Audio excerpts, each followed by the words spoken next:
Okay. Well, it's toggled and it has the red light saying that it's broadcasting, and it does not appear to have crashed the Twitch stream.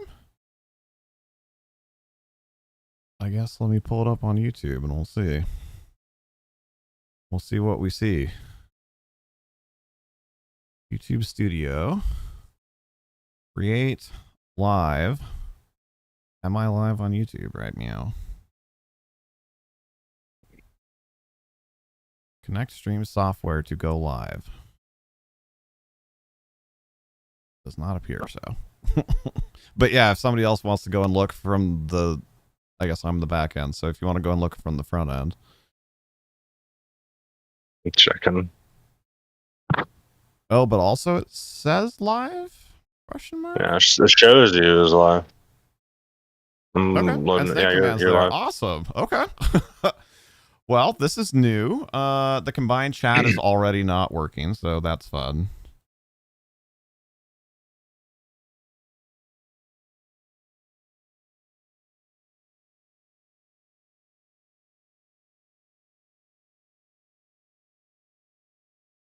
Okay. Well, having to read the chat in two different spots isn't the worst part.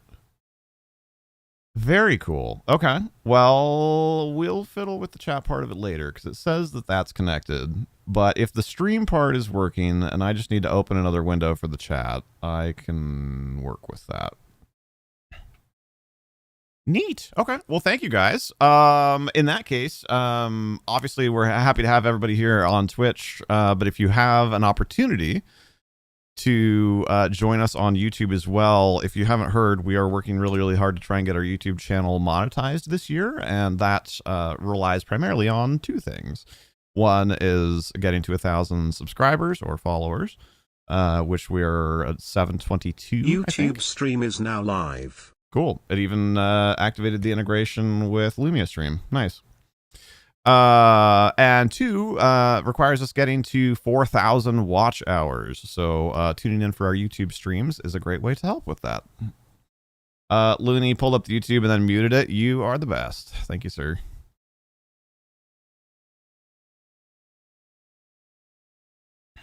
So let's see. I guess I just have to figure out how do I want to do that part? Where do I want to see YouTube chat since combined chat is not working? Presumably that's because I toggled it on while we were already live is probably why the combined chat's not working. But at least the stream part worked. Yeah, for sure. Thank you, Looney. Thank you. Okay. I will open it on the stream computer, I think. And then we'll get going. Well, we'll get describing, I guess. We want to give context for people that have not been here for this before. And also remind people that have been here for this before because it's been a while. Last Battle Arena was in at least November. It might have even been October. I was surprised how long it had been when I was looking at it.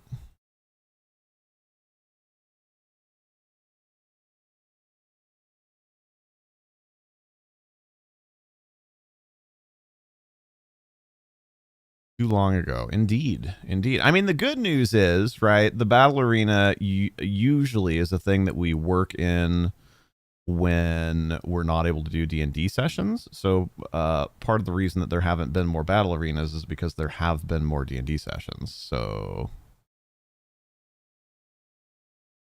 full streams are working great, by the way. Awesome. Thank you so much, Ninja Viking. I really appreciate you helping test. And also, the chat not working is pretty minimal. I thought the whole thing was going to explode when I hit that toggle. So the fact that it's working and seems to be working well is great. Multi-streaming this was suggested by T-Bomb because just as a way to get more D&D content on YouTube. And it was like, oh my gosh, for the campaign stuff, I'm like, I kind of want to be able to edit the campaign stuff, but so I'm still thinking about that. But for the Battle Arena, yeah, totally makes sense. Are you just doing it directly through Streamlabs? Using Stream Elements Live, but yes. Oh, otherwise, cool. I would assume it's more or less the same.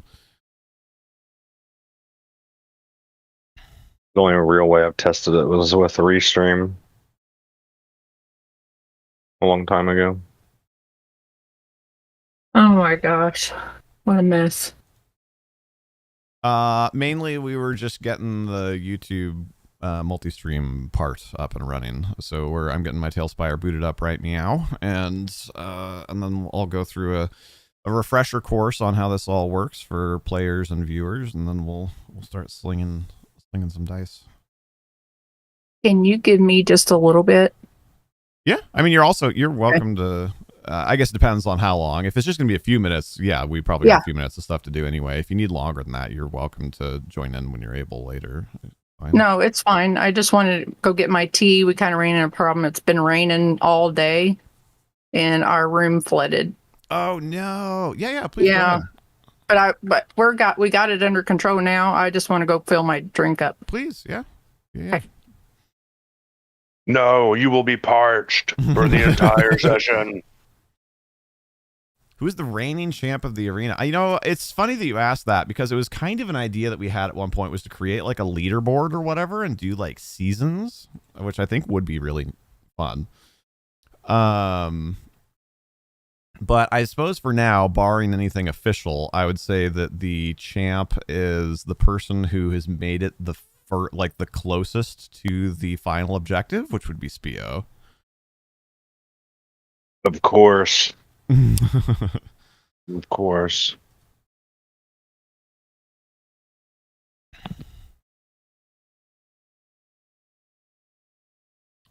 Yeah, getting rain. Is he getting snow? Hello, Corral. Yeah, we're getting snow as well. And we had snow yesterday too, and I did not have time to snow blow it. So it's, tomorrow's snow blow is going to be rough. I need to try and get Chadman in on one of these. Oh, that'd be a blast. Yeah. He's a min-maxer, so I could see him trying to, live super long and stuff. Let's see, what scene are we going to want to use? I guess this one, and then we turn on Pixie's camera.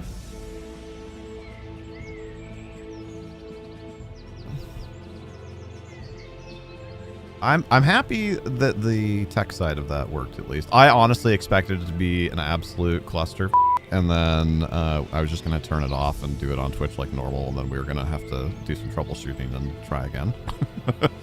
So the fact that that's not what happened is great. I need an invite code, and I need to copy that. And then I need to message that to y'all. There. Some of you may already have access to this campaign from previous times, but just send it to all of you to be safe. Or, well, not safe, I suppose, but whatever, to be thorough.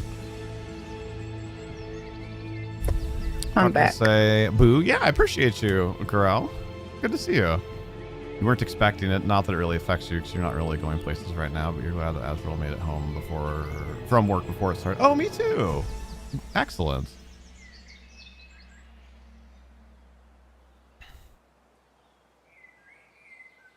Okay, so you all have codes, and then I will pull up, let's see, we need a half-orc, or whatever, something orc-ish, a gnome, and an elf. Sounds like the start of a priest and a rabbi walk into a bar joke. All right. I DM'd it to you on Discord, Durgan. Which one are we going in, Battlina? Yeah. Eventually, when we've got spare credits to use through Hero Forge, we'll probably make custom minis for the Battle Arena characters, but for now we're just using pre-mades.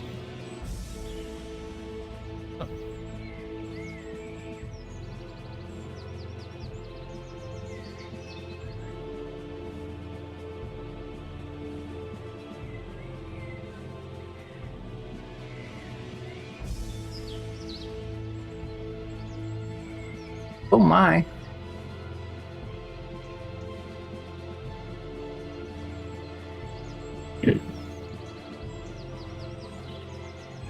Okay. So we've got a cleric. Well, let me know when you get connected to the campaign. This isn't the default board because I forget how to change that. So I'll need to pull you to this board when you're in. I'm in. players, summon players. Excellent. So are you hearing any? I have a little fan running down on the floor because the water came in here as well. So if that bothers you, just let me know. I'll do push to talk. Oh, I appreciate it. I don't hear it. At least I don't think Okay. so. Okay. I have a bit of a fan going also just because it's hot in the room that we're in. Okay. So at least if it's there, it's quiet enough that I don't hear it over my own. Okay. But thank you for the offer. And if Yeah. somehow if that changes or whatever, I'll let you know, obviously. When my feet start getting wet, I'll let you know.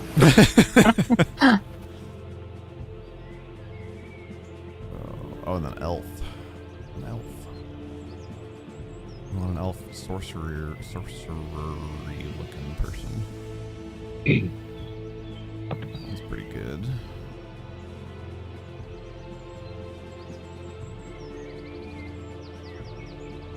You might still have mine in there, don't you? Different campaign. So we'd have to fart around with the Oh, I banking gotcha. process and some other stuff in order to get them. Oh, that's okay. But yes, thank you for thinking of it. Mr. Durgrim, I plopped out some minis here on the edge of the board. I think the orc and the gnome are pretty obvious choices, but which elf castery looking person would you prefer? Or wait, no, I'm sorry, I'm mixing people up. Durgrim's the gnome cleric. Just kidding. Mama, that question's for you. I don't see any.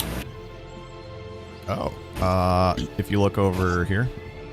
Yeah. I don't see them either. I see your like bubble. Cursor. But, Oh, interesting. Yeah. Okay, I guess it's Yeah. because you don't have. Hold on. Let's try that. Let's do this. Game tools, player permission. Durgrim. There I go. Okay. There we go, Because yeah. now there's a party member here, so now the party member can see these other minis. So now y'all can see them. I'll do the blonde one in the middle. Okay. I can also see if there's any feminine ones. I was incorrectly looking for Durgrim, so I was looking for masculine ones. Which orc am I gonna choose? That one with the big old bat. Yeah, I was memeing. There actually isn't really a great one for that. Okay. Yeah, we'll just use it all in the middle.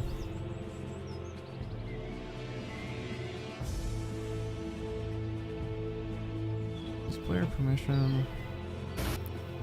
Mama woes.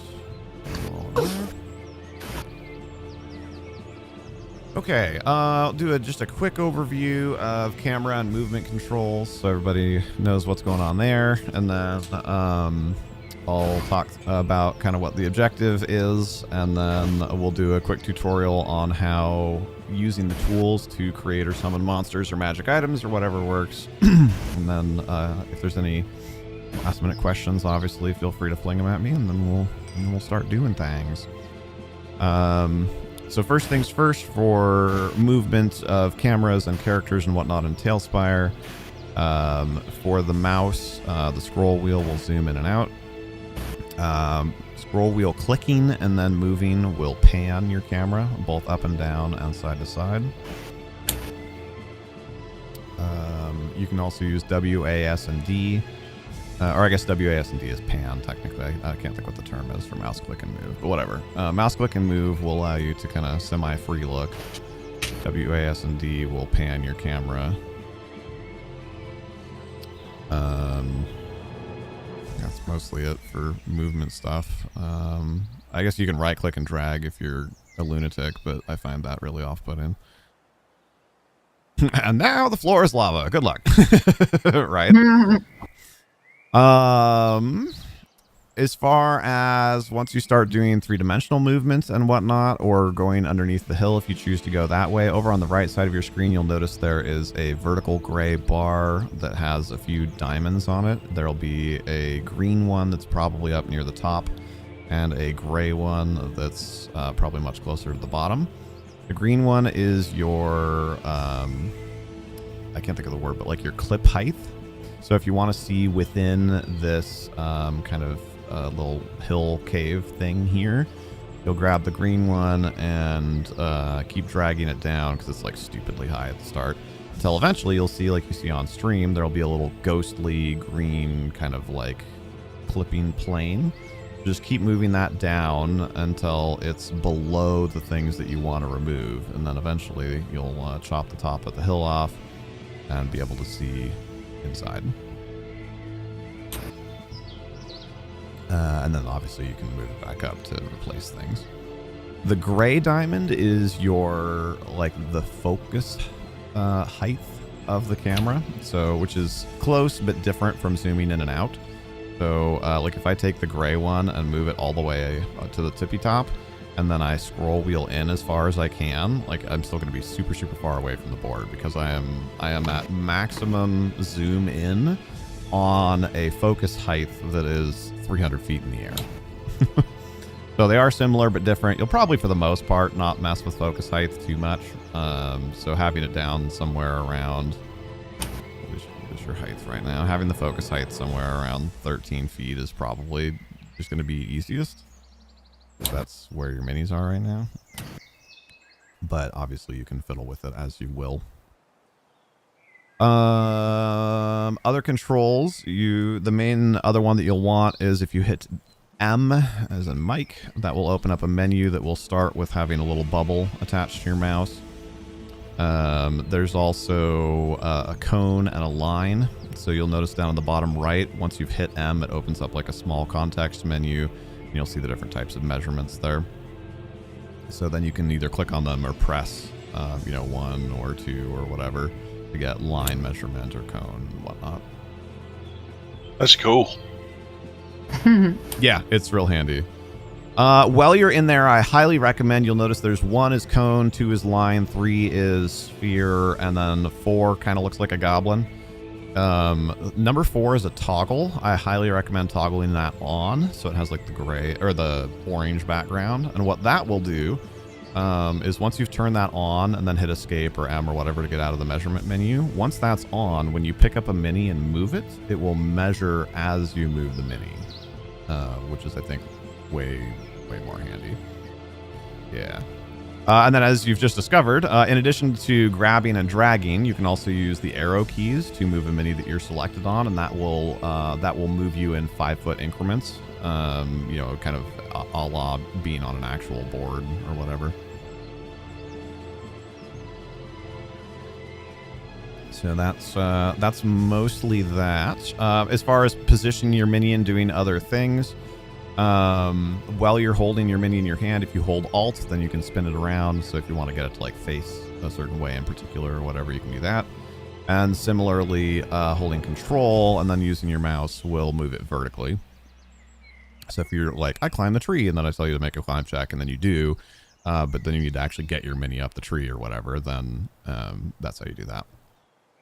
They did just, like, literally 2 or 3 days ago, add a couple of new features that I think also will be kind of nice. If you look in the left side of your screen where it has, like, Elf Commoner, Orc Warrior, Gnome Cleric, next to your portrait, there will be a cog, like an options cog. We're all currently red, so it would probably be good. Yeah, just go up and choose a unique color. And then the other little icon up there is the gesture tool. So they added pinging, which is nice because we used to always use the measurement as a way to kind of ping. Like we'd do like this, be like, hey, look over here. But they added actual pinging, which is really nice. So.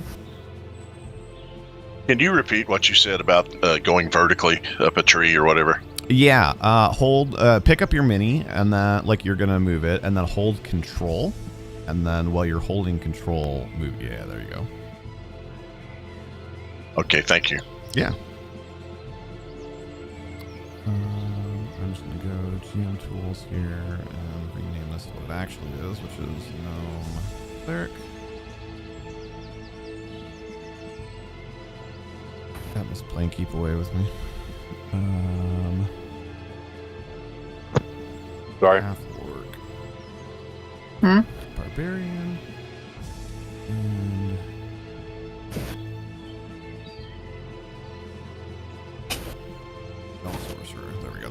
actually show up as what they are in the little thing. If you want to get cute, there's a couple of other things you can do. If you right-click on your mini, you can emote with like surprise and wiggle and toggle on and off a light source and like knock it down if you get knocked down and that kind of thing. It looks like Etma may have already done this, but if the other two of you could just take a look at the little mini character sheets that we made for you and look at what your health should be, your max health, and then right-click on your mini and change the over and under on HP to whatever your character's maximum should be. Where are they at again? They're in Discord. They're pinned in the hashtag D&D channel. Okay, thank you. Should be the very top pin. Yeah, no problem. You might just want to pop that out in a separate window or a separate monitor if you've got one or whatever. Yeah, that's what I did. I pulled up all three of them and have them on the side for rage and exhausted and stuff. Yeah. Yeah, you'll probably mostly be using the rage one, but obviously it's better to have them ready than not. So all right, like I said, I'll go over objectives and show how the doubloons themselves work momentarily, but any last minute thoughts or questions or whatever about your character sheet or how to move your mini or do anything in Tailspire or whatever?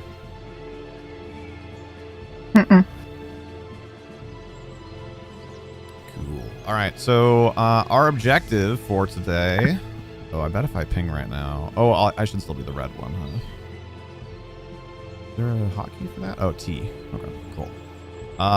Your goal, however exactly you want to do it, but is to get from the starting area where you currently are up the side of the mountain or around or what have you, and get to the treasure pile at the top. So you've been, summoned into this presumably about to be monstrous hell by, some ancient evil power. It is a liminal space. There is nothing beyond what you can see. And as soon as you get to the treasure hoard, you'll find the magic item that will set your soul free and you'll go back to the material plane. So you can try and climb the front. You can try and go around the outside.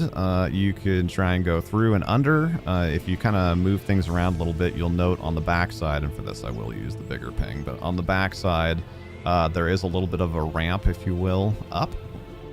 So you can try and go around that way, which is obviously much easier than climbing the sheer rock face, but also we've never had anybody try and do that. So if you're feeling spicy, you can try that potentially. Which one is Evan? Sorry, I don't mean to interrupt. You're good. What's up? Which one are you, Evan? I'm the half-orc barbarian. Okay, there's the raging one. Well, right now he'd be the normal one, and then because instead of having to make a player, especially because we want this to be newbie friendly, so instead of just having somebody have to keep track of oh god, like, well, I'm raging now, so I have +4 strength, and oh god, I've never played D&D before. What does that mean? That means I get 2 damage. Instead of having to put that on all the players, I just pre-made all 3 states of the barbarian. That way, like, once you're raging, you ignore the other 2 and, like, just look at the stats on the raging sheet. Are there spells? Are there spells? So spells should be on the bottom of your little sheet there. So for the gnome cleric, you have apparently yeah, I didn't see him. Cleric. I'm sorry. Oh, I see mine now. Okay. Yeah, they're on the sorcerer and several of the other ones. Yeah, I apologize. You get disintegrate now. Yeah, so like the sorcerer gets elemental orb and mage armor and ray of frost. Dang it, I don't know how that slipped through on the... I guess probably because the cleric has some class features the sorcerer doesn't, so I added the class features and then saw that there was text there and assumed that it was complete. But there is a bit of a backup, which is actually a a pretty good segue. One more thing on the map, and then we'll segue to that, and I'll answer your question. If you look around the map here, there are 3, I think, or maybe 4 of these kind of like flower pedestals with a little torch in between them. There's one up near the top of the hill. There's one on the back side of the hill, and there's one underneath inside the like cave. Those are like founts of rejuvenation. So if you touch that, it will once per person per pedestal, it will immediately refresh all of your health, spells, remove exhaustion, do like whatever. It resets you to like your default state. So now that the map is covered, there are some resources. If you type doubloons, which I'll do now, in either the Twitch or YouTube chats, that will give you a message that's admittedly very long, but it's kind of impossible to shorten it any further than we have, other than using TinyURL, which I know is spoopy for a lot of people. But there are 2 things there. One is a Google form, and the other one is a Google Sheet. And in the sheet, I'll show on stream here real quickly as well.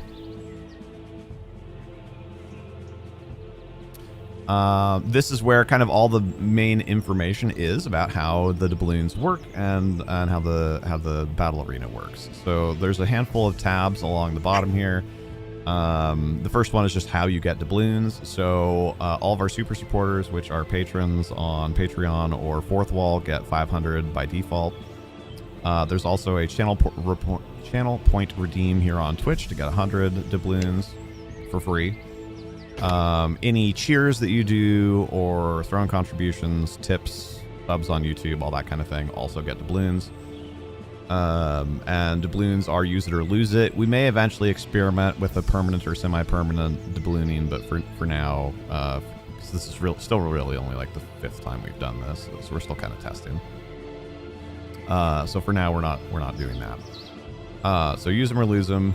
Then there are the items, which if you've never played 3.5, this probably looks terrifying, and it sort of is, even if you have played 3.5. But essentially, it's a ton of D100 charts that help determine what magic items will be created if people use their doubloons to do so.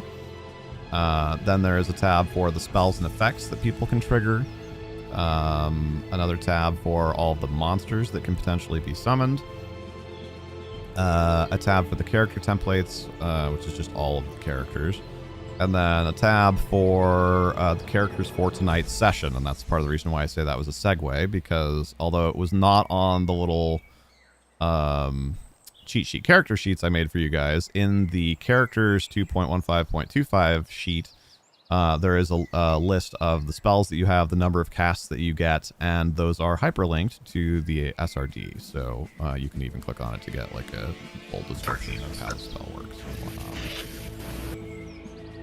So that'll be, again, probably just open those up in tabs or whatever. But you get 4 casts of resistance, and then 4 casts divided as you choose between Cure Light Wounds and Doom. And then your abilities are Turn Undead and Combat Casting. How do I redeem my doubloons? It's a channel point redeem, so just like you would do to redeem like a hydrate or okay. That kind of thing. It'll just be in that list. You'll have to scroll down a little bit. Okay, well there it is.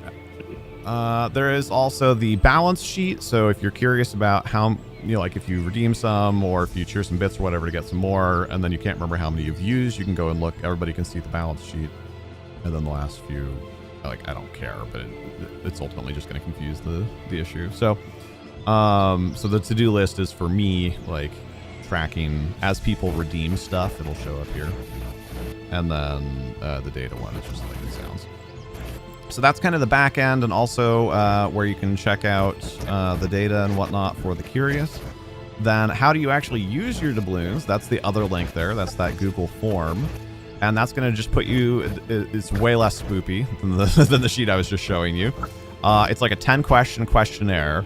and it'll just be like, hey, and it'll look a little different for me because I'm like an admin on the sheet or whatever. But it'll just be like, hey, what do you want to do? I want to randomly target a player. I want to choose an effect. I want to summon a monster or whatever. It's really straightforward. It'll just be, here's a question, give it an answer. Here's a question, give it an answer. And then it'll tell you the cost along the way. So the spreadsheet is for all the data and the nitty gritty. The form is for the actual input of I want to do a thing. That's the shortest way I can sum that up, I think. So any thoughts or questions on that? I do need to go through and add our players to the form, so I'll do that real fast.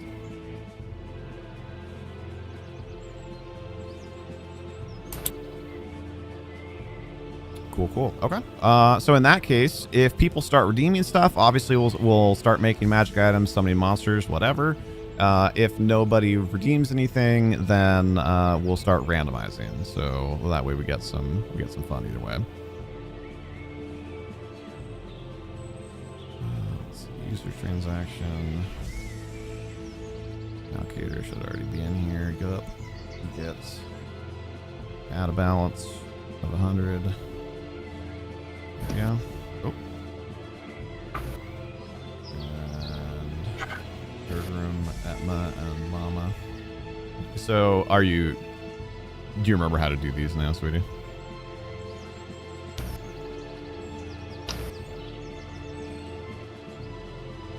Okay. Well, I guess maybe you help more with the randomizing of items and whatnot. Well, so just like when somebody redeems something and it shows up in to do, then you'll go to like spells and effects or whatever and you'll roll the D100s. I mean, it might be easier to join in Tailspire. Enter username. Atma TV. I thought you were going to play, Pixie. She's, well, she was going to help us run in the background, and she still is, but she wanted the camera turned off. She said she wasn't feeling super well. Aw. Okay. Yes, the redeem is set to only one time, because we have some people that have literally millions of channel points. So, we realistically, in the past, when we've had, so in addition to that, in the past when we've done the battle arena and things have really gotten rolling and people are like, okay, I get how it works now, and more redeems start coming through, it can be quite a bit to stay caught up with for like kind of the logistics side of things. So, and also this is ideally like we're, something that we created to hopefully help monetize our content as well. So we don't want to be clogging the airways, so to speak, with like 10,000 free redeems and then like not get to ones that people paid for. Like that would feel super bad if you paid for it, right?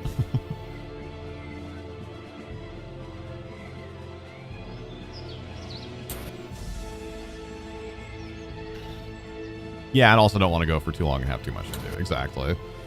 There's just, as you can see, there's a lot here. We've automated it as much as we can with the forms and sheets and whatnot, but it's still fairly technical. So it can take some time to kind of get stuff rolling. So we have to do what we can to like encourage input, but also manage input. So there we go. Everybody should now, if you look at the balance, you should have your points like Malkater and Atma and etc. You'll show up in balance there now. So then I just need to go to data and make targetable players. We want to be Mama. Actually, I'll go in alphabetical order. Bergrim, Atma, and Mama. And then I think I have to change that here also.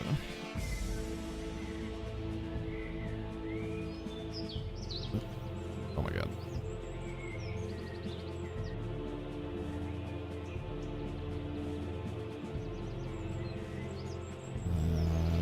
That's not there, but it is in monsters. Bergrim, Atma, Mama. Okay. Be all of our stuff, I think. Edit players. So then I just go admin, update the form options. And now the form should, with a refresh, correctly show our players. There we go. So you can target a random player, which is cheaper, or target a specific person, being Durgrim, Etna, and Mama. So clear as mud, right? Anybody? Oh boy, infinite stream. Anybody? Any questions on that? Obviously, we can totally answer questions and whatnot as we go. But that's the long version. The short of it is our players are trying to get to the top of the hill. You're trying to stop them or help them and make it interesting. So are we working together? That's up to you, I suppose. Okay, so I'm just saying it could be free for all. So yeah, I think you forgot to. I think my legs are too short. 15 feet of movement. Yes, you are presumably working together. I am this one here moving, right? Yep. Yeah, that should be the only one that you actually have access to. Okay. Okay, I just want to make sure. Yeah. I messaged you the code, sweetie. So we are looking for... So you're trying to get to the treasure pile on the ruins at the top of the hill. This ultimately the goal. Okay. So we'll just chill for a quick second and see if anybody wants to redeem anything, make a magic item, or summon anything or whatever. And then if not, what we'll do is we'll random. Oh boy, we came up with something. Malkater, do you remember? Because at first we were randomizing new stuff every round, and that got really crazy. So I think we decided that I would re-random every 1d4 rounds, I think was the idea that we had.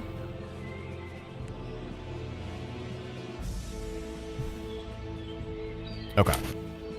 Well, obviously, if it comes to me to start randoming, then we'll start with yes on round 1, and then after that, then we will do 1d4.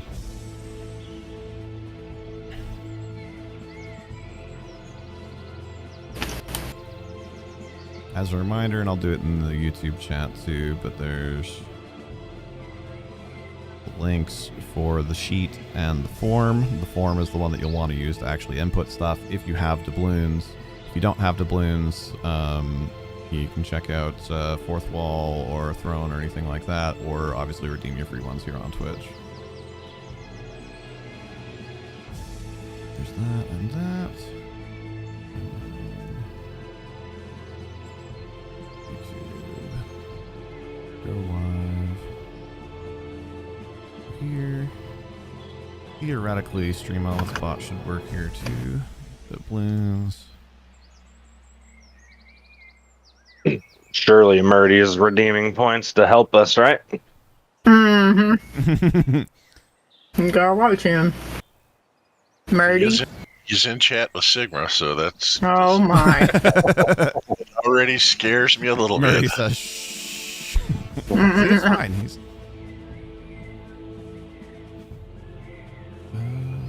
Don't hurt us, Murdy.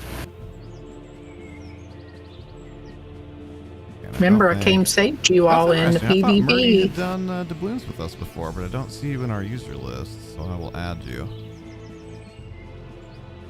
Yep, never did. He's never done the balloons with you before.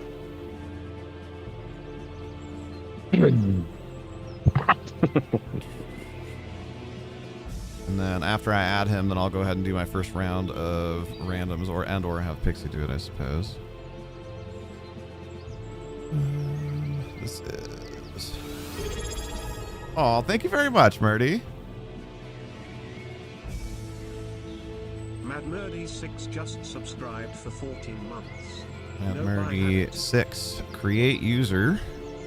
And technically, that is a tier 1 sub during the doubloons here, which gets you an extra 250.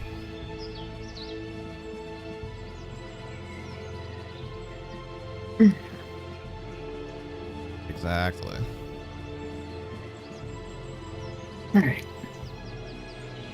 Excellent. And then we'll give him a little while to read through everything and play around with that. So, sweetie, if you want to roll, I guess, start with a D3, so roll a D6, and then 1 and 2 is Durgrim. Durgrim. The 3 and 4 is Emma, and 5 and 6 is Mama. All right, so Emma's gonna get himself a little friend here. Oh So then boy. roll 1d4 for encounter level. Excellent. And then roll d100 for monster type.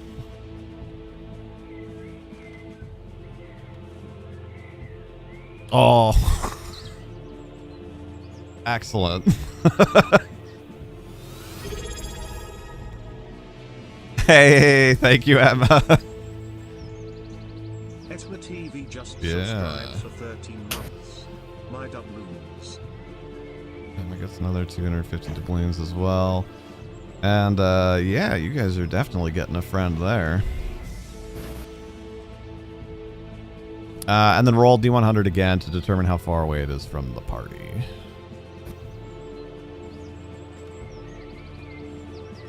Let's go. Oh, excellent. Wow. I see no problems here. Hello, Ben. Good to see you. How are you doing? Sorry, our friend will be in range of Kethok. If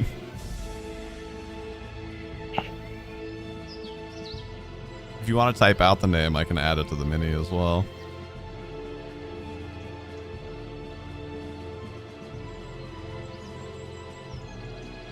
Ooh, that's a cool mini.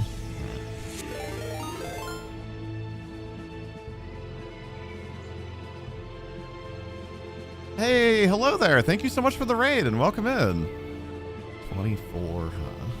24 feet. Hype train started. Party time. My. Give us all your cheese.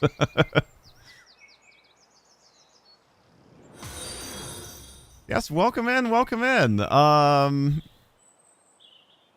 Thank you so much for the raid. That is Orc Skull with a party of 15. Were you guys playing D&D tonight?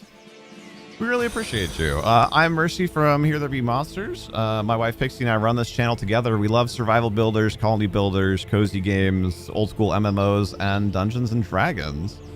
Right now, normally we run normal D&D campaigns, but we're doing something we do about every 2 months called the Interactive Battle Arena, where people in chat can use doubloons, which are a freemium currency, to summon monsters, create magic items, and generally help or hinder our party. So we're actually, you made it right in. We kind of just finished our summary of how everything works and summoned our first monster. So that's perfect timing.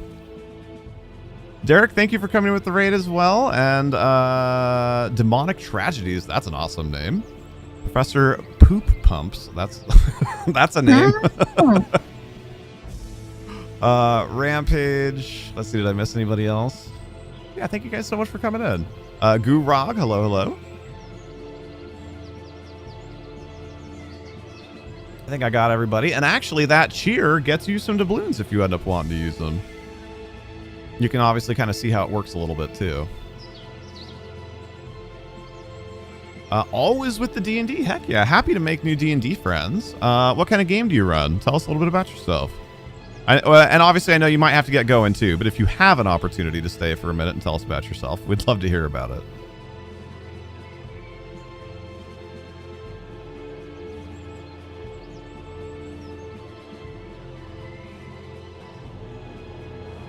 Yeah, for sure. Okay, and that was Derek MM92. I will add you, and then I will give you a super, super short. I had an idea way too late to execute it this time, but I should totally make a tutorial video for how the sheet and everything works, so that way we can direct people to that versus me having to potentially repeat it a bunch.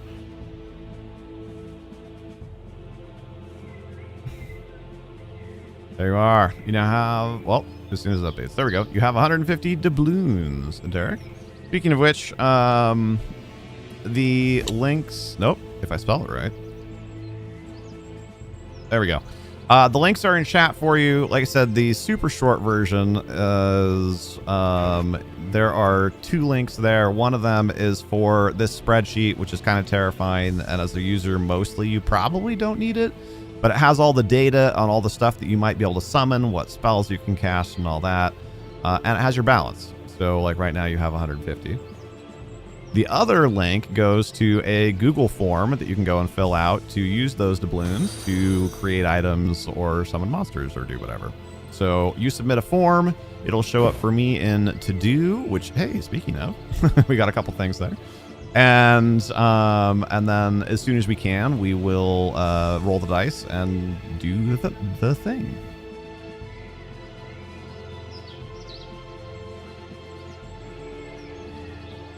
So, all right. Well, I'm finishing up with that. If y'all that are here want to go ahead and roll initiative for me. We just had our first random summon was a shadow. Materializes out of thin air. Not as far away from you as you would like it to be. All right, how do I roll dice? I'm sorry. Oh, no, you're good. Press the space bar to open up a little, or maybe it's always there for Gotcha. you. But yeah, and that'll show you the little dice tray there. Oh, thank you.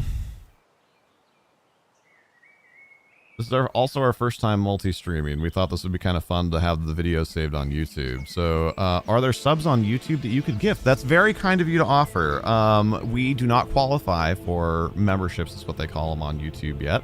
Thus, the goal that we have to try and work towards monetization. So thank you to everybody that's watching on YouTube, and if you like watching D&D shows, you can catch up on our normal campaign at youtube.com/HereThereBeMonsters.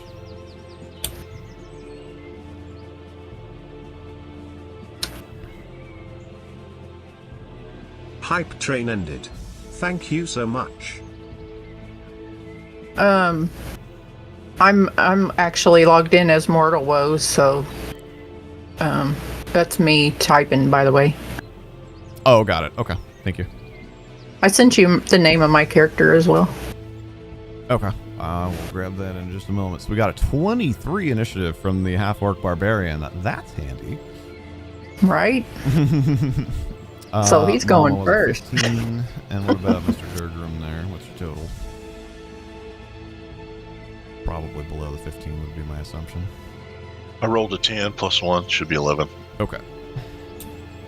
But it might matter. What is its initiative bonus? Aha! It does matter. It will be before you. So there you are. I'll get going on the item creations and whatnot here as we go along. But how would you like to kick things off here, Cathok? Cathok rage. Cathok not like dark. You can say you attack the darkness. Yes. Yeah. I can, if I remember C35, I can, do a charge, right? Yes, you can charge. There's a full round action where you can move up to double your so move I speed in a can't straight line. You get a +2 on attack and a -2 on armor until the start. I wouldn't be able to rage first then, huh? No, you can, because raging is either free or swift action, which is full round is kind of confusingly not actually your full round, but it is your move and standard combined. Big habit of, bonus action stuff, so. Right. Alright. That 5th edition brain. Mm-hmm. And then, I'm in Kazakh smash.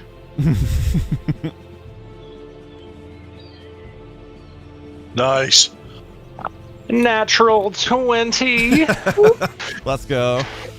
Let's confirm it. Wow, that one went way off the thing. It might be confirmed, though. That's an 11 plus whatever your bonus is.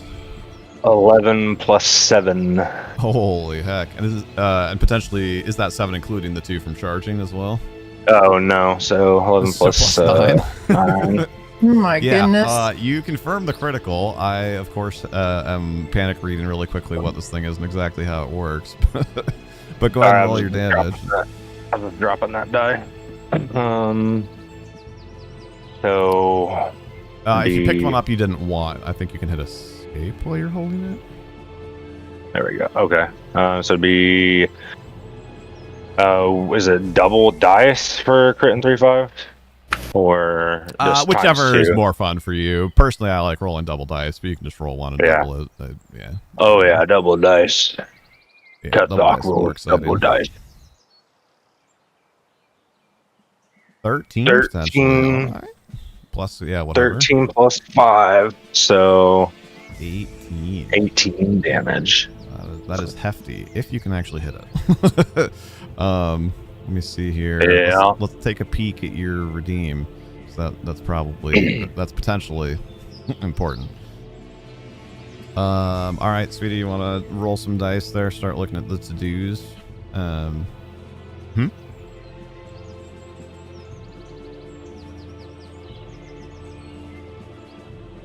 Right.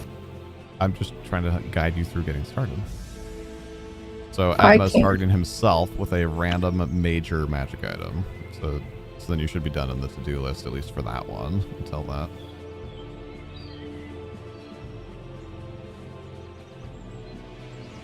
I can't click on my character anymore. It's because it's not your turn right now, so you can't like manipulate it. You might be able to do okay. reactions, but so that what you're That's gonna need okay. to do, sweetie, is roll D100 until you get something between 69 and 100, because we haven't redone that chart. What?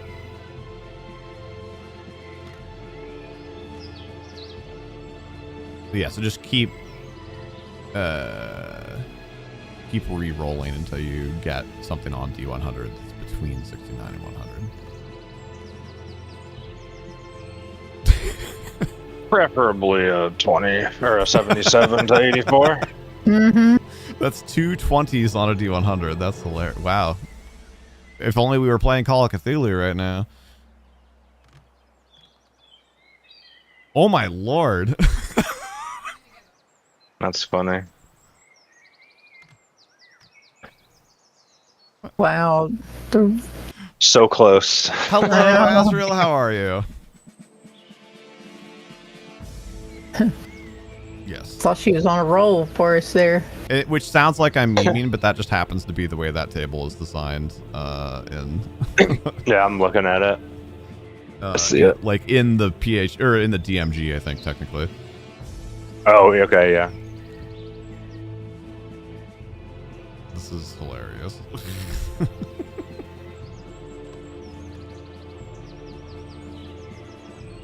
Yeah, do not go buy a lottery ticket tonight. Wait till tomorrow. Get all the bad rolls out now. There we There go. we go. That's a That weapon. was impressive. All right, so it will be a weapon. So actually, that is hugely important because incorporeal creatures cannot be damaged by mundane weapons. Yes. Yes. Yeah. I was trying not to meta, you know, so I just Right. figured go I'm in and not worried attack about that for anyway. something like this. Yeah. All right. So yeah. So it's going to be a weapons. Then you're going to scroll over on the sheet into the weapons area, and I guess roll an extra D100. Do you want odds or evens to be melee weapons, Atma? Evens will be melee weapons. Okay. Oh yeah, watch this will be a crossbow. I mean, whatever. It's like it's going to work no Yeah. matter what. But you might have. Yeah, it'd be funny, though. So Yeah. roll another D100, sweetie. There you go. So it's going to be a major magical ranged weapon. Wow. Well, Yeah, whatever. it We're could be like this is a good. little more loosey goosey than we are with our normal campaigns. So then roll D100 to determine what type of weapon it is. Last minute oof as a barbarian. 42. It's a short bow. Alright, I can dig it. Yeah, it's not bad. All right, and then one more D100 for the major enchantment. That's the workflow there.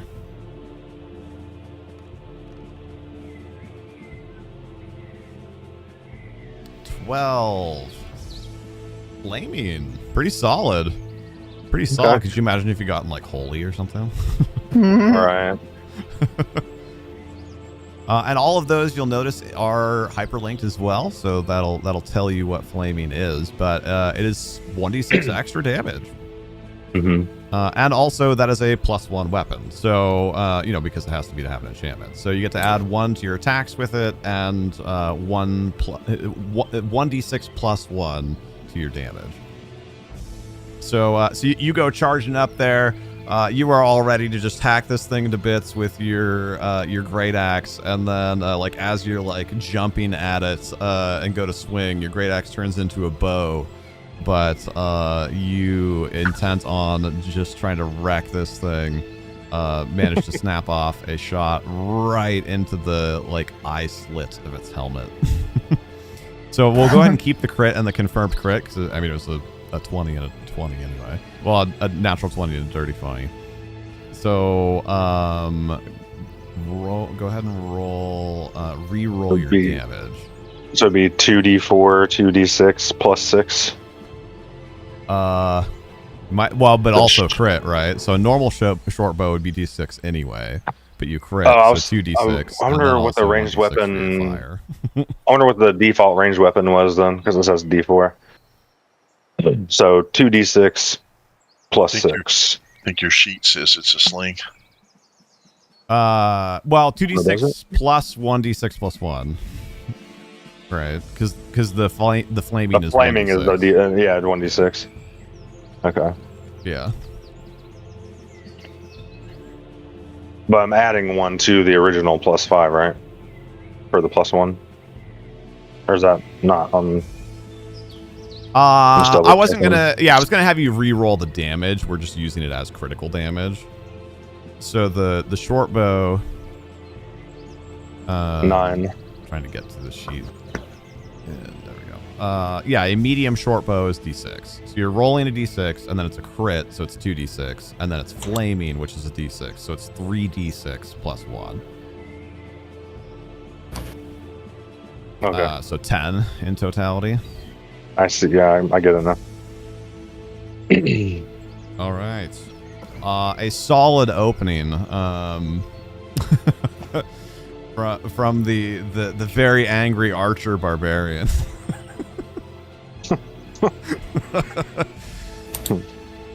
I'll say that it's a magical weapon that can change forms between being the great axe that you had, the mundane great axe that you had, and the flaming short bow as needed. Oh, okay, cool. I like that. So you snap off that shot right into the eye slit of its helmet while you're in the midair, and then you land in front of it. Boom, boom. And that would be all of your actions.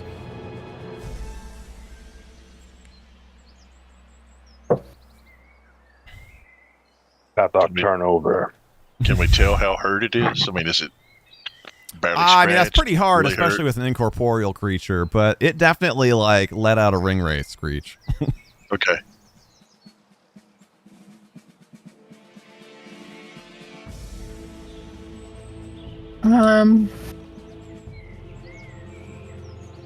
Let's see here. Am I muted? Can you hear me? Yep, I hear you. Okay. I couldn't tell. I couldn't remember if I muted myself because I have my screen full so I can see my sheet. I'm going to come up about 20 feet. Ooh. Okay. If I can get it right here. I always have trouble with that. And I am going to... So is there a limit on how many... Okay, if we go in and recharge, then I get my spells back, right? Correct. Okay. And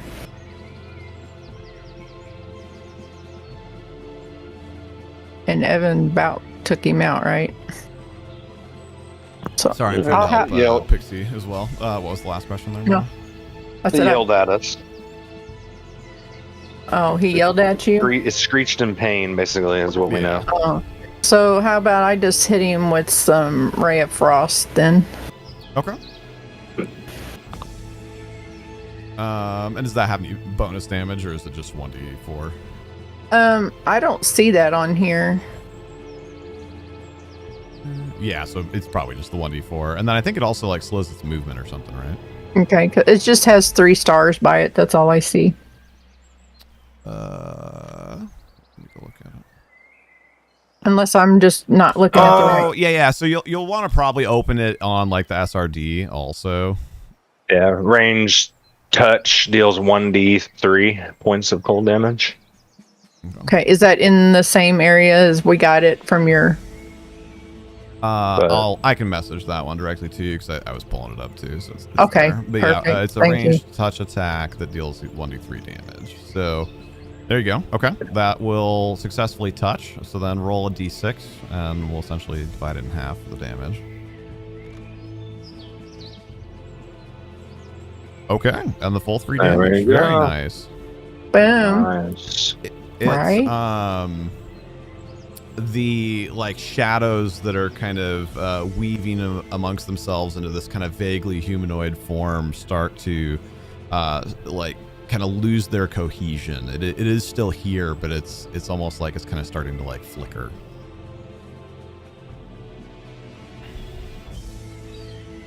And that will be your actions, unless you have a swift action you want to do, but I don't think the sorcerer really does.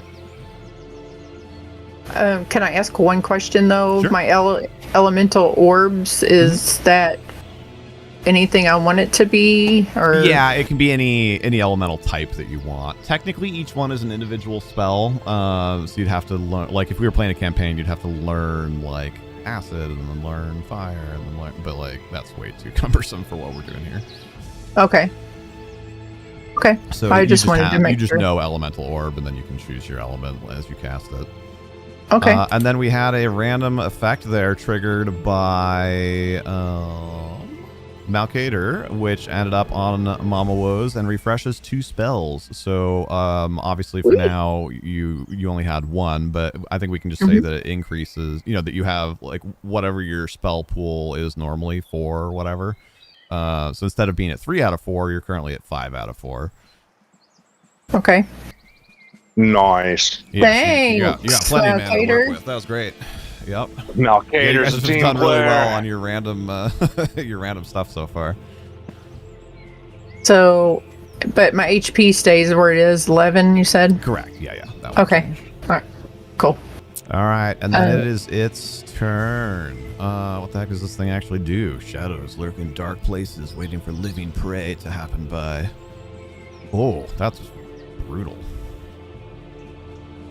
I like the sound of that. Yeah. Level drain. Not quite that bad, but Okay. but strength damage.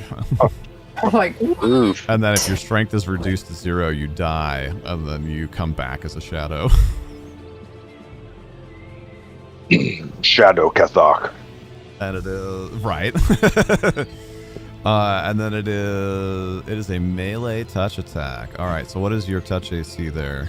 Not yet, Shadow Kathak. Kathak AC 11. Oh boy. And is that including the -2 from charging? It is 9. Excellent. Oh my gosh, what is its bonus? Did it miss? No, it did not miss. Okay, it was really close though. So it goes to like swipe at you, and you go to block it just kind of instinctively, but the shadows just like pass right through your forearm and kind of like reach into your shoulder, and you feel this icy cool just run down your shoulder and it down into your hand, and that arm feels significantly weaker. You take 4 strength damage. Oof. Yup. So that will reduce. It's a -2 to melee attack rolls and melee damage. Well. Nice. Ranger Okay. Death And then Rock, Mama, more maybe you just want to write this promising. one down in a notepad or something. But a random effect redeem from Mad Murdy will give you a +2 bonus on your next saving throw, Mama. okay. Oh, that was on me? Yeah. Well, So it was what a was- random player, but it landed on you. So. Oh. Not that big old barbarian right in front of it. Unfortunately not. All Okay. right, I don't really see any benefit for it to move. You shot it in the face, and then it started draining your life force away, so I think it'll just stay there. I don't need to get too Okay. cool with it.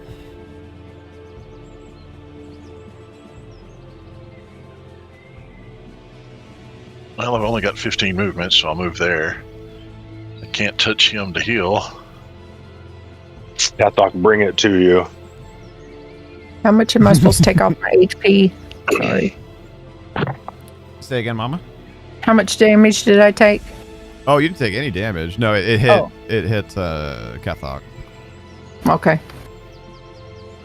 Sorry. Yeah, I think that's it for me. It's just moving. I can't touch anybody I can't give him resistance because that's a touch spell, and I don't want to try to turn that thing, so I'm not going to worry about it. You could double move though, so at least you're within melee range to buff him next time. Oh, if that- you want. Yes, then I want to move the. I Yeah, wanna and you get could up even behind. exactly if you go kind of there-ish. I'd say it's close enough that I'd say you're in touch Okay. range of both of them as needed. Okay. Well, in that case, no, that was on my whole movement for double move. All right, I'm done. Yeah. It's so essentially what happens is you spend your standard action moving more. Gotcha. Thanks. It would be dash in 5th edition. So. I'm pretty sure, right? I think that's the right time. I don't know. Never played 5th. Okay. Oh, hold on, Pixie's got another thing. Huh? Oh. So if we redeem doubloons, we just fill out that little form and submit it. Yeah. Yeah, and then we'll take care of the rest of it on the back end. Izzy Cat acquired a random magic item for Mama specifically, and it is a potion of mage armor, which is actually one of the spells that you can already cast, so slightly less useful for you. However, you absolutely can feed or give potions to other people. Okay. Can I hang on a minute. That'll be something for your turn, so that you can kind of Yeah, I will. a little bit what you want to do. with it. Okay. Yes, that's fine. Cathok. 5-foot step and shoot. Apologies, Pixie. It might be easier if you at least join Discord so you can hear when they're talking. Oh, no, that's fine. That's fine. Yeah, don't worry about it then. Sorry though, I missed what you were saying, Cathog. Give me just 1 second. There was also a random potion from Durgrim. No, sorry, for Durgrim. That ended up being a potion of Magic Fang. Ooh. Sweet. I was hoping to get a healing potion for us. Okay, and then what were you doing, Cathog? 5-foot step and shoot. Okay. And the short bow ranged attack bonus. 1d20 plus base attack plus dex. Okay, so plus the one for the bow, right? So 4. Yes. Does it matter? Okay, so Yeah. plus 4. Oh, that was so close to another 20. Yeah. Cathok Probably missed. not, but add it all up for us real quick.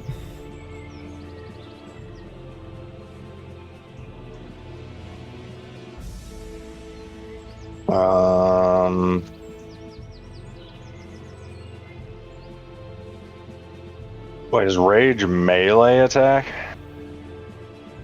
Well, it just changes I your lose my- stats, like, period. Well, I didn't know if do I lose my rage because I didn't melee Oh, attack? no, it's, I forget exactly how that works, but I'm not worried about it for this. I know it's different in 3.5 and 5e. Okay. Cathok, turn over. All right. All right, Cindy.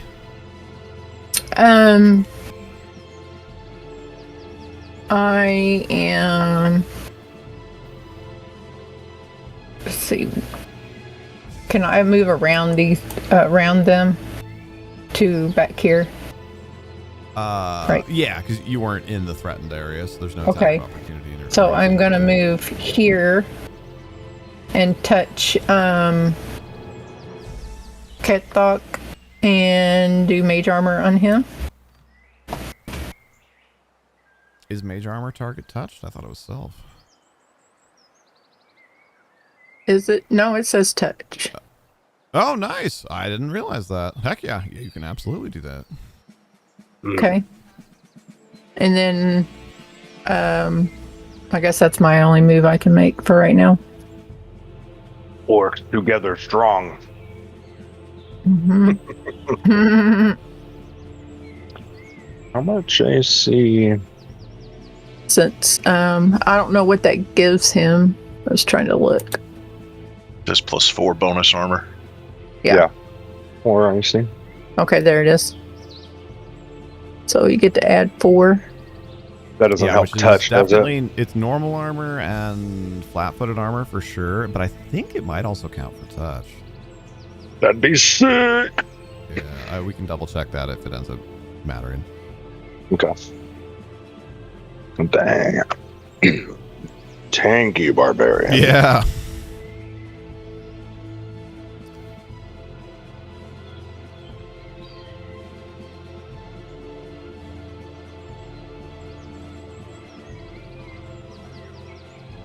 I'm just doing some ledger balance sheet stuff here real quickly in the background.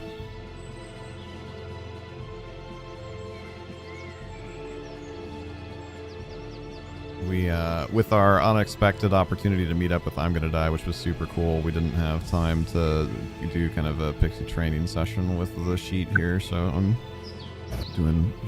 I'm definitely still helping. It would be worse for sure if she was not here, but I'm doing a little bit more of the bookkeeping. All Gucci.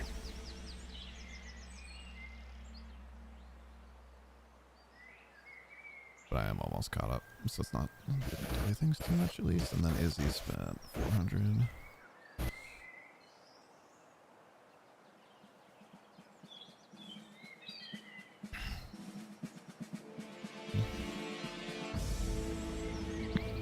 Potions.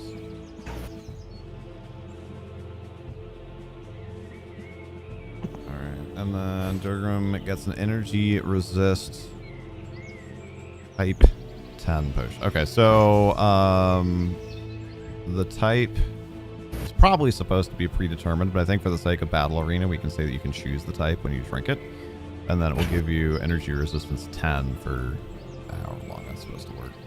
Probably a minute. Nice. That's good. Holy crap! No, it's 10 minutes per level, so it'll last for the whole dungeon, I guess, or whatever, the whole arena. All right, and Cindy's done, yeah. Yes. All right. Are these things intelligent? Intelligence 6. Hope so I not. mean, like, not brilliant, but they're not mindless by any means. So I think it would know. Smart to as an keep- average farmer.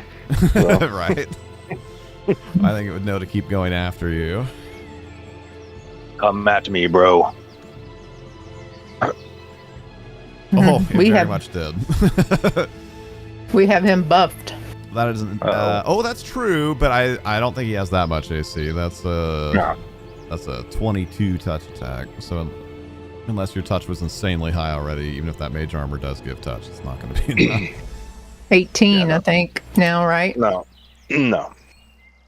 I'd be at 13 touch. 13 touch, 16 total. Okay. Mm. So that is an additional 2 strength damage, which is a further -1 to melee attacks and melee damage. Oof. And what does that put your strength at? Keeping in mind that you're raging, so it was higher at least. Oh, I don't know. I just know the modifier. So I had a +5, and now I'm at a plus. Plus 2. 5 would be 20 score. So. Well, yeah, I didn't know exactly because it could be 20 or 21, right? Right. So, yeah. yeah. I think just D&D general rule of thumb round down. So I think we say 20. Yeah. And then you. So pick a I'd 6. be It's at- not 14. You're. I mean, like obviously you're not feeling great, like about what's Yeah. happening, but you're not exactly about to turn into a wraith or anything. Probably look like I have COVID. Yeah, but like only in your left arm. Ugh. All right, Durgrim. So he has not taken any physical damage for me to heal, right? Correct. Correct, yeah. Well, then I guess I'll scooch up a little closer and then just cast Cure Light because it does damage to undead Yeah, on the for sure. on the armor. So I got to roll a touch attack. I think for this one, just you just like It's just creature touch. Yeah, and you then just will to touch it. resist. So yeah, make a melee touch attack. So 1d20 plus strength modifier plus base attack bonus.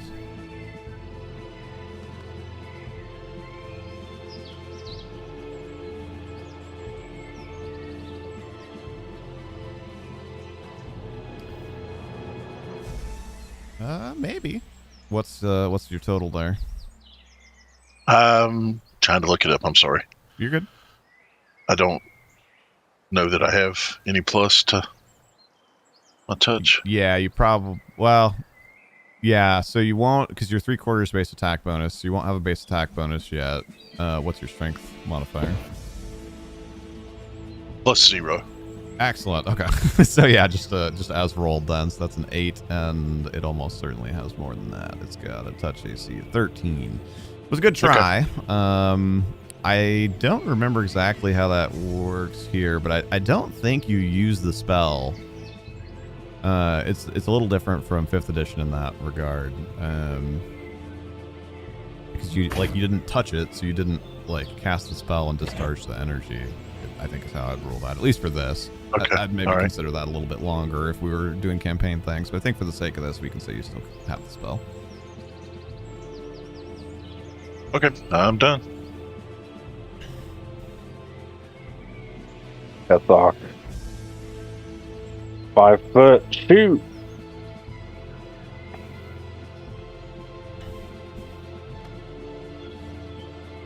Oh. Oh. It's just playing with you. You were robbed.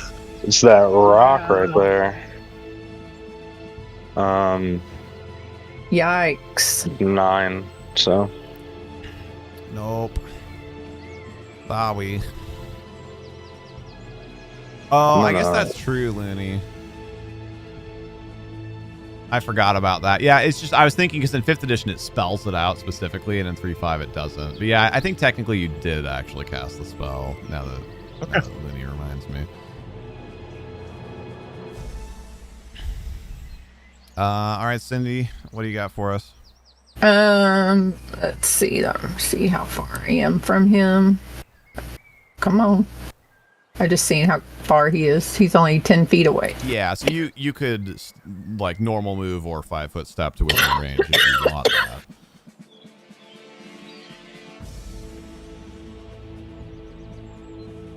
Sorry, I swallowed down the wrong pipe. I'm going to shoot Ray of Frost again, since I got my spells. Okay.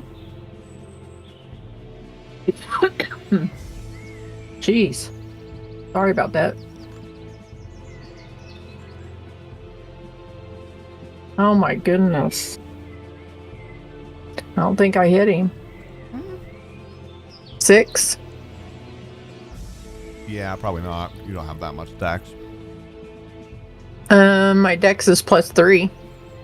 That'd be a 9.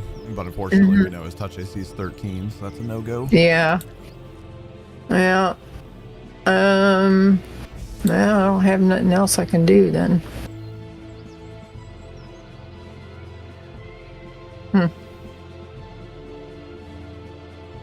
Go ahead and hit, I think it says end turn up in kind of the center or top of your screen. Oh, yeah, I forget about that.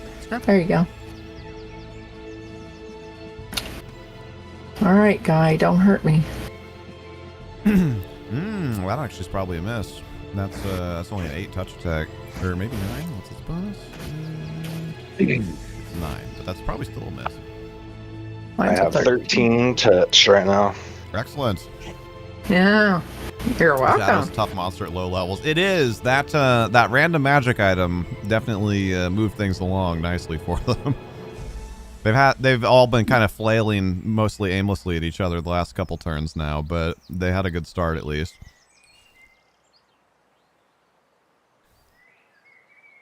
Healer coming in. Yeah, I'm trying to put myself between him and that. And then I guess this turn I will try to turn undead. Okay. Well, it would have moved 5 feet, right, to try and touch me. Oh, yeah. Sorry, I dropped the ball there. Okay. On top of everything That's else right. I'm trying to do, I'm also trying to eat. So it would have moved on its turn to touch him, so it would be here. Okay. Sorry. No, thanks for thinking Well, of it. that's no sweat. All right, so we're going to try and turn undead. Yes, that's what a D20 minus my It's charisma. been a long Turn time it. since I had to interact Turn with that. Just one sec. Turn it.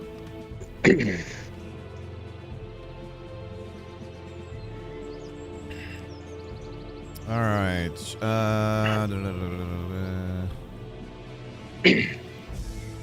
You can attempt to do this 3 plus your charisma modifier number of times per day. But where's the So that's- actual info? Twice for me. See Turning damage. There we go. All right, the turning check. There we go. Why is that split into 2 sections? That's terrible. The first thing you do is roll a turning check to see how powerful of an undead you can turn. And this is 1d20 plus your charisma modifier. Right, so I rolled a 14. Minus 1, it's a 13. 13. Excellent. So you could turn your level plus 1 of undead. Yeah, what is our level? This monster, unfortunately, is level 3, though. So we can go We're- through the rest of the process if you really want, but it's not Well. going to affect it. What level are we? Oh, wait, shoot. I might have lied. You might be level 2. That's a good question. It's been a long time Does since he I have set a- all this up initially. Does he have a +2 in knowledge religion? Or 5 ranks in knowledge religion? We didn't really stat out the skills in that way, but you'd have to be. Yeah. Yeah, sorry, hold on. You couldn't be level 1 because you have too many hit points. Might even.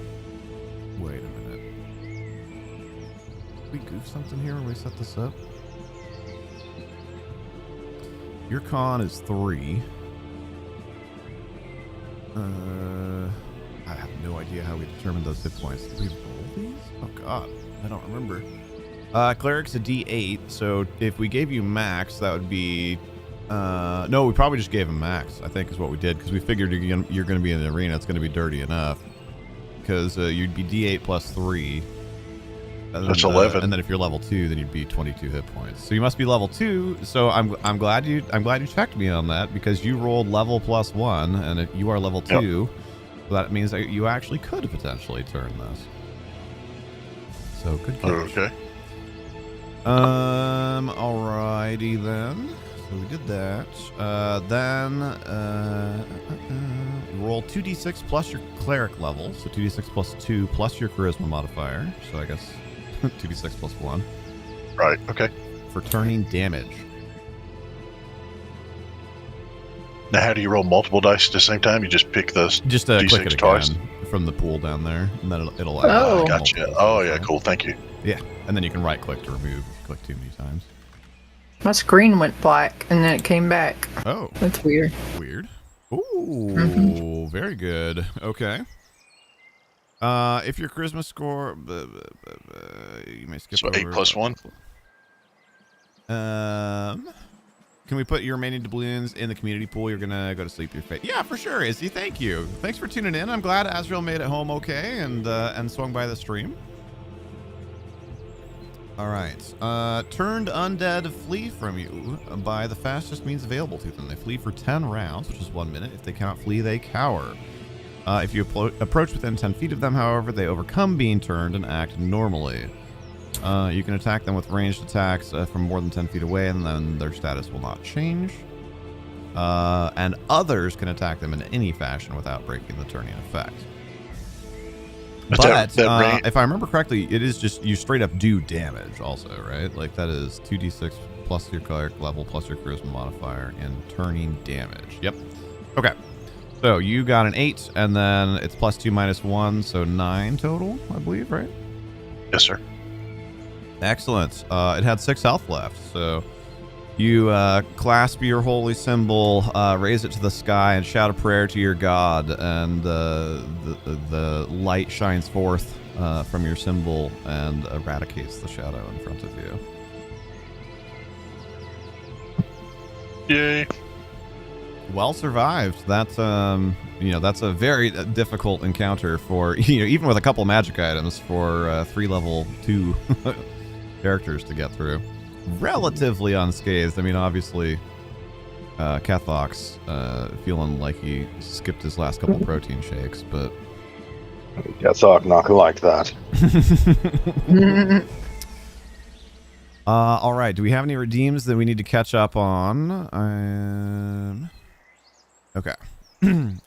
So, as a quick call to action there, for one, if you weren't here for the initial info, Bloons is in chat in Twitch, and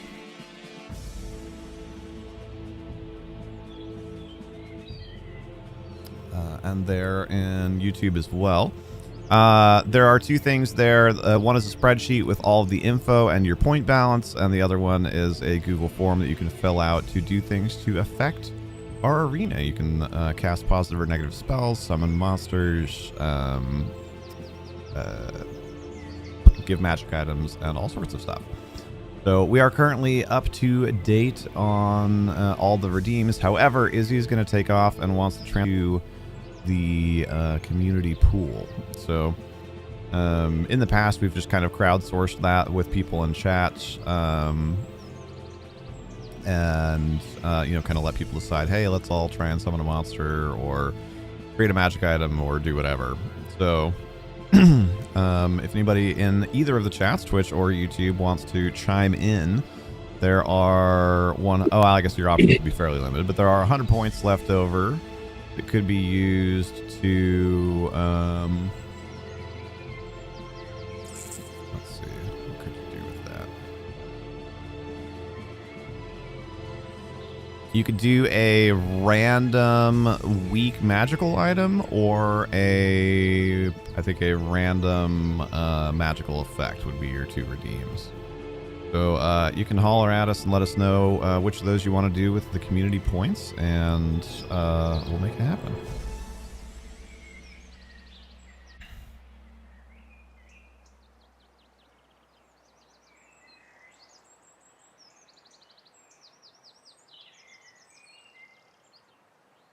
And then would somebody roll a d4 for me, please, so we see how many rounds we've got between summons here. Holy moly. Oh. Who wrote that? Kethox wants more action. Indeed. All right, so you have a sense that you have a brief moment here to act, without necessarily getting punched in the face, but there is more coming. You hear you feel the malevolent spirit of whoever or whatever has summoned you here is manifesting something soon.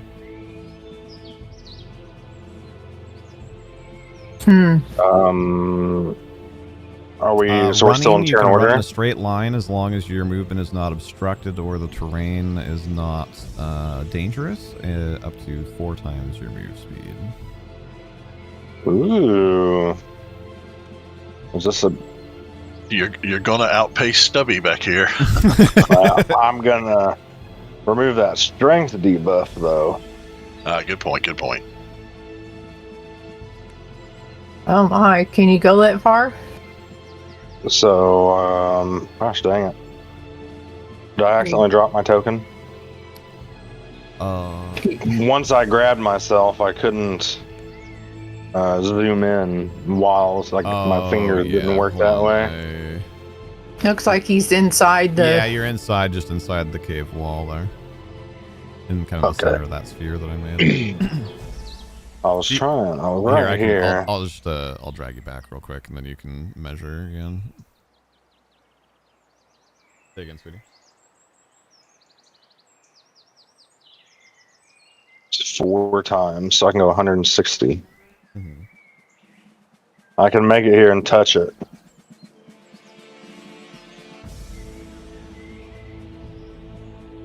Go ahead and roll. That's what I think Kethok's gonna do. I'm gonna run and touch this. I have 160 movement to do it with a run. Man, Okay. we'll be behind you. I'll come back. Kethok, come back when not tired. So yeah, I'm gonna run up here and bop the pedestal. Okay. Yeah. That works. You Okay.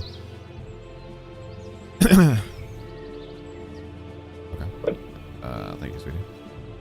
So yeah, you run in there, and you remember the old like Warcraft 2, Warcraft 3 Bloodlust sound? Yeah. Yeah.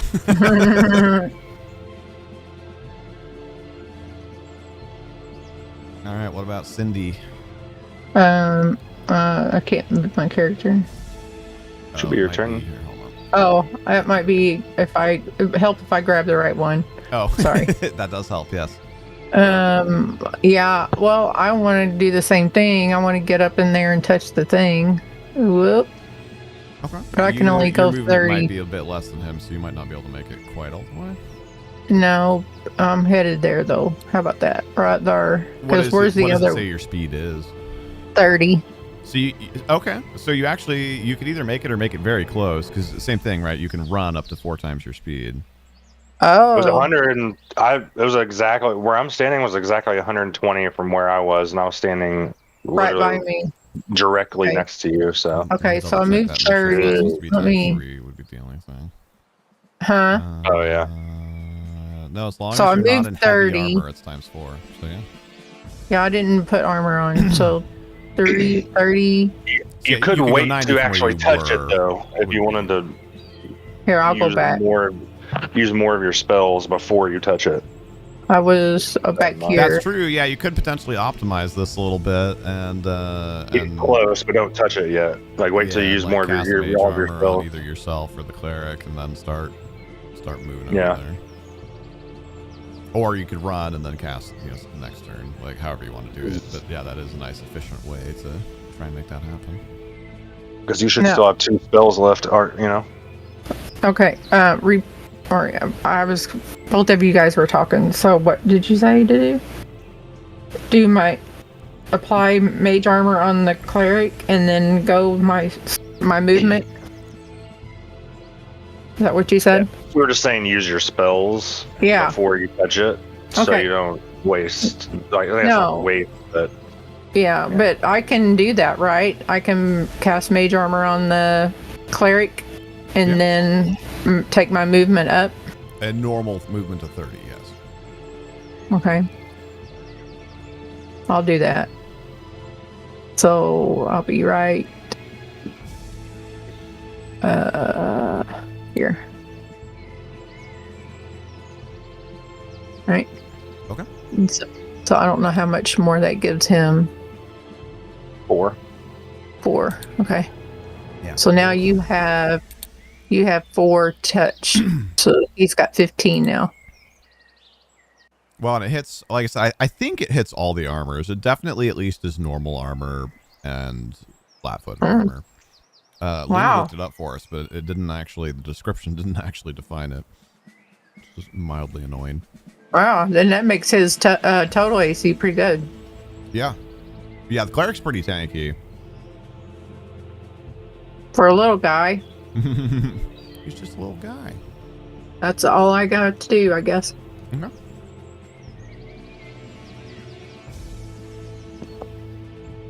Hit in turn. Oh, yeah. Thank you. Oh, no. Where's this guy at?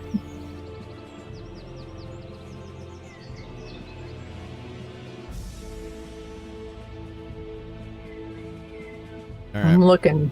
What you got? I'm Bergrim? looking. No, it's the gnome. Oh, yeah, it is gnome Claire. Oh, never mind. I thought that was the enemy. Yeah, there's nothing currently in initiative with you guys. Okay, awesome. Come on, Claire. It's clear. I can't move until you end your turn. Oh, I it's, did. yeah, no, it's a little bug that Tailspire has sometimes. Hold on. Should be good now. It's probably mine because it keeps blacking out and going back on. It happens during our normal sessions sometimes too. It's like one of the few actual complaints that I have with it. Well, I guess since we're spread out a little bit, I'm gonna just flat out run, which will let me move 60 feet and just get right between you guys in case something happens next round. I can reach you both. It's okay. I got spells. And there we go. I'm done. I got one more at least.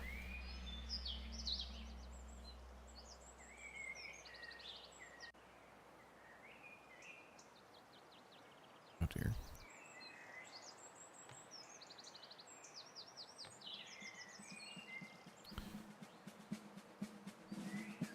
We You got to do like I do.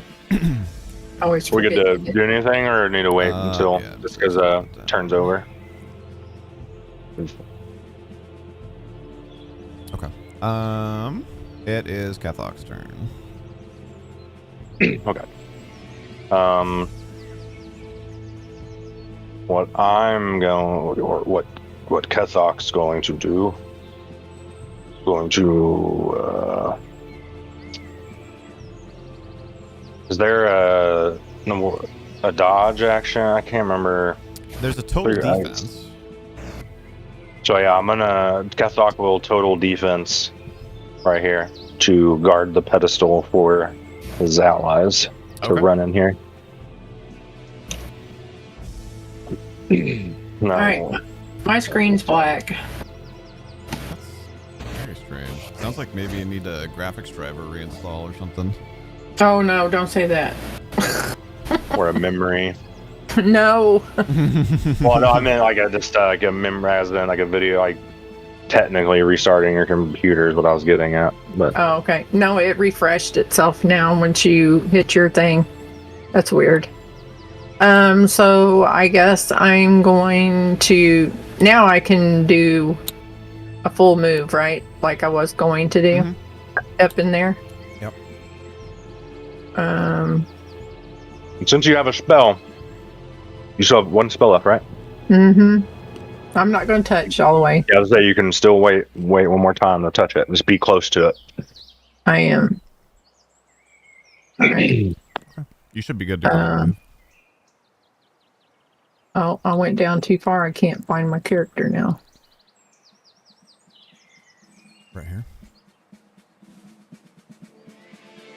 No, I used the little thing on the lowered side. Thing too far. Yeah. There we go. Now I can see her. I like all your yellow things. Yeah, it's really cool they added that. Like, it was literally just on like Wednesday. That's a brand new feature. 50. Got to get in here. And You've definitely got. I really like this. movement, so don't worry about counting it. Just get yourself positioned where you want to be. okay. How much should I get? 120. Yeah. So you still have I just 7. want to come in there near where he is. Yeah, I mean you can even get right next to it. Just don't don't say like I touch it. Oh no, I'm not. But it does kind of matter, like, for movement purposes and whatnot. So unless you have a specific thing you're trying to accomplish, you do want to. You're already moving this turn anyway. You want to end right next to it. Otherwise, next turn you'd have to move, touch it, and then be out of movement. All right, so I'm going to stand. I think this is right beside it. Okay. Yeah. Is that it? Yeah. Okay. Ah, now I got it. Yeah, me too, Edna. All right.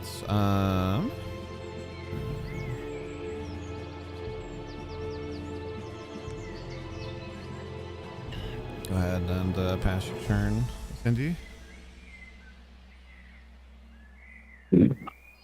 Hmm. Posers. Do not, Kethok. I'm Kethok. Oh no, I didn't see all them in there. Well, they weren't there yet. Their initiative was behind yours, so they have been summoned in by the malevolent spirit that is here to enjoy your torment. Oh my goodness. And I'm gonna say, because of the way the rocks are, and just kind of where I arbitrarily dropped them, the front two charge you, and then the one in the back like runs along with them, but he can't actually perform the charge action because of the rocks and stuff being in the way. So he runs along behind them. Let's see, how would offering the help action work? I guess if they're charging and like leaping at you, he does like a ballerino move and like kind of like grabs the front one by the hips and kind of like yeets him forward at you. Oh my gosh. Demonstrate that for us there, buddy. Are these orcs wearing tutus by chance? Yes, actually, canonically. Okay. Mhm. Just want to go on record saying if a half-orc barbarian dies to other orcs with tutus, that's Yeah. not a good look. That's not a good So I'll roll the not assisted one first here. From the Tutu clan. Right. Yeah. Oof. That is a 22, which I have what? Yeah, what are you at normally, and then we can add in the total defense. 12 plus 4 for mage armor, plus 4 for total defense. So 20. 20. Dang it, you're close. Unfortunately, them just like pop. And there's actually a little pop, like a bubble popping sound, as they appear in front of you and come running at you, and you're just not quite able to get on guard at the time. The tutus and the throwing, and it was just enough to distract your defense. What did I see? So, Yeah, I have, like, the that first sideways puppy dog face, like, swings huh? in. What's up? sideways puppy dog face, huh? That first one slashes you for 11 points of damage. Sheesh. Yeah. Chaotic. Thank you, Chaotic. That's cool. Yeah, Chaotic's great about helping with that stuff. I appreciate it.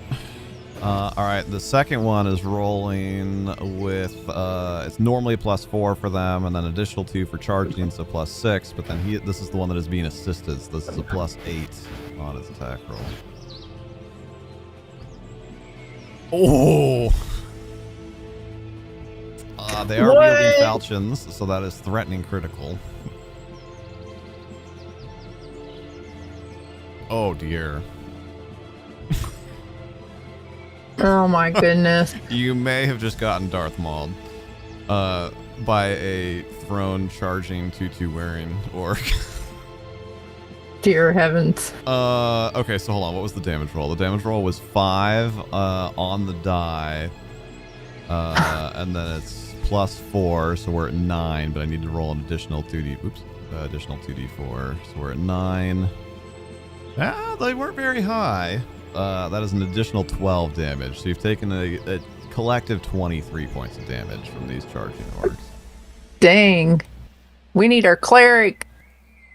I'm gonna holler at the cleric. Yeah, well, you guys ran ahead of me. Yeah. What could possibly go wrong? Check my math. I should be at 9, but You had 32. Yes, 9 is correct. Not actually incapacitated, believe it or not. No. Okay. Kethok is, he's had a roller coaster of emotions, right? First, we had a magical bow appear in our hands. Then we had our muscles physically drained away by a weird ghost thing. Then we magically got our muscles back. Then, tutu wearing orcs came and tried to cut him to ribbons. Kethok's having a lot of feelings right now. Mostly angry ones. Well, I can't Those are get close enough to Kethoks. touch him in this round, so I'm just going to flat run for the full 60. Yeah, so you I'll might be as ready well. for next round. Just yeah. You might be able to touch him. No. All right, there's 49, so I got 10 feet left. I can't see, so I'm going to drop him and then move him again. Oh, okay. Yeah, that's fine. Yeah, it'd be close. I mean, you wouldn't have the action to cast the heal spell this turn anyway, but you will. Yes, you'll definitely but be able at to do least- it next turn if he's still in one piece. You could. Well, no. Never mind. Yeah, that's about right. I'm just going to, run up and yell at him. Hit me! Is that All right, I'm done. is that a persuasion check? Hit me. There Your is mama's a actually a kobold. thing for like making a charisma check to like incite Yeah. positive morale in people, but it only really helps with saves against fear, which you're not exactly making right now.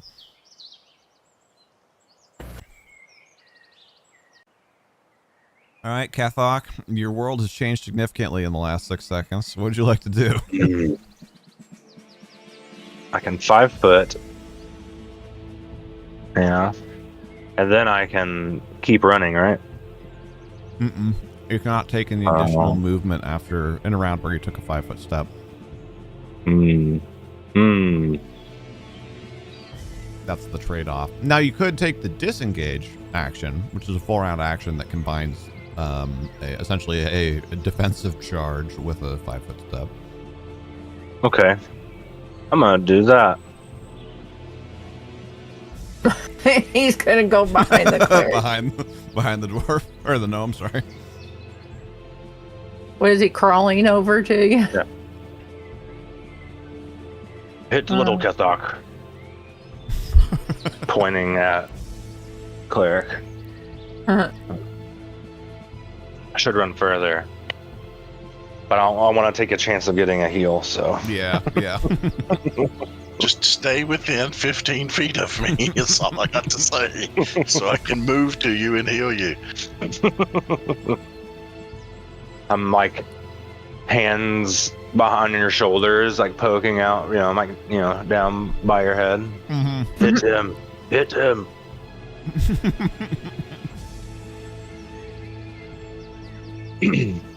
all right.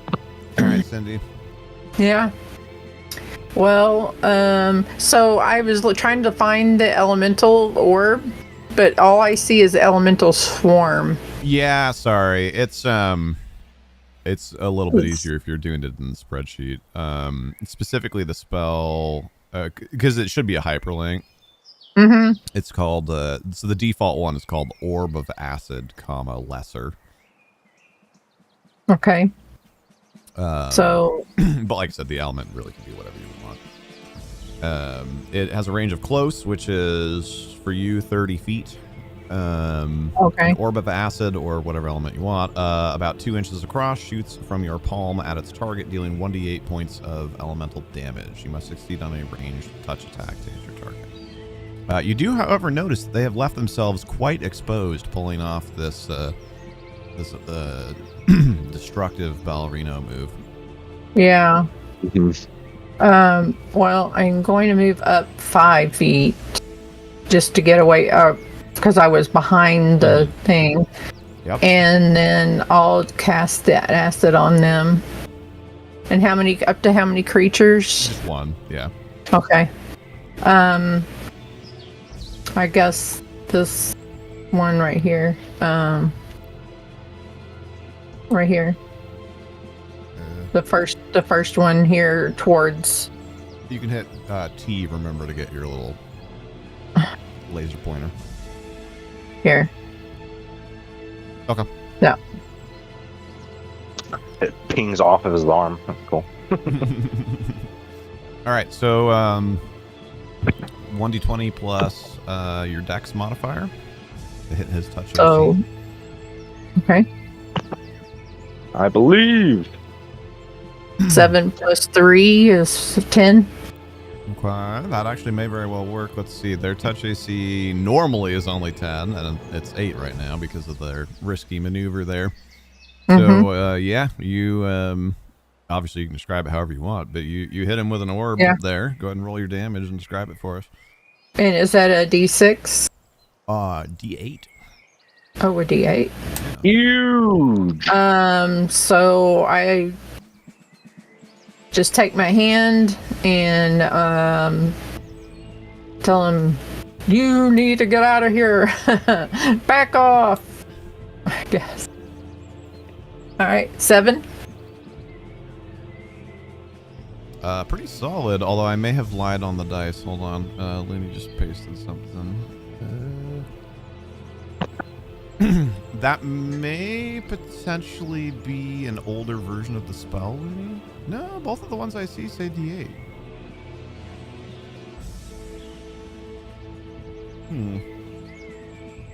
For caster level? Yeah. The thing I was reading was D8. Yeah. Both Spell Compendium and Complete Arcane say D8. Mm-hmm. So I wonder if you found something that's like similar but technically a different spell.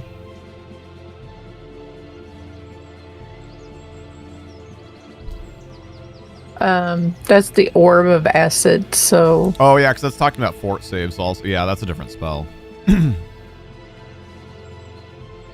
Because there's no save for this because it's a touch attack. Generally speaking, it's one or the other in 3.5. You're either making an attack roll or there's a save. So, what I did 7 damage then? Mm-hmm. Yeah, he like, you hear the grunt, like, just it's like, as he gets hit by it, and then the skin just starts, like, melting away. He's still up, but he looks very rough. Good. Is that, just as a quick question, will that do continual damage on him, or is it just a one-shot thing? One shot. Okay, cool, thank you. Enough to let him know I mean business.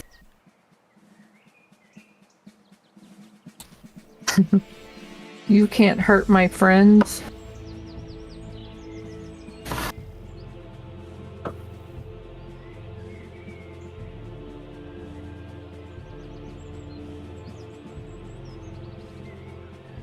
Go ahead and end your turn, Cindy. Did it work this time? Okay.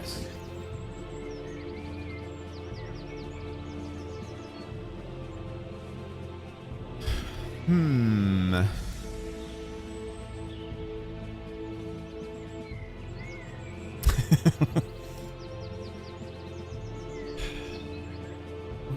What's our distance here? They could get to you. They could even dodge around the little dwarf. Or, dang, I keep saying dwarf. Gnome and get to you. I feel like he wants revenge.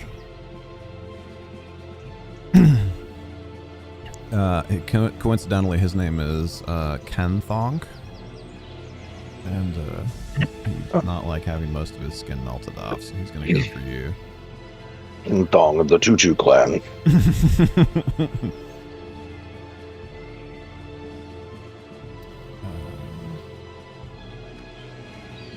Oh my lord, you're so lucky because you're the only person that hasn't had mage armor cast on him yet, I think, right? You cast the first one on Kathok and the second one on, I guess Durgrim didn't end up naming himself on Durgrim. I didn't see how to do that. No, I was just having people tell me, and then I was doing it. Oh, okay, cool. That is almost certainly not going to hit.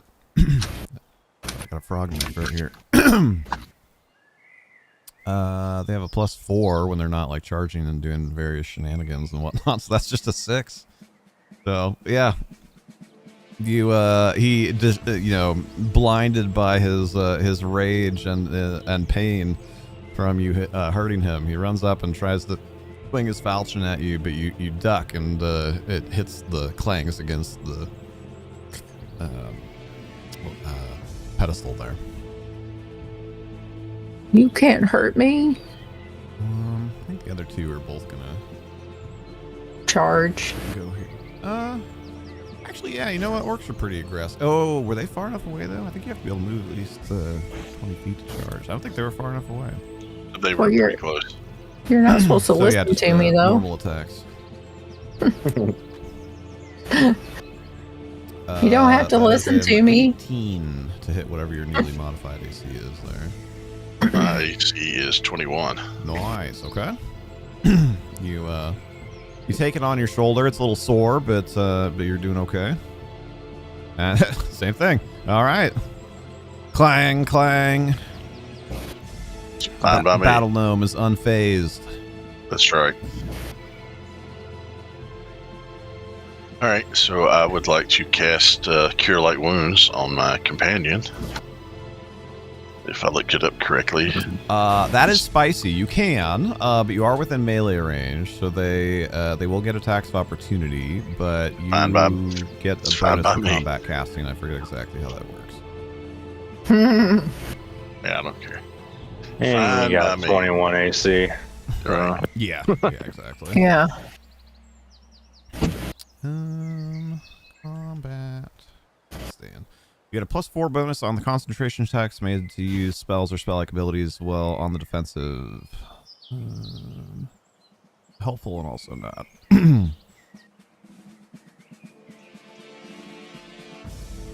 You must make a concentration check whenever you might potentially be distracted by taking damage, harsh weather, and so on, while engaged in some action that requires your full attention. Such actions include casting a spell, blah, blah, blah. In general, if an action... okay.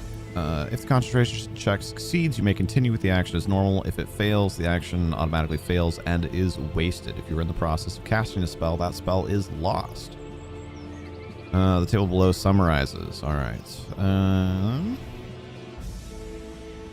So, all right. So it doesn't prevent them getting their attacks of opportunity. But what happens is if you get hit, then you make a concentration check that is equal to 10 plus the damage dealt. And you get a +4 on that because you have combat casting. Okay.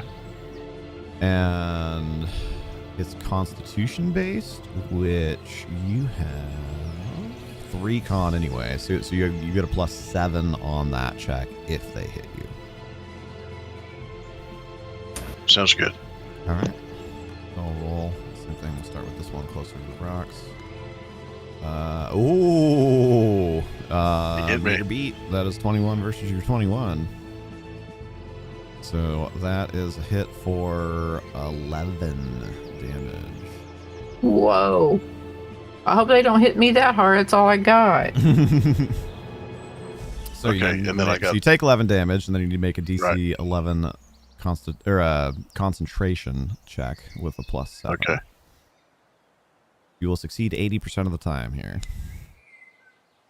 Fun dice math. Fingers crossed. I believe.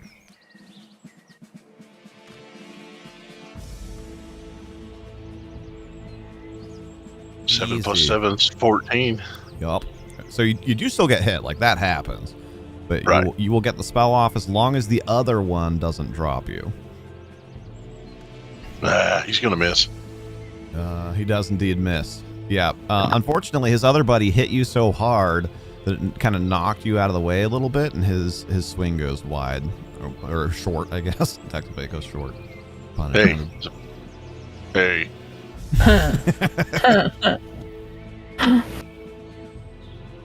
That's funny. Okay. So yeah. So I wanna. Do I need to roll to successfully heal him, or just do what? No, you don't have to make like a touch attack or anything, but you do roll the amount healed. Cure light wounds is 1d8 plus caster level, so 1d8 plus 2. in your case. Gotcha.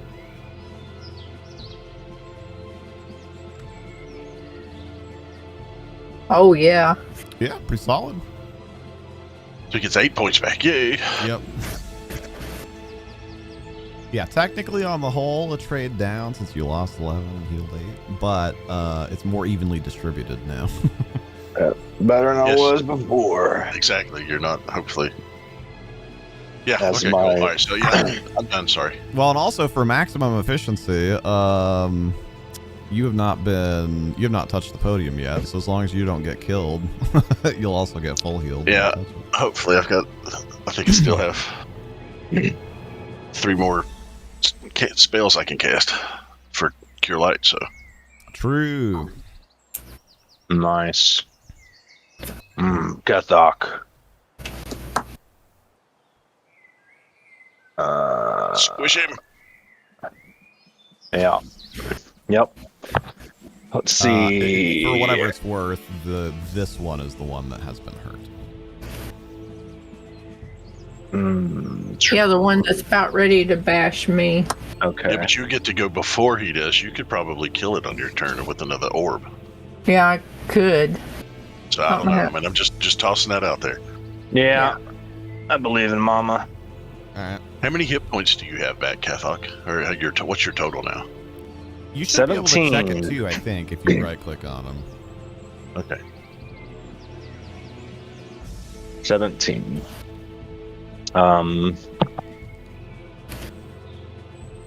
Okay.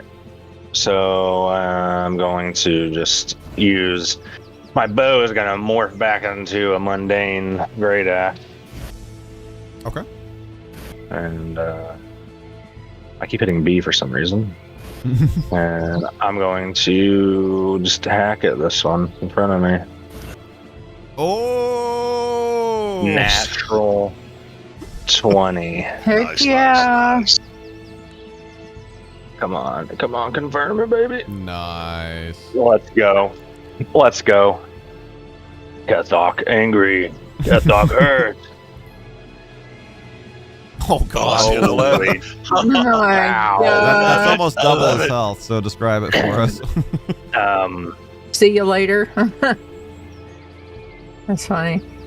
Has anyone seen Korgoth of Barbaria? Or sorry, over double his health. I do Seen not that. know that reference. Okay.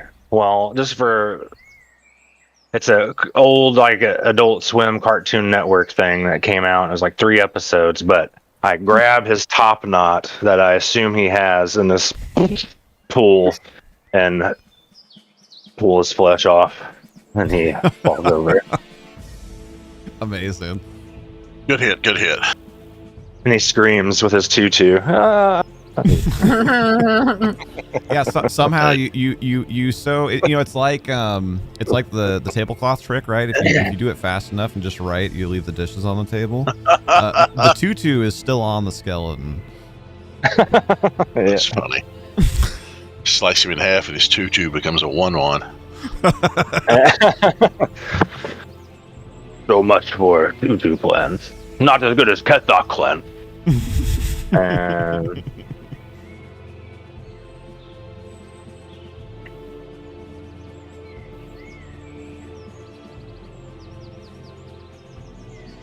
So that one's I gone. believe in you. Uh-huh. in you. I guess I'll cast acid on this dude in front of me. Or do I have to touch the thing first?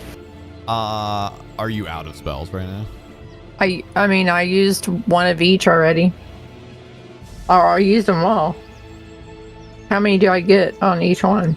you had a 5 total because of the thing. Well, that earlier. was an arbitrary number. I didn't actually look at what her. Oh, She had 5 to start, and then she cast down to 4, and then she got replenished 2, so she was at 6 out of 5.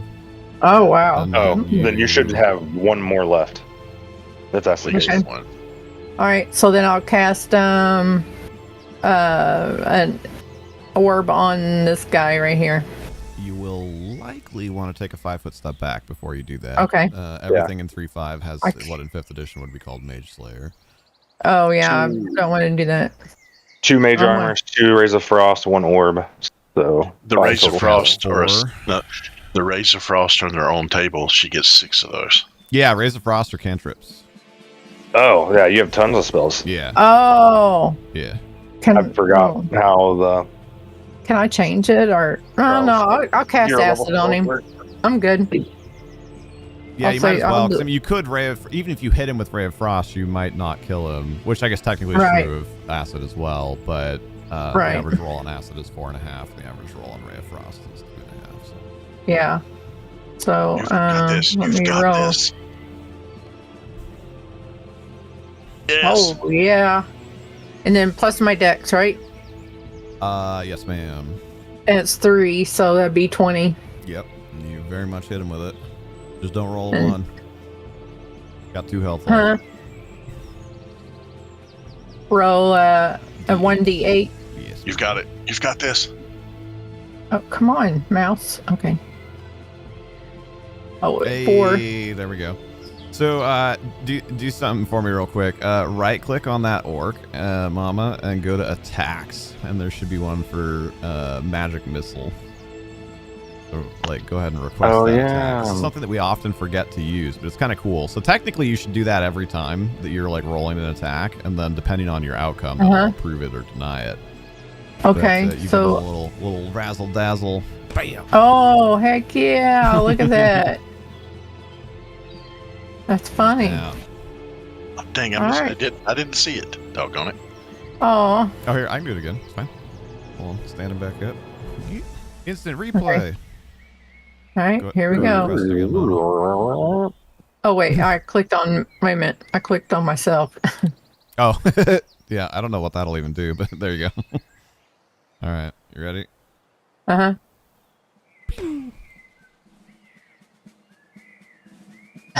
That's cool. Oh yeah, I like that. I like that. Bye.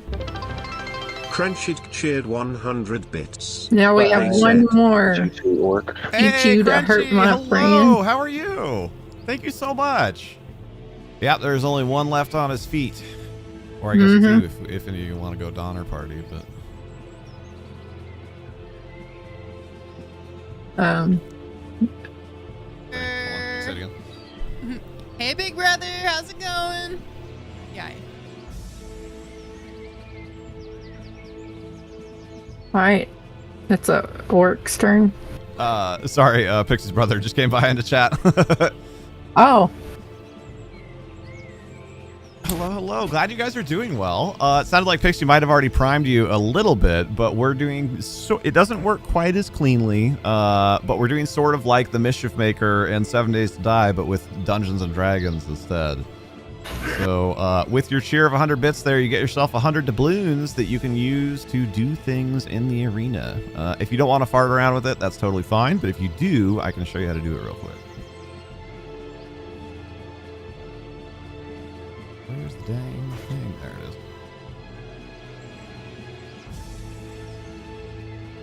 is. Show you. All right. Give me just one sec. We'll finish this initiative turn, and then I'll give you the rundown. And also, I'll show you our Valentine's cards. I actually asked Pixie to send them to you, and I think she forgot. But I think you and if your other half is around, we'll get a huge kick out of them.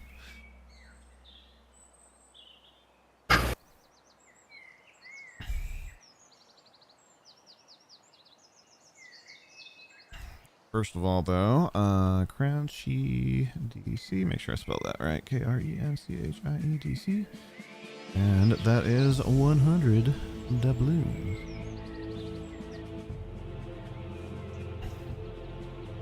All right. So yeah, let's finish our turn here real fast. That one, whose turn it is dead. Hold on, let's make sure I remove the proper one, though. That's the one right after Cindy. Remove. Gonzo. What about the next one? All right, the next one in the order is the one that is still up. Well, as much as he'd probably... Dang it, sorry. Frog in my throat. As much as he'd probably like to try and get revenge on the one that just ripped the skin off of his buddy, I don't think he's going to want to try and do-si-do around here to get in range of you, so I think he's just going to try and bop you again. He's angry about missing you last time. Sounds good. Actually, you know what? Right, because I said the other one hit you so hard that his attack missed. He like turns the other one and like spits on him. He's like, "That's what you deserve." Yes, what he deserves. He does, however, then proceed to miss his attack again. oh my goodness! So he like takes his like holds his sword up over his head like ah, like yelling, but he's not having a good day. And then this other one also misses his attack. Or sorry, not misses his attack. The other one's dead, and that makes it your turn. Well, I'm just going to stand here and tank and wait for my orc friend to kill him. So I'm going to cast Cure Light on myself this turn. Okay. Since they almost killed me last turn with half my right. So that will be the same process, of course. So I'll roll a d20 to see if my concentration works, or Well, he has to roll to see if he even hits you. Oh my gosh, he did. for 6 damage. So just don't roll on that one. So, oh yeah, I got you. So You have a it's plus, you have a plus 7, 100 so bits. just don't They fumble it. said. Thank you very much, Crunchy. I don't know where that die went. What was that? Sorry. I said I don't know where that die went. Oh, it's fine. It was a 16 plus your bonuses, so handily passed. You do still lose the 6 health, but you get the spell off. Gotcha. So let's just hope you heal Sweet. yourself for more than you got hit for. More than 6, yep. More than 6. More than 6.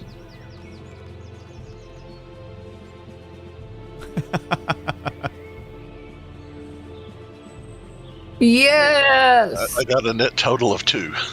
2 more. Wow. Hey, it's progress is progress, my man. Progress. So It look- I'm How up to come it's- 13 out of 22. Oh, it said 6 on my screen. That's weird. Modifier. He Yeah, did he gets 6 plus to one, me. too. Oh, I guess mine's delayed or something. That's weird. Thank you very, very much, Crunchy. I'm glad you're getting a kick out of it. Mr. Two- Crush. two Well, net actually, 20s before you so start, far. Cathok, if you don't mind, we're going to take that opportunity to do a little housekeeping here and show Crunchy Okay. how things work. And also, apparently, you're getting a magical bastard sword from presumably Malkator. Holy. Awesome. Nice. We'll just Then say we- that it's a Swiss Army magic weapon, so you now have the 3 choices. Then we need to have a discussion with whoever summoned these orcs. So it was a major enchantment. Dang. Get over there. So you scroll over until you get to melee weapons, and then below melee weapons is melee weapon enchantments, and then there's minor, medium, and major. So you're gonna roll a d100 and compare it to the major table. Yeah, a bastard sword is a D10. Sheesh. Sounds right. Okay. The 4 is probably a typo. Oh lordy. You just got a Vorpal bastard sword. Yo. Yo. This potent and feared ability allows the weapon to sever the heads of those it strikes. Upon a roll of a natural 20, unfortunately, you've already rolled 2, so you're probably not going to roll anymore. Followed by a successful roll to confirm the critical hit, the weapon severs the opponent's head if it has one from its body. Some creatures, such as aberrations and all oozes, have no heads. Others, such as golems and undead creatures other than vampires, are not affected by the loss of their heads. Most other creatures, however, die when their heads are cut off. So you can just straight up one-shot, like, Is most that things. only on a 20 or on critical? On a 20. Okay. The bastard sword's 19 to 20. Yeah. Yeah, so you could have a non-Vorpal crit. Although for flavor, I might say if you roll a nat 20 on the confirm, I might count that. Increase your chances a teeny bit. You all seeing that at? I don't see that. And then this is a good opportunity while we, like I said, we do a little bit of housekeeping. If you guys need to, take a bathroom break or stretch your legs right or back. whatever, take about a few minutes to do that real quick. We're looking the stuff up. Well, in the spreadsheets that Mercy linked to Mama Woes, and also on the SRD. Okay, I was looking on the SRD. I didn't see it, but that's okay. I I'm gonna know mute where real my quick. stuff So is. you can help her a little bit if you want. I'll just mute and talk through the things so you guys can chatter if you want. Or definitely, Okay. yes, not mute. All right, that was super cool, and thank you again for the bits there with the on-screen celebration. You had to show the Queen of Milan. Absolutely, I have some things that I want to show you guys too that I think you're really gonna get a kick out of. Give me just 1 second here. I want to make sure to give you your doubloons, so once I show you the thing, then you can do the thing if you want. Also, hello. Absolutely. All right, let me. Oh, this is going to be a little bit hard. That's fine. We'll make it work.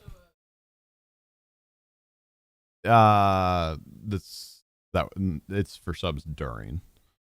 Yeah.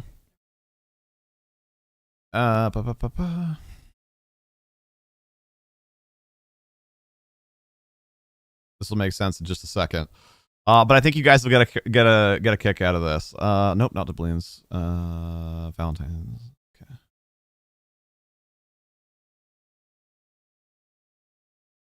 So what I did was I spent an absurd amount of time doing this, but we made Valentine's Day cards for all of our Dungeons and Dragons players and their characters, and it was an absolute blast. So I wanted to show them to you guys because I thought that you'd get a kick out of them, and also maybe some people weren't here earlier in the stream. So here's our first one. So this is Alan Dite, the Paladin. The Paladin is like a holy knight. And the top there, that is what his character looks like. That is like a little plastic miniature of his character. And then down below there, that is his actual real life player. So first up, we had Alan the Paladin Dite. His heart beats for you. There's a little bit of an extra joke that goes along with them too, but the context is probably not worth taking the time to explain. So we had that one, and then we had, this is Bahir. He's kind of a fighter, warrior type guy. You're the only pun for him.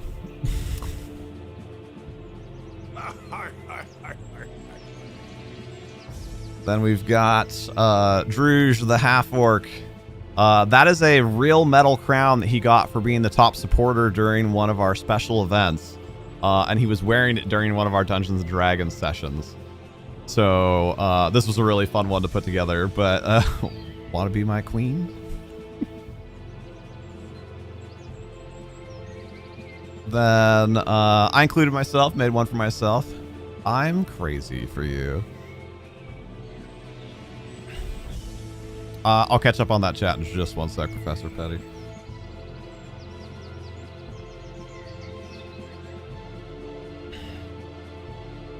Then we had Rubato the Wizard. Hold on. You look cute today.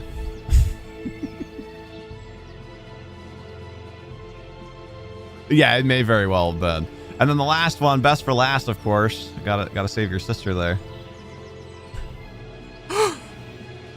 You take my breath away. These were so fun. Like I said, an absurd amount of work between finding all of the pictures and cutting out the backgrounds and coming up with the jokes and editing everything together. Like probably over 2 hours per card. Like a ton of work. But I'm really happy with them, and their players enjoyed them too. You meant that for me? Aw, thank you.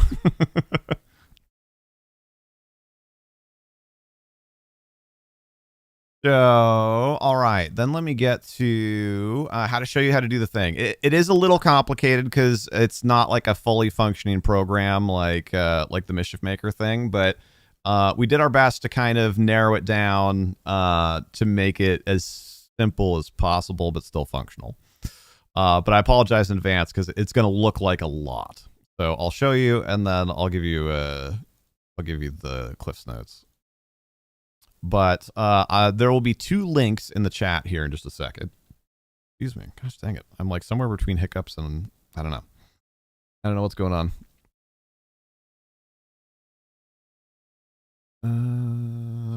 Go back over here. There we go.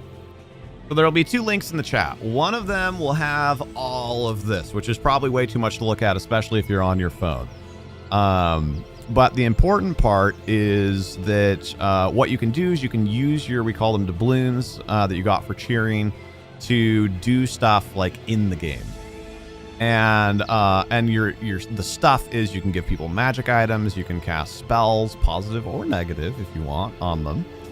Or you can summon monsters into the arena with them. So you don't have to read through all these tables necessarily, because that's like a crap load of stuff, but that's what's going on here. In balance, you can see your balance. Right now you have 500. So that would be the main thing that you're going to want there. And then the other sheet is the much less scary part. And that is a Google form that will ask you, I don't remember, 5 to 10 questions. So it'll just be like, do you want to target somebody or random somebody? Do you want to cast a spell on them or summon a monster or whatever? So it'll be pretty much yes, no questions. So it hopefully should be followable. So with that being said, obviously let us know if you have any other questions or anything. There's the 2 links in chat. And you know, worst case scenario, I guess, Pixie could get on the phone with you and help do your first one if you need.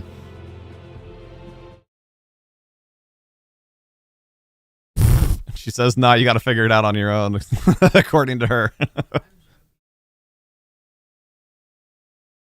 Did you do Malcater's thing? Okay. Oh, that was okay. Oh, I don't know. He said he was. Oh, I misunderstood. That was from Murdy. Got it. Cheered Oh, 1,000 my bits. lord. They said. Thank you very much, Crunchy. Well, in that case, you've got 1,500.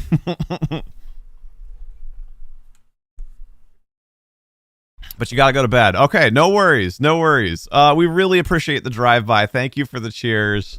If you ever have a chance to swing by during one of these again, we'll give you a little credit because I call it the Friends and Family discount. Thank you very much for the cheers. Sleep well, you guys. And hopefully, you know, we look forward to seeing you again. Oh my god. We look forward to seeing you Crunchy again I soon. apologize for whatever 600 my brother bits. wreaks upon you. They said. He just he just gifted a bunch. I mean, I think he's going to bed, but Yes. Hold on. Let's see about workouts because I know the Queen of Milan would get a kick out of that. There's you he also scored lives on the East Coast. you scored 2. So 10 reps. Or sorry, no, 2 plus you cheered 1,000. 15 reps. What should we do? You want to make your sister do some squats or something? I'll go do some squats. You totally should. You totally should. And I need to go to the bathroom anyway, so that kind of works. She can do the workouts while I go to the bathroom. Mamuo says, "Tell your brother Mama says it's time to go to bed."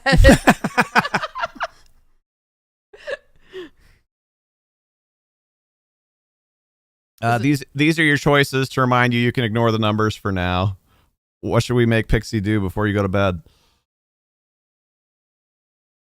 Honestly, I would rather do squats right now. My laying down not gonna feel good. Oh, okay. Malcater's joining. I don't know exactly what that means, but she said that laying down for things like planks or crunches would not feel good. So how about squats? Yeah, right now squats is what my body feels like it could do at this point. Got it. Okay. Well, I'll kick on the camera, and then you guys can get to bed. Ranger, Thank you I so think. much for the cheers. Very, very kind of you. Yes. Yeah. And then we'll get back to the D&D in like 2 more minutes at most. Oh man.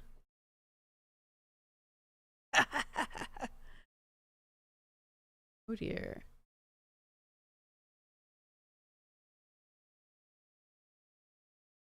I'll be right back. I gotta go do some squats for my brother's bets. Oh, be right back.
Well done, well done.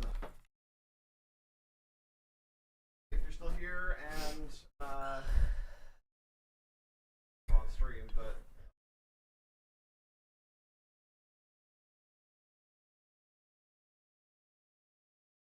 dang it! I was rushing. Sorry. Thank you. If you're still here, good night, Crunchy. And I'm sorry, I'm not sure what to call your companion on stream. Queen of Milan. But of course, yeah, the wonderful Queen of Milan. Thank you so much for coming by. Thank you for the cheers. Sleep well. We very much appreciate you. Also, I'd like to read whatever that was that Professor Petty said a few minutes ago too. So let me look at that, and then we'll get back into trying to beat this arena. Professor Petty said, I'm trying to write a backstory for my character, Zell, who is a child tiefling wizard that is exceptionally gifted at magic. She never knew that her father was born in Avernus. Ooh, spicy. And you have to make filler for her adventures across the world before she eventually wound up back in hell to save her student's soul. Wait, she's a child, but she has students?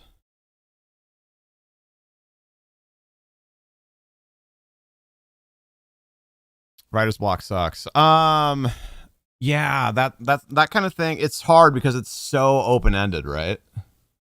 So you need like relatively mundane, like material plane things that she has done before going back to hell. She has a student because okay, yeah, fair enough.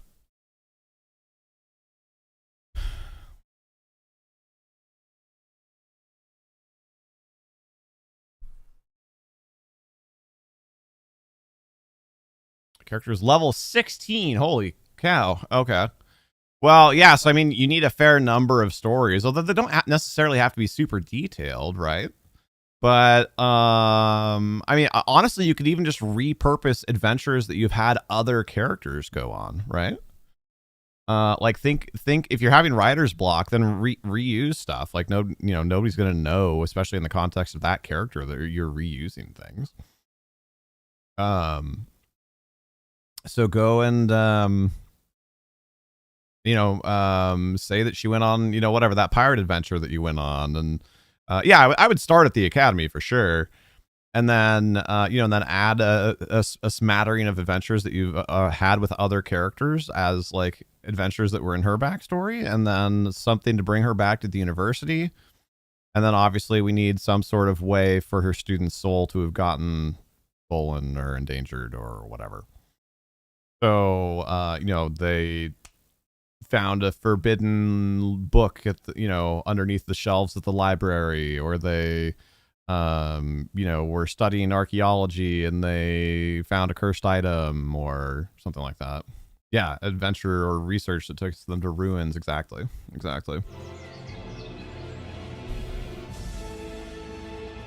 All right. I am back. Let's see. So we've got Mad Murdy was the one that created that Vorpal sword. Was that what I'm seeing there? Yes. Okay. So I need to Mad Murdy. Need to take away 300 for that. Vorpal sword. It's crazy. Did you see the stat block while I'm raging for that? Put in Twitch chat earlier. I glanced at it. I was like on the tail end of doing several of the other things. +8. And is that including the plus it being a +1 weapon? Yeah, that's what makes it a yeah. +8. If we really go down the rabbit hole, Vorpal's probably actually more than a +1. It's probably +2 or 3, but we can only get so lost in the weeds while we're doing this. It already takes long. Yeah. Yeah, I know. Yeah, that's crazy. Yeah. Yeah, unfortunately, Murdy, I would love to. I think what Dakota made for us with the spreadsheet and the Google form and all that, for those who don't know, Dakota's the one that set up and programmed all that for us. It is incredible, and running the doubloon stuff takes twice as long without it. However, I would love to, like, somehow get a version 2 put together, where it's, like, actually an app, for lack of a better word, you know, like a Twitch extension down below, like how Crowd Control and Mischief Maker and stuff used to be, or you know, or something that would have like reactive chat commands like that or whatever. But that's like a whole order of magnitude more complicated than what we have right now.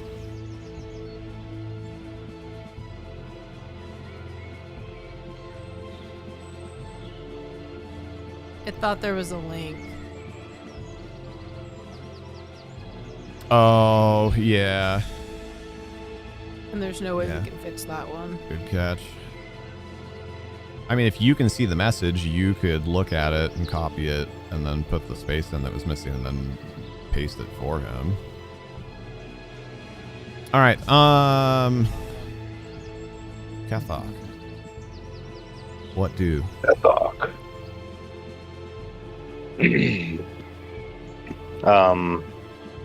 Cathok. Weapon morphs into bastard sword and goes to cut Kenthong the Oh, second. 20. Aw. What's the total roll? That is a though? 12. Oh, they have 13. Oh man. Close anyway. Yeah, very close.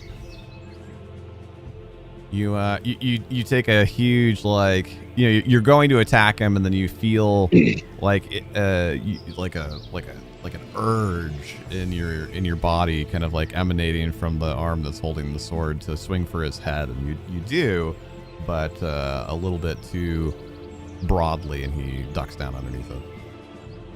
Hmm.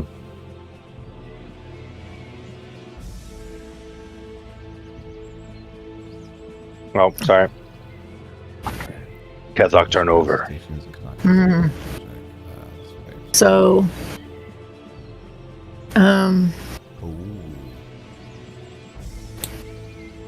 so this is Etma, right? Yeah, it's a little complicated right now. Yeah. Yes, the one closer to you is Emma. Okay. Cathok. And I can still. I just thought they looked alike to me. Do I still have an acid left? I think I so. think you actually have several, honestly, Okay. All right. So I'm gonna move up. because you can- had 5, If you have- and then you used Yeah. 1 down to 4, and then you got replenished up to 6, and then I think you've cast like 3-ish since then. So I Okay. think you have like 4 Uh, more. I'm gonna move up 10 foot here, and I'm gonna cast it on this guy that's standing again. Roll 1. Don't roll 1. Hey. Easy hit. All right. Oh, 19, Yeah. and then a D8. Let's see. A 4. Not bad.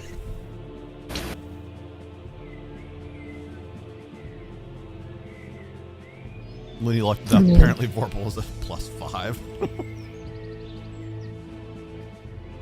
Oh, dang. Crazy. Mm-hmm. In an actual D&D campaign, that's like a 6-figure item. Oh, yeah.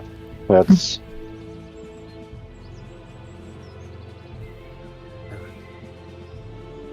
And then heirloom legendary. Like, I changed. That's my turn, and I hit the thing. All right. I think wondrous is the word. Tired of missing, of losing at whack-a-mole. He straightens his 2-2 Hey. and goes for Cathok instead. Hmm. Good, because I only have 11. Nope. Yeah, you're still a little bit too far away. I mean, I guess he could have footstepped, but.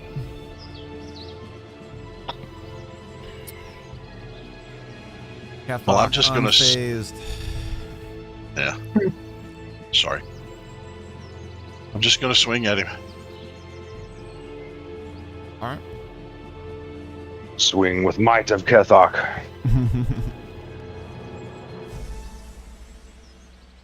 Maybe. Yeah. 13 AC. Plus- I'm just +1 to hit. Dang it.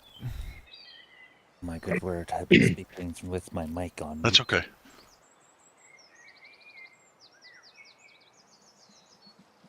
All right. Don't worry, little Kethok.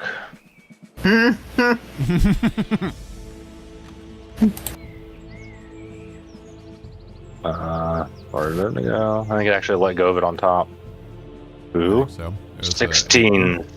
16 hits.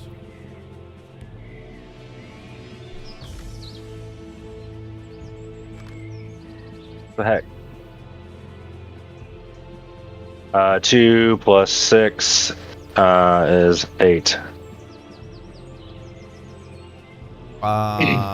He had Haven't already clipped been him. hurt.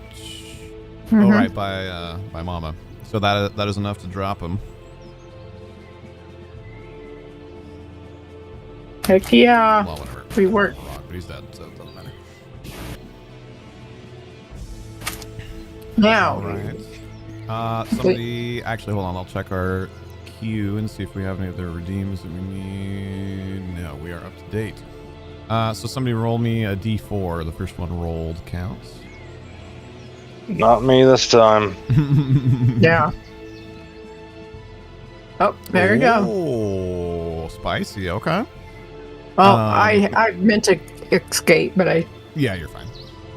You have a sense that the after summoning on 2 occasions so close together that the whatever malevolence that powers this this dimension is recovering, and you might have a little bit more time to do as you please.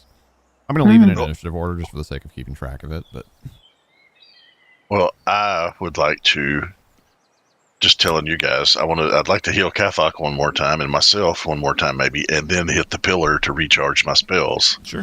Yeah, we can kind of describe it like that. We don't need to Before- literally before- go in initiative order. You get 4 actions. Okay. 4-ish turns. With Well, I just didn't want, anybody running out the other side of the Yeah. camp before I heal them. It's like, I can't keep up. Can we- Kethok, stay here. can we loot the guys? I think Kathok already did. He got that sword. Yeah, they just have standard orc loot, so like leather armor Okay. and falchions. Huh. Okay. So Yeah, Kathok- what I would come really on. like to do, like the end vision for this, is to continue to like refine the rules and and how we run it and whatnot, and like to get it to run as fast and smoothly as we can, and then do it on a monthly basis and have like a league essentially. Oh, yeah, that's and, cool. and to try and get people like to come, like a league is like a quarter, so you get like 3 sessions or something like that, and then like and then we can track it all throughout the year and like which event, like which battle arena group got like accumulated the most wealth at the end of the year or something like that, and then we could like send you a set of dice for winning, or I don't know, something like that. That's pretty cool. Yeah, Team Kethok, number 1. Yeah, I'm gonna go over and touch the thing and regenerate, and then just kind of. We said we got a little time on our hands, so I'm just gonna go look through their stuff over there and see if there's any rations and stuff we can grab. Okay. And then sorry, I just noticed. Malkate, are you trying to? Oh, you are in voice already. Okay. Yes, I will send you the code. Sorry, obviously been balancing a lot. No Yeah. worries, no worries. You want me to roll the dice for the hit points I heal? Yes, please. And just, right, so specify this- which one's going to who before this- you roll them. This is for the Kethok.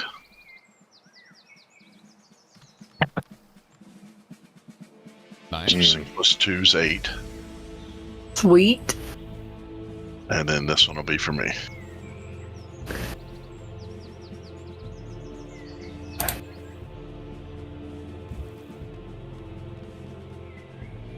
Ooh, I gotta that's good. Gotta turn Malcater up. I can't hardly hear him. I got 3 back. Oh, is So that- Malkater talking? Yeah, unfortunately, I can't hear you either. I didn't even So know I'm at that. 16. I'm at 16 total now. Going on. And Oh, then, there you go. I'm so sorry, I'm still having a little trouble hearing it, but I heard that you were speaking at least that time, which is an improvement. I was just saying I got a natural low voice. Yeah, I bumped you up to 200 so I can hear now. Yeah, I've got it at 200 and I'm still struggling. Oh, really? Yeah. Oh. That's Hello, not good. Eclipse. As a quick rundown of where we've been, the first enemy spawn was a shadow, or a shade, or something like that, which is an incorporeal undead. And the first random magic item that was created was, the first random item that was created was a magic weapon that was totally random that happened to appear in the hands of the person who was charging at it to hit it. That was a pretty epic way to kick things off. And then they had a little bit more of a fight against that undead, ultimately beat it, and then they managed to make it into this cave and had a fight with some orcs, and are just in the process of using their spells and regenerating and preparing for what's to come. So, all right. So, Durgrim's using, 2 of his actions for the heals, or 2 of his rounds for the heals, and then a third one to get over and touch the pedestal. So you'll have, 1 turn's worth of actions left once we kind of resolve whatever everybody else is doing. Well, that'll leave me 16 out of 22. I think that'll be fine. We'll see Well, what you're going to touch takes. the pedestal, right? So you'll end up full. Oh, does that do it full? Yeah. It like resets you to the default state, essentially. Oh, well, if I'm sorry, I didn't realize that. I would have put both heals on Kethok then. Oh, instead I of don't myself. mind retconning that real quickly. Yeah, that's fine. Okay, There's so only give him 3 more. 3 more, and then I'll go touch it and I'll be full, and then let's get out of this cave. Yeah. No Once worries, Eclipse. I'm- I mean, if you do want to go back, since we're streaming it on YouTube, the video will be there forevermore. But either way, you haven't been feeling good, so just you coming by and saying hi means a lot. And the answer to your earlier question, which I very much appreciated, and I'm sorry I didn't see it sooner, was there is not currently sub gifting on YouTube because we haven't unlocked monetization on YouTube yet. But it's nice of you to think of it. No, I can't move my character. Yeah, because we're still in initiative. Sorry, I can Oh. put it in exploration mode real quick. Kethok's first turn. Well, I guess technically it'd be 2 turns worth Is to there? move over here, and then see is this actual? Honestly, I didn't even know it was there. But sure, we Spoils. could say there's a little loot pile left over from All right. previous Checking out poor the unfortunate souls. spoils.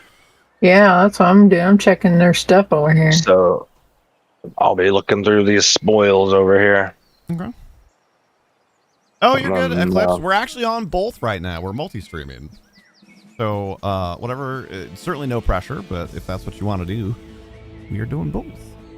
And my Well- next 2 turns would be to stay ahead of the party as we exit the cave. Okay. Sure. We can randomize a minor magic item. See if you pull anything useful out of the pile there.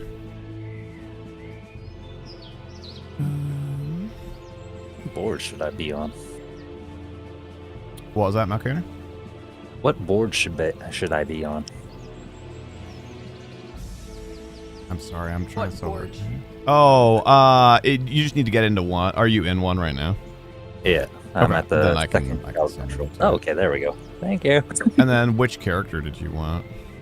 I wanted a ranger. Okay. No, you're good, Eclipse. This is actually our very first time ever multi-streaming. So we're doing both. And honestly, and we're trying to encourage people to have the YouTube stream up to, to help maybe get the algorithm to show the stream to other folks, / to help with YouTube watch time. So it's actually great that you're there. We had a lot of people who prefer to watch on Twitch, but pulled it up on YouTube and then just muted it and left it running.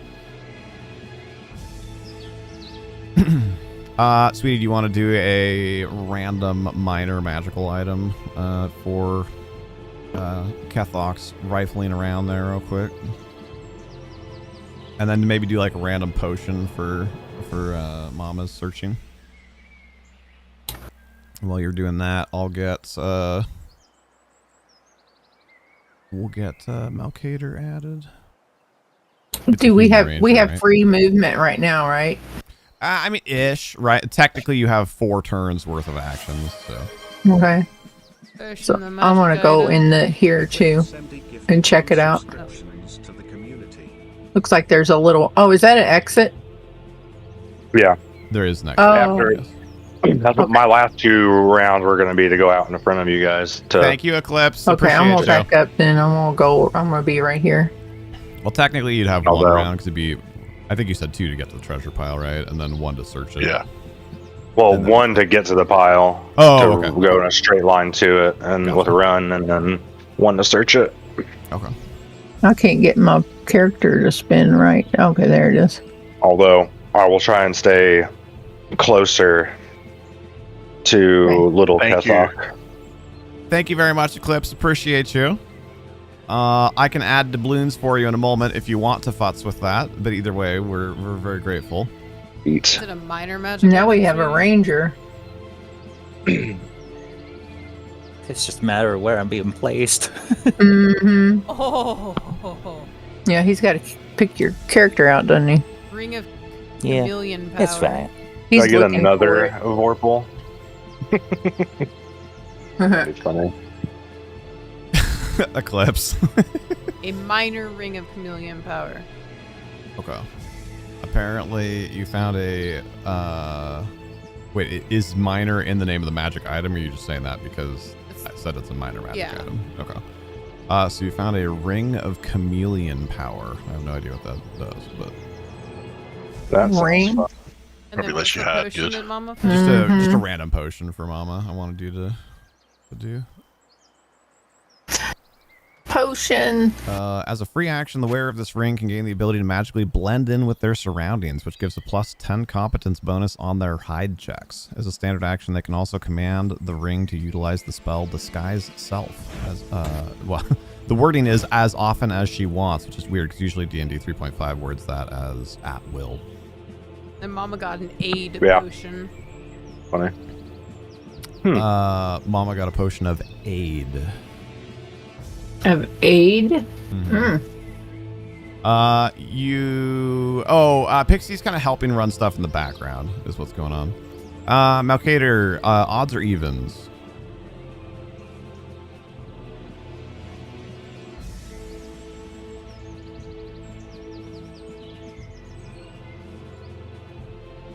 If you answered me, I could not hear you. Yeah. Evens for today. Even. Evens, alright. Hey, you're in luck, okay. Ooh. I don't see potion of aid. Sweetie, do you mind looking, clicking the link to the SRD thing for aid and then sending that to Mama?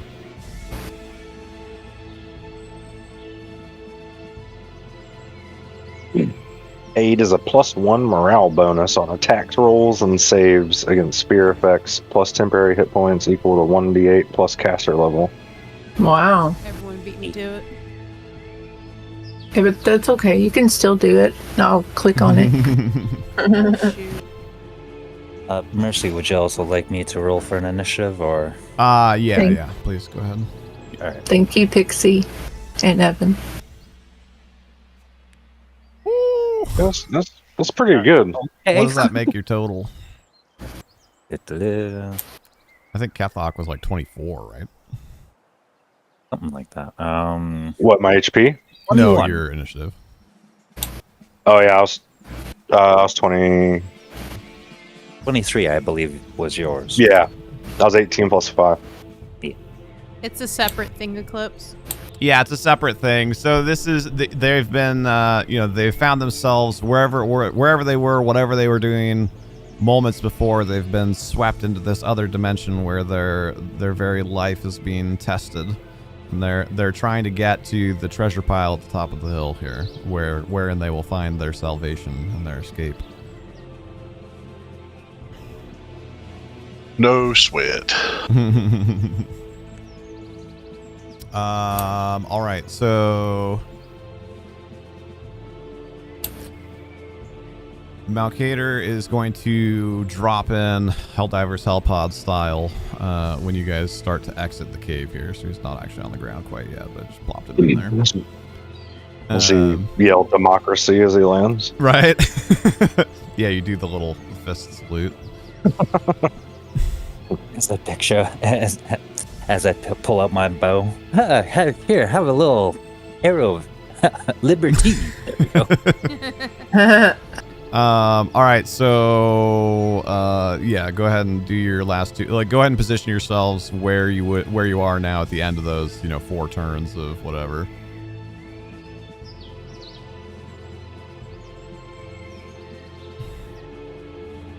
Is there anything that Durgrim you wanted to try and search, or I guess or maybe just 'cause you're so much slower, does it take all your turns to get over here, or what are you doing? It does. Yes, Okay. I've been This is double as moving far as the I'll whole go. time. Yeah. With Well, the that was- total defense. Okay. Do we have anything in the queue right now? We do not. Okay, although I do need to give Eclipse, that was gifted sub, which is 250 doubloons. Yeah, you can rename my character to Durgrim. That'd be fine. Okay, I did already do that, I think. Didn't I? Okay. Or maybe I just didn't. It says Gnome Cleric. Oh, on does my- it? not Okay, the- sorry. I thought yeah. I added Durgrim to it. Sorry. Or little Kethok, Yeah, I've got, let's. I mean, it's like an endonym and an exonym. I- He calls himself I Durgrim, you appreciate, call him Kethok. I appreciate the love, but I'm a deep gnome and I'm proud of it. Proud little Kethok. People say my legs are too short, and I tell them they reach the ground like everybody else's. Facts. So, if you so desire, Eclipse, and if your head is still bothering you enough that you don't want to fart around with it, obviously no stress. But if you want, there are a couple links that come through the chat there, and they direct you to the resources for summoning stuff into the arena. If you want to mess with it. If you don't, obviously no pressure. Thank you for the gift. Are we doing RimWorld tomorrow? Yes. Yeah, RimWorld on Twitch tomorrow night, starting a little after 5 Pacific. Okay, so is everybody's where they end up at the end of that time? Ooh, I just thought I of can't something. move my character no more. Oh, sorry. I hear. I'll put back an exploration. There you go. Yeah, I'm gonna keep following him out. Is this actual brush? Yeah. Would you consider that actual brush? Sure. Because technically, I have 40 more movement, and I was gonna do the total defense, Mm-hmm. but I kind of want to try and use this chameleon power and just see what happens, and do a hide, and come out and Sure. I mean, you're not currently being observed, so you could. Okay. I'm actually sorry, I have plenty of movement to get here. I'm gonna hide in this brush, Yeah. Make a hide check. with like ET space in the Right. in the And the ferns. So 1d20 plus your dex modifier plus 10 for your chameleon ring. How does a big barbarian like you hide in a bush? Right. plus 10, 16. Okay. As long as he doesn't pull out a little Still snap pretty of a good. twig. Did you do random monster, sweetie? Right? Kethok, I thought I I told can you do it if you haven't, 'cause I'm done with the other one. before we got on this adventure. Kethok hiding. We know what you're doing in that bush. You should have went before we came on this adventure. Yeah. Don't make me turn this car around. Oh, Oh my god. Kethok having fun. That's what the joke's for. Oh my god. Yeah. It's our zombie. Wait, is it really? A D4 is a 4th level encounter, right? Yeah, it totally is. That's hilarious. It's our zombie. Yep.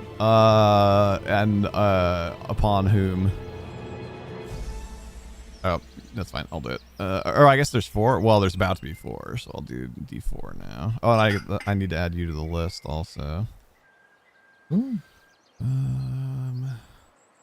can do that on this sheet.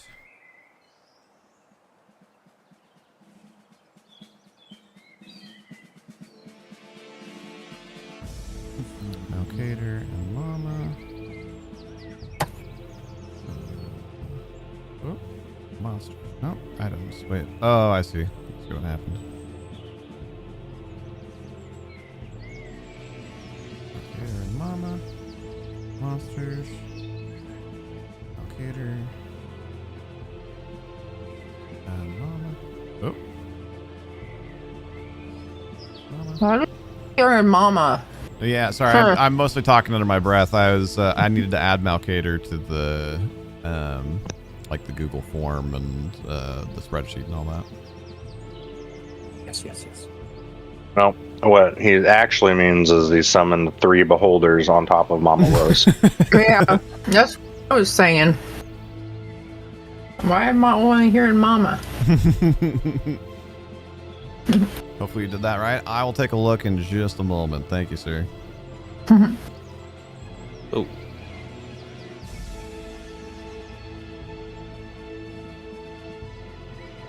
There we go. We got Malcater added to the sheet. We did all the things, and then we do have a to-do. We summon a... Okay. Yeah, that was perfect, Eclipse. Well done. I didn't even really stop to give you much of a tutorial on it. I'm glad that it was designed well enough that you were able to do it without me explaining it. That's great. Well, hopefully it's a good thing. And shout out to Dakota. It's a very good thing. For you or for me? Yes. Exactly. Oh, and this works out. This is hilarious. Okay. All right. So I need. So as those of you that make it out of the cave here during that movement, start to step out of the cave. You see a strange, like, metallic pointed object falling from the sky, and a little bit in front of you. And then as you continue to look up into the sky to try and kind of squint and see what it is, you see there's another one coming down behind it. Maybe not that close. I just needed to place it somewhere. All right. And the first one hits, and you see like stand out of the plume of dust that comes from it hitting the ground. Up stands a very confused-looking human holding a bow, and he seems to be in a state very similar to where you were when you first came into existence here. Oops, grab the wrong thing.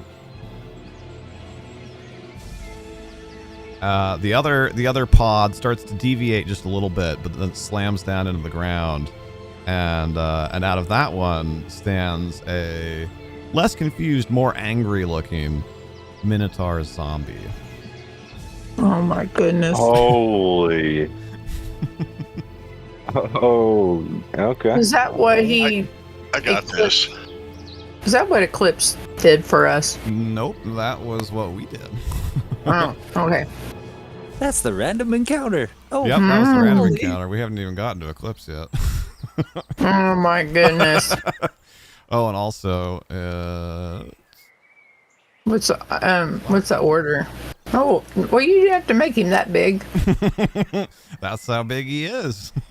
it's a large creature. Funnily enough, also on a random encounter, a Minotaur zombie is the creature that one-shot Dakota's character in our original campaign. It was his second death, so he made his karmic save and ended up with a permanent head injury that lowered his wisdom to 6. Ouch. Oh my goodness. I mean, he was a Goliath barbarian, so it wasn't exactly high to start with, but yeah, it was a Minotaur zombie that snuck up on the party, which, by the way, is impossible. Plop, plop, plop. Because two people that both had negatives to spot and listen were on watch together. So despite the fact that it was shambling towards them and groaning, they still, I don't think I ever managed to roll a positive number on the like 4 rounds that I had them roll spot and listen checks for it. So then, out of nowhere, it's making an attack against flat-footed Goliath Barbarian with its large great axe. Of course, nat 20. So, splat. Was the answer to you, sweetie?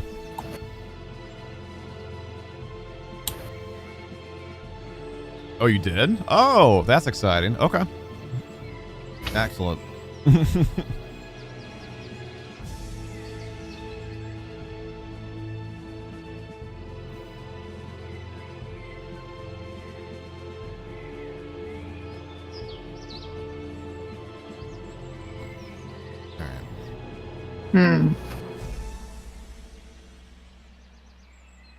Perfect.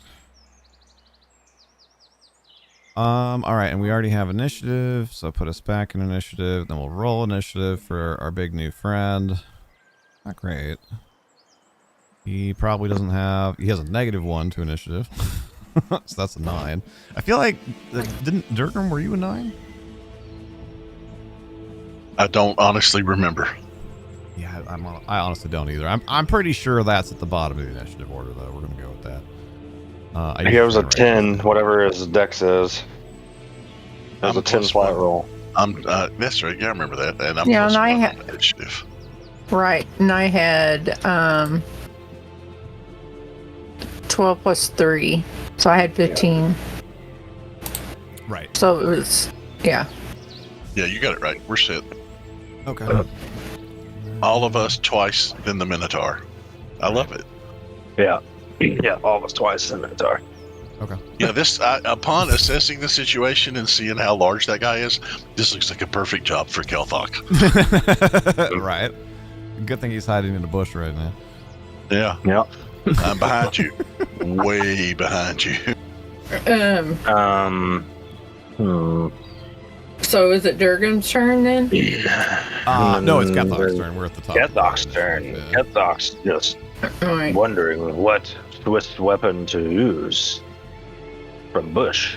I don't know, he's pretty big. If you rolled a 20 and cut this thing's head off in one round, we'll sing your praises forever.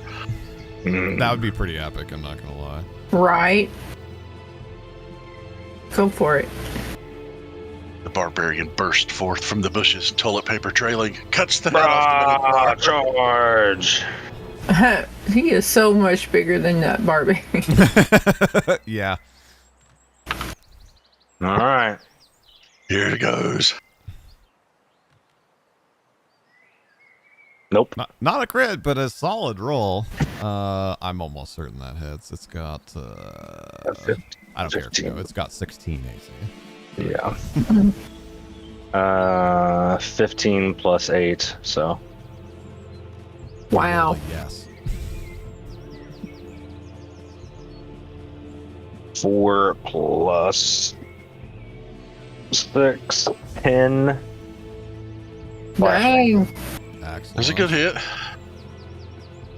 Mm-hmm. And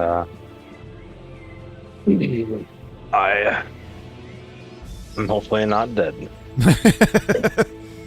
I mean, it doesn't actually even have like damage reduction. Oh, that's a lie. Okay, and what weapon did you say it was?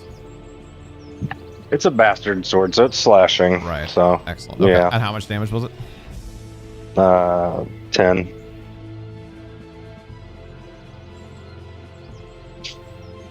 And yeah, it doesn't matter if it's magical. It's because of its body type, right? Because it's undead. Yeah. Yeah. Although I'm a little hazy on that. I feel like there's also something weird where magic always overcomes damage reduction, but also that doesn't sound quite right to me because there's also a type of damage reduction that's only overcome by magic. So Yeah. it seems weirdly redundant. I'm hazy on the exact details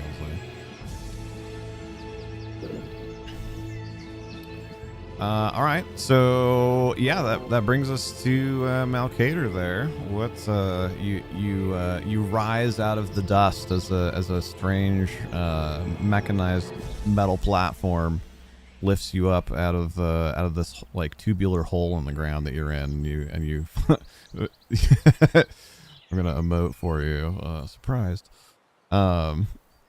You see this cluster. Immediately coming out of the pod. What's going on? Pulls out his bow and shoots the biggest thing there. I'm sure makes sense to me.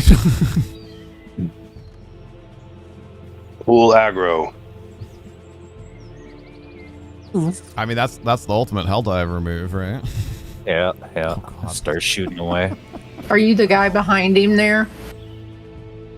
Oh, sorry, I cleared the dice there, but your roll was 6. Yeah, that was only a 10. Yeah, unfortunately, no bueno. Is that Malkader there in the back? This is Yep. Malkader here. Yeah. Okay. Right there. Okay. Oh, sorry. So you still got movement if you want it. Yeah. Vorpal weapons must be slashing. That makes sense, but I had not thought about it. Oh, jeez, how do I pick up a character? Well, we're doing that. Durgrim, odds or evens? Click them on their head and then drag them. Oh, that's 100. Wow. Okay. Carry on. I cannot select my character. Weird. Hold on. What about now? Nope. Make sure I gave you access. Oh, I must. Yeah, does I that? must I have just don't barely see it on misclicked the. Sorry. Yeah. You should There be we good go. now. Yeah. Shoot, how do I do this again? Is it M? Yeah, there we go.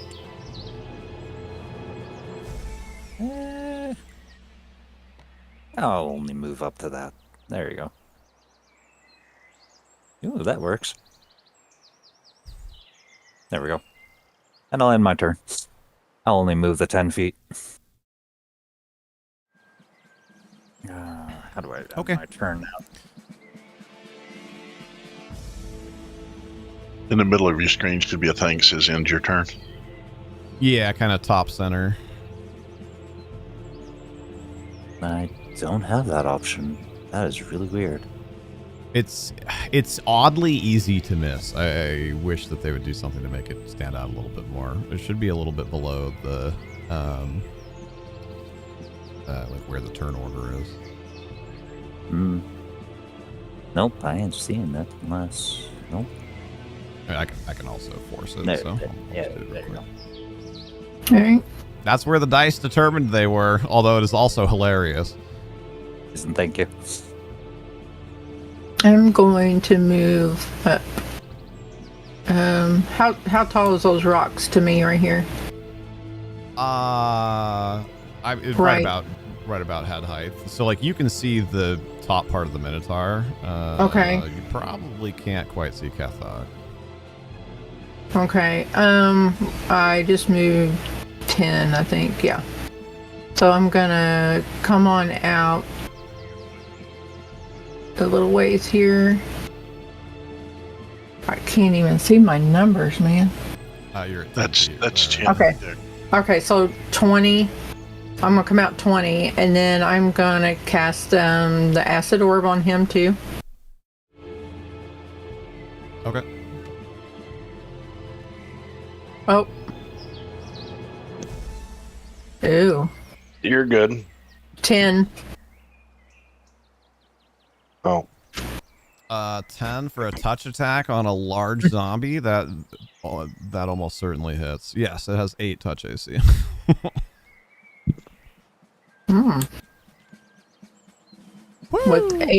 With 8 damage. excellent. Get out of here, you bad boy. All right. Chipping yeah, away excellent. at it. I've been practicing some voices. That's great. All right. Is that it for you? Yes. Excellent. Do you by chance have the stream on? Me? Yeah. Yes. Okay. I'm going to show you this just so you can see ahead of time that I'm not just doing this now to screw with you. So look at the stream real quick. Okay. Let me know when you can see. I'm looking. All right. So I'm going to hit the button that shows they call it the GM overlay. So like I can see stuff that you guys can't see. Yeah.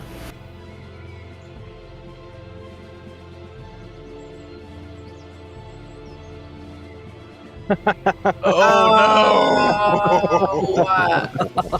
jeez. No. Dear heaven. Who do we get to thank for that? Jeez. Eclipse. Did Eclipse do that? That's what Eclipse did. Yeah, they were a bit in front of you, but then when you moved yourself out there, Oh my goodness. and their initiative was right after you. So ironically, their bad initiative was worse for you because you didn't know they were there yet. So they're spawning in right now. So before Durgrim's turn, it's their turn. The dreaded Zutu clan is back. This does not look good. 3 I'm like orcs got in killed the us. center of them, like literally in the Yeah. center. I was muting my microphone and like laughing on camera to the people watching the stream as you were moving. So it's like, oh no. Heavens. I'm done because I only have 11 AC. So I'm probably I'm done. sorry in advance. Also, it's hilarious. They could roll nat ones and kill each other. Just think possible. True. That's true. They haven't been doing so swell, have they? Otherwise they probably would have been split between running at you and Durgrim and absolutely wrecking Cathok with a flank, but I don't see why they wouldn't just squish the squishy elf that's right in between them. Evandal rolled like 3 1s in a row, so it can happen. Yeah, it's true. It's true. Bahir can attest to it. Yeah. So, Practice cheat theft. yeah, never mind. I'm done, I guess. So how many hit points did those last orcs we fought have, roughly? Like 12, 8? I'm just using averages. When I play campaigns, I actually do really like rolling hit points. I think it's much more interesting. But I mean, are they all second level like we are? No, these are standard orcs. So Okay. It's a CR situation, I believe, yeah? Yeah, well, it's because there's more of them is what adds to this. Yeah. So that being said, I am now actually just noticing that on the orcs I accidentally screwed up, and I give them max HP instead of average HP. But I don't think like maybe one of them should have died a turn sooner. But for the most part, you guys either hit them for a lot or hit them for like 3.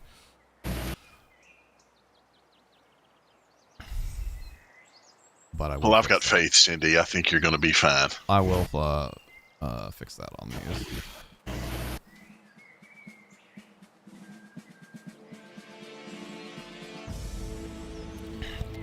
Okay. Well, do you want me to start with the ones that are flanking you, or start with the ones that don't have the bonus? The ones that don't have a bonus. Okay. That would be the smart move, right? One. Darn. Not a one. Oh, wait a minute. I gotta see what my AC is here. Not a 1. Is it a touch? Is it a touch one?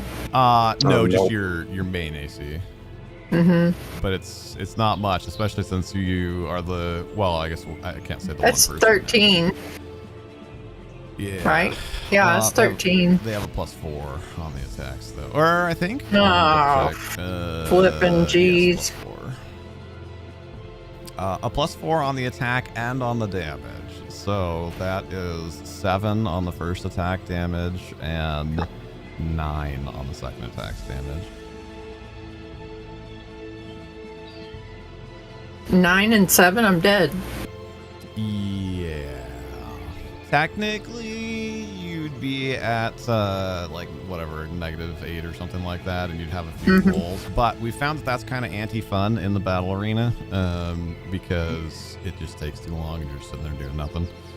If you don't know anything about Helldivers, but for funsies, if you want to, and I know it's getting late for you too, so if you need to go to bed, that's also a perhaps somewhat inglorious, but a bit of an end for you if you want. But also, you could just drop in another character if you want. That's kind of part of the point of this.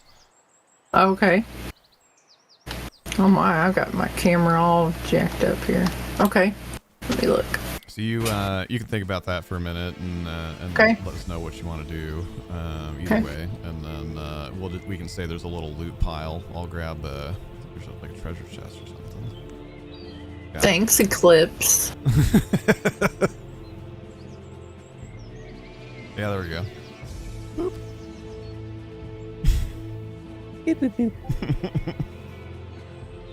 Yeah, I'm sorry, Mama. That could not have been worse for you. That was very unfortunate.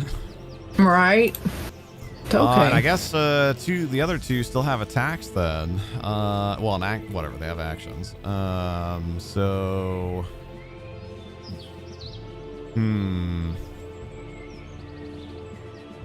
I'll do the rogue. Hold on, I said that they couldn't. That human height people couldn't see over the rocks. So this one cannot see Cathok, so he's gonna go for Durgrim. And this one can see Cathok. Or wait, no, I'm grabbing the wrong one. All right. Where was she flying? No, that's right. And this one's gonna go and flank Cathok. We'll roll against Durgrim first. 17 is a miss. And against Cathok, which is a 15, which I'm pretty sure also misses since you still got the mage armor, right? I do have the mage armor. Yeah, so, I'm 16. I mean, for whatever it's worth, Cindy's legacy lives on. Never forgotten. Yeah. That's funny. How long does mage armor last? Oh god, it's an hour per level. Yeah, you have it. Yeah, it's crazy one long. way or the other till the bitter end here. All right, Durgrim. I'm just gonna swing at him. All right. Also, Eclipse in the YouTube chat said you're welcome and gave you a heart. It's okay. You guys were doing so good until this. Did she die? Oh, very much. Yeah. Did they not see what I did? I came out of the cave right in the middle where they spawned. I'm done. Done. That's probably a hit, actually. Oh, look at you. And a +1 to damage. D8 +1. Excellent. Nice. You, in a rush of emotions at seeing your fellow stranded companion here get obliterated by these orcs, you turn and just smite this one.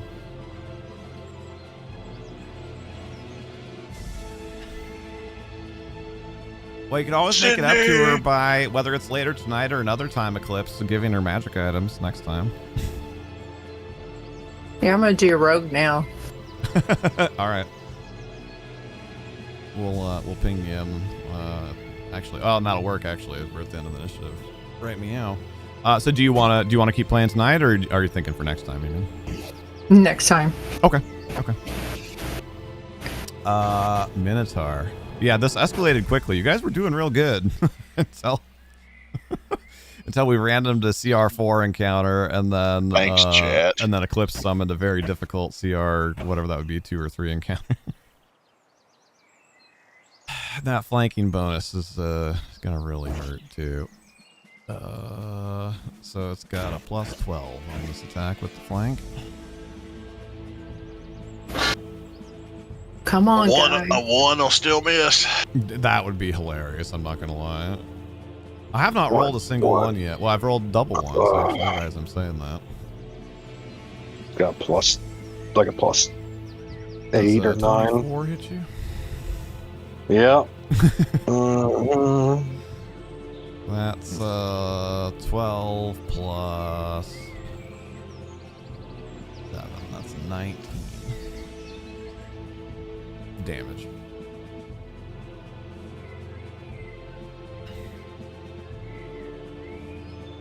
The mighty Cathok, though, not brought low by the large groaning zombie minotaur.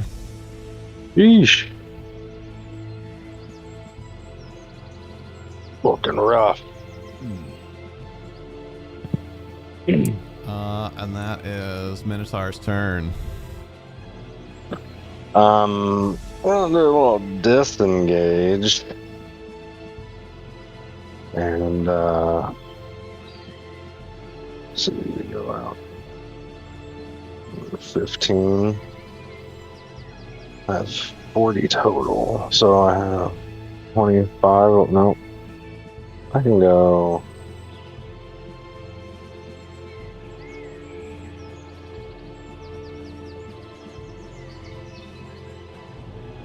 There. Okay. Are you just gonna try and make a run for it? Trying to make a run to that pedestal. Top off. Okay. I see you. Unless the only other question I guess would be if I disengage back, but if I pass those other orcs, is it while I'm disengaging it just doesn't matter? Disengage specifically protects your first 5 feet of movement. Okay. So yeah, All so right, technically I wasn't actually watching what you were doing, but technically your disengaged path would have to be... Oh, Yeah, actually? Large creature, though. I went 15 feet total this way. Right, but it has 10 feet of Oh, reach, yeah. and you provoke attacks Right. for each threatened square that you leave. So your movement from here to here was protected, but then your movement from here to here was not. So the orc couldn't hit you, but the minotaur could. And that's what it has, big ouchies. Yeah. There's I'm probably dead. Well, I guess I would allow a quick retcon if you wanted. Because that's gonna be the same problem because you're close enough to it anyway. Yeah, I was gonna say if you went straight back, but it's just gonna be the same problem, right? I was gonna say, well, maybe you could just provoke from the orc instead of the minotaur, but it can't be the same problem. Well, are you feeling lucky, punk? Well, do ya? Yes, we feel lucky. I'm gonna drop out chat and Nope. listen to live, okay? Okay, thanks for playing, Mama. I'm sorry about the yeah. abrupt end there, but it's probably kind of good Oh, for no. time for you anyway. It's good. Yeah, it's getting midnight. All right, thanks. Thank you for coming. Bye, Mama.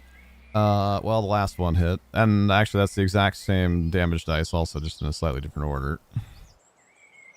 So that's what was it? 19 damage. Yeah, bye, Cathok. There's an angry orc squelching sound that emanates from this area, and when the other two of you look over there, you just see a cloud of red mist. Yeah. The only retcon there could be is just try and one-shot it with a Vorpal crit, so we're good. Oh, I mean, I'm fine with that if you want. We're probably nearing the end either way, regardless. So if I'm cool with seeing if there's an epic one if you want to. Only if you're okay with it. Yeah. Because I mean, you kind of announced the action before you knew that it was going to be maybe It is a crit, though. You announced the action before you realized about the Reach, yeah. 12 plus 8 was a dirty 20. Confirmed Yeah, critical. so I'm not going to give it the Vorpal. I know. I think saying the second chance at the nat 20 is fair enough, but it is a confirmed critical, so still pretty solid. 26 damage. That's I didn't crazy. realize the treasure chest had the open animation. That's fun.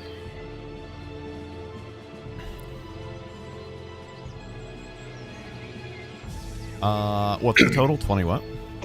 26 damage. Max the D10 on both rolls. No, that's a heck of a hit. You absolutely like split this thing's chest open. That'll do more for my allies than trying to get away. Thanks for that. Yeah. Always forget about large creatures having the reach, like the weapon sizes changing and all that Well, stuff. and in something like a campaign or whatever, I actually I specifically wouldn't retcon that because not only the player not learning the character situation. doesn't know, right? Mhm. So it's a learn by doing experience. But I think Yeah, for for something sure. like this, it's a little bit more fun to let you have your pulp death. That's how I learned not to summon monster freshwater or saltwater creatures into fresh water. Wasted spell. That's amazing. Yeah. All right, Malkater, what are you thinking? Oh, jeez. I really don't want to get into the range of that. Let's shoot it again with a bow. Alright.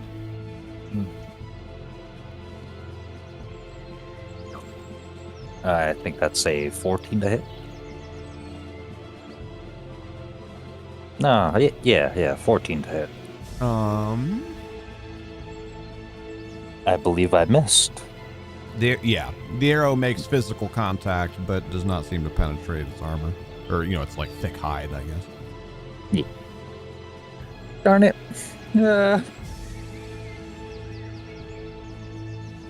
I've always kind of described it that way. I think it's kind of fun. Like, if the attack roll beat the touch AC, then, like, there was physical contact. It was just effectual. There we go. I 5 foot over. All right. Cindy makes gurgling noises. And then I remove her from the initiative.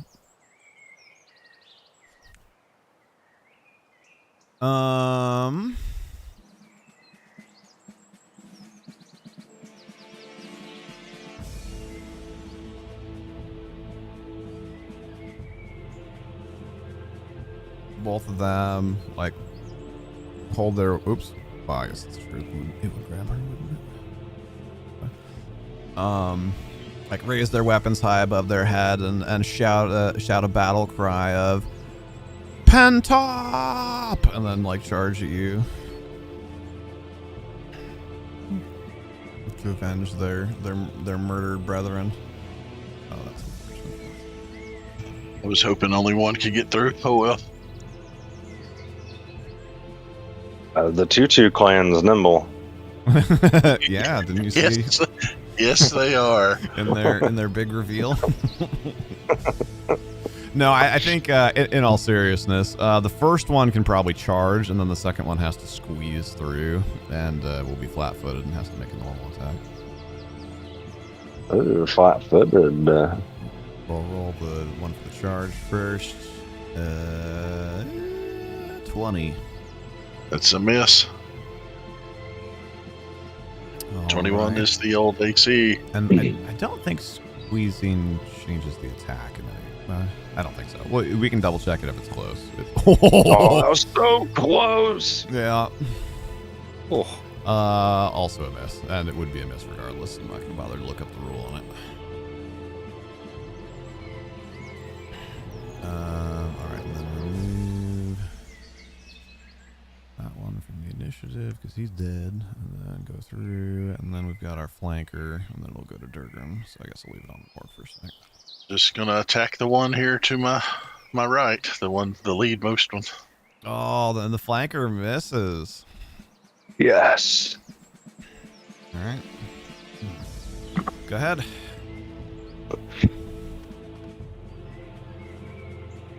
Nice. So it's a 15 total. Is that hit? It does, yeah. Yeah, they've got 13. I don't usually, depending on the situation, but I don't usually tell players in campaigns, but for something like this, again, it speeds it along if you know what the AC is. +1 to an 8. Holy heck. And it was this one? Yes, sir. Okay. Down he goes. Durgum, are you sure you're not an orc? I'm secretly a dwarf. I'm just short. The best part about that too is way earlier on. I forget the order of operations. I think this was late in the prologue of our Kingdom campaign. So it was like episode 9 or something of the Kingdom campaign. They were helping escort a caravan of merchants and some like nobles, and they got ambushed by a bunch of orcs.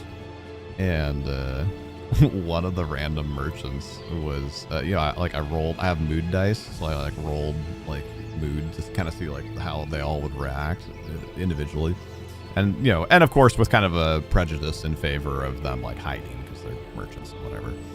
But I rolled like double angry face on this random dwarf. Who's I think he was like I can't even remember. He's like not a wine vendor. That was the elf. I can't remember. Just like whatever, some random like mundane merchant or whatever. And so I was like, all right, well he's gonna try and help fight. And this random dwarf, nameless NPC, whatever. Eventually we called him Steve or whatever because it was Deeds, but ended up killing I think 3 orcs during the ambush. That's funny. Oh, I'm sorry. I forgot to end my turn. One of which saved CPO Mendez / Rubato's life. Yeah, exactly. Well. There we go. Oh my gosh. Oh. That is a 9, I think. I said it was +7. No, sorry, that's right. It was +7 damage. It's +12 on the attack flanking, but that's still only a 14.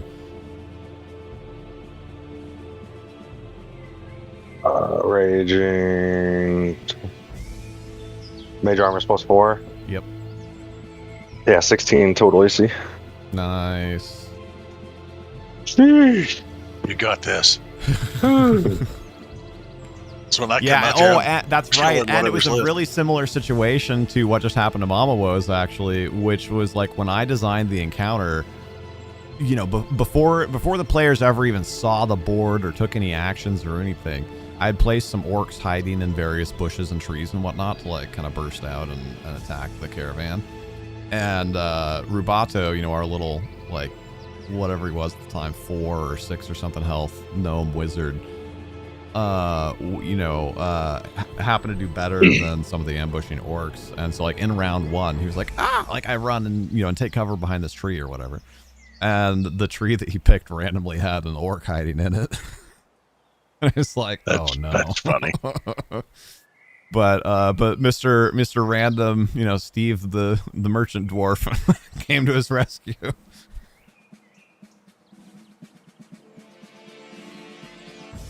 All right. Well, I mean, I don't see why it would move. It's still just trying to stomp and smush your head in. So,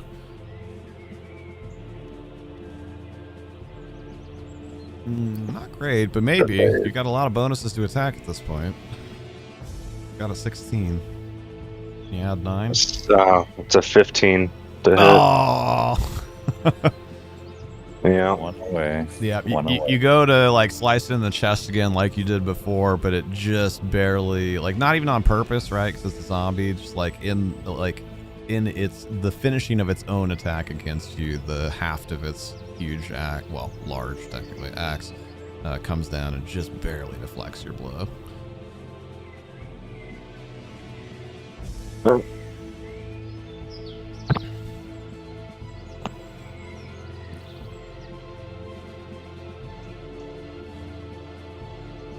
Yeah, so I'm just gonna 5 foot over, and I'm actually gonna target this one right here. One behind. Catholic. You hit T to enter the ping mode and then click. I'm assuming you're meaning this one. I'm hitting that guy. All right. How do I? There we go. I think T again or escape. We'll get the guy with it. Yeah, I got it.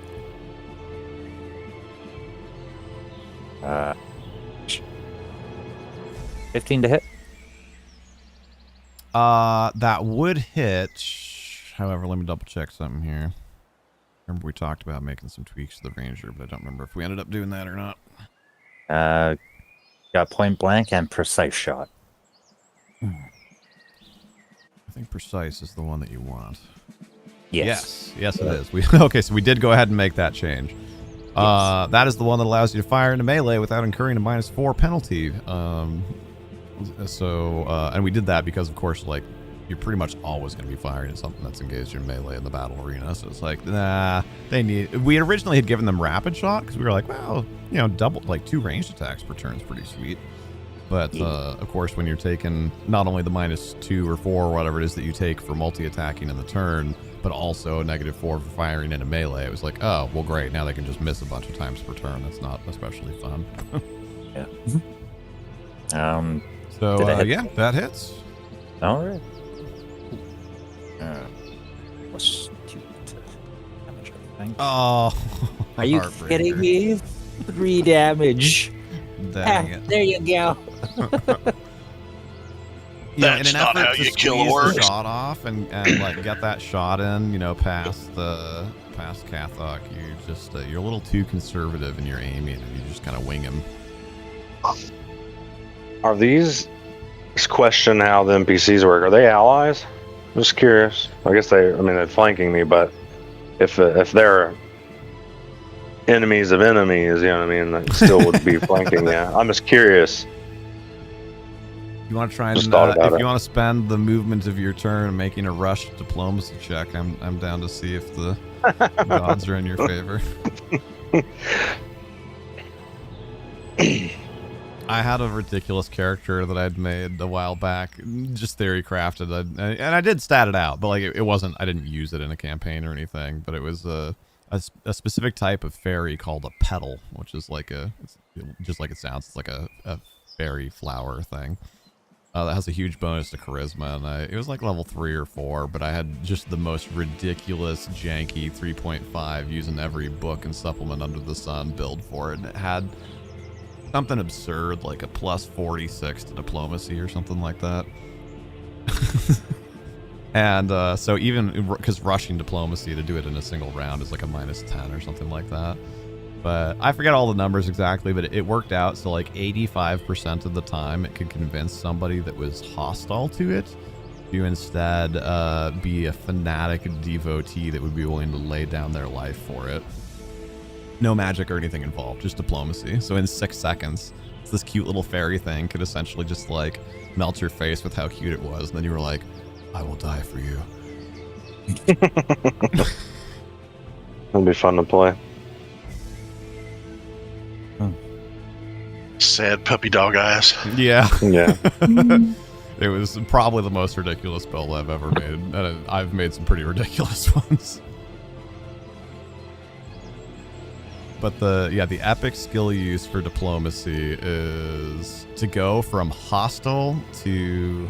Oh, sorry, it couldn't go from hostile. It took 2 turns to go from hostile to fanatic. But to go from hostile to helpful is the DC 50. And like I said, I think it literally had like a +46 or something like that. So in 1 turn, it can take you from hostile to helpful, and then from there, going from helpful to fanatic is only, if you will, another DC 50. So in 2 turns, it could almost always convince something to lay down its life for it.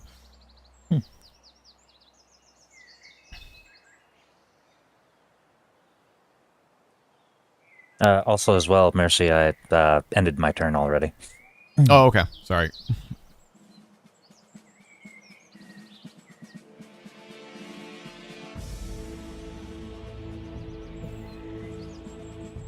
I was just reading the description on Fanatic. The possible actions for a Fanatic are: will fight to the death against overwhelming odds, comma, throw self in front of onrushing dragon. Oh, Jesus.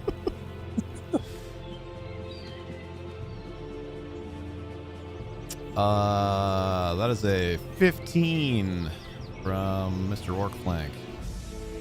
You're 16, right?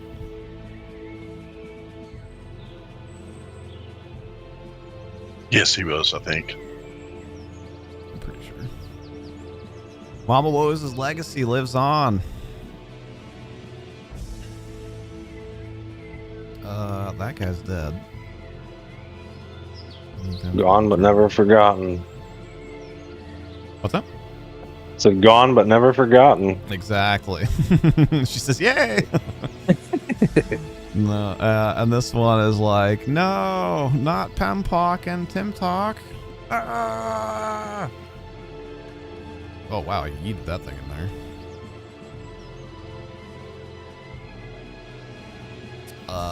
15. Man, these guys just cannot get through to you. That mage armor on the cleric especially is nasty.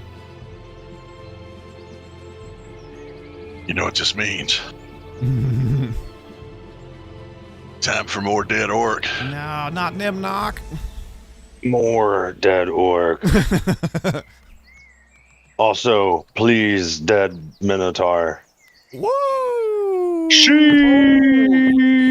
Let's go. That's 4 crits tonight. Yeah. It's crazy. You need to roll to confirm. Oh my good lord. Also, roll another d20. I'm sorry, roll I'm not. another d20. So you don't have to crit again. You just have to land a hit on the second d20. Quite possibly. What's your bonus? I'm +1, so 12. Oh, it's 13. Darn. So no crit, but you do still bop it on the head. I mean, that was 9 damage, right? Yeah, 8 + 1. Yep. So he's dead. Basically crit. Yeah. Nice. Walk out of the. Can I move after that action? Yeah, absolutely. I mean, you could have moved, before or after, but in this case, now that they're all dead, I am gonna say there's 5 feet of difficult terrain right there.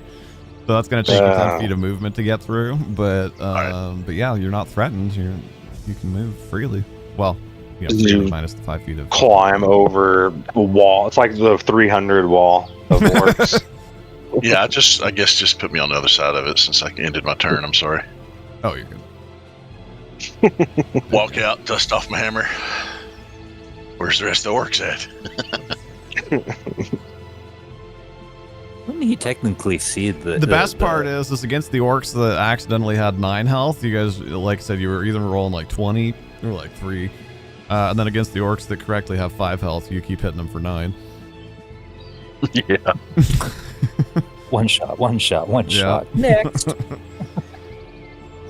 Well, and one shot that would have been a one shot to the other orcs. There we go. Oops, not D4s. D6s. You wish they were D4s. I do wish they were def. Oh my lord. Yes. He absolutely does. Yes. Can I request? Yeah, there we go.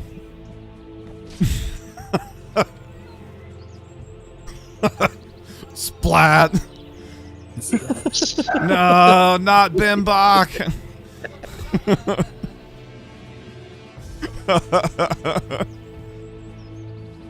I mean, it's a zombie Minotaur. It doesn't even know, right? It feels no remorse.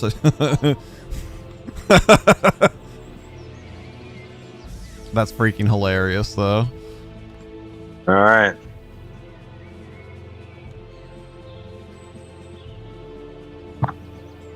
I think that's a hit. 11 right? plus You got 8. Bonuses. Yeah. It's a 16 AC. Yeah, it's 19 total. Man, you guys were praying for that one for several rounds, and then it finally came through. 7 plus 6. Right. 13 damage.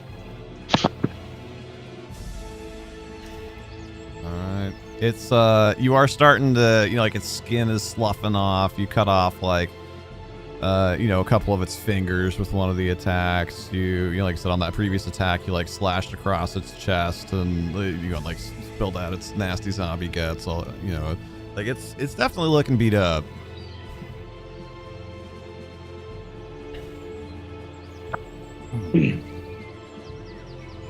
More beat up, I guess? It's a zombie. So, Yeah.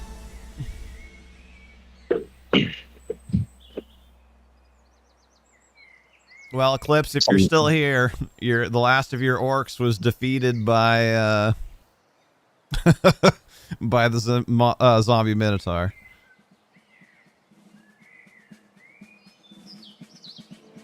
All right. Redirect my aiming and shoot at the minotaur.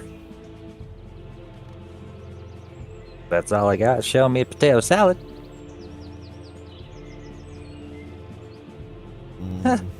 Not likely. Yeah, no, that like.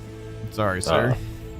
No, that's fine. Hey, It's thank 12. you, Rocket. Not new, but not one that I often wear on stream. It's it's like a sweater shirt type thing. So I tend to be too hot in the stream room with it, but it's been cold AF here recently, so it's manageable. But I appreciate it. Thank you for the compliment. Well, gotta get Bimbok and I don't remember what the other one was. Nimnok out of the initiative order there. That makes Durgrim. When surprisingly enough, when I forgot what she named it, Mama Wo's character died, she fell to the ground, and then out of nowhere appeared a treasure chest that opened and started glowing. Now, would that just be her stuff, or would Yeah. that something different? Okay. So it's Well, up to because, I you mean, whether you want to deal with that now or later, or whatever. But Well, I mean, she does have that potion of aid. it's that true, I really wish that, Kethok had right now. right? Right. Yeah. Unfortunately, you wouldn't be able to move, grab it, move, and apply it. That would be too many actions. But you could probably. Oh, but you only have 15 feet of movement, so you're not going to Right. get to him anyway. That's just as far as I can get this round, and Yep. I can't double it to heal him. So yeah, you So- could double it and get to him, or you could stop here and grab the potion. I think it's more important for me to get to him. So that was 15, and then another, 15 here to put me on this side of him. Okay. And then next round, You I will initially heal go to you. stop like right where the kind of like straddling the orc body, and then you think better of standing right where the minotaur just absolutely Yes. obliterated something. where he ducked and the Minotaur said squish. And I'm like, well, I don't want that to happen to me next round. Here we All go. right. Imagine I do Nat 1 again and then hit Durgrim instead. I It'd can be take real it. sad if you make it this whole time and then get blasted one turn before you can try and save you. Oh my lord. Oh, and it's not flanking you anymore. So that is only a plus 10. That's a 13. You actually have managed to evade 3 attacks in a row. Yes. You knew help was coming. That's crazy. All right. Wild. Kethok, slay this beast. No. Dang it. Kethok, don't make Going me up slay this 14. beast. I can still 5-foot step though, right? You can, yes. But there's a body there. Yeah, technically the only 5-foot steppable space would be here. But still, it still kind of makes him an option. Okay. Trying to pawn Yeah. this off on the guy coming to save your life. Absolutely. It's bad enough I killed those 12 orcs back there. Now I got to come kill this? Jeez. Cliff says he's satisfied. He got a kill. I mean, in the past, we've had some of these before. Actually, here, hold on. Very, very quick aside. This is the battle board from I think the first time we ever did it.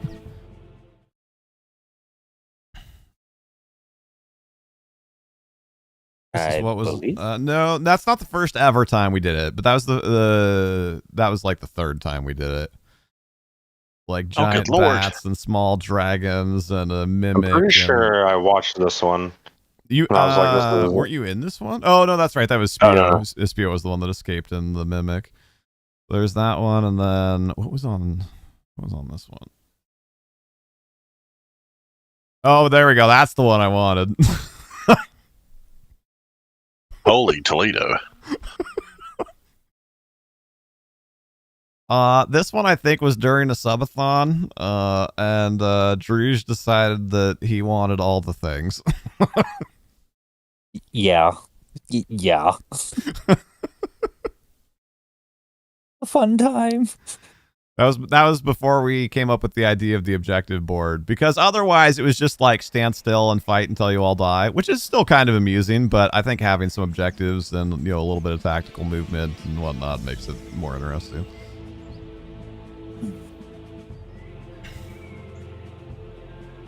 All right. Anyway, that's Malkader again.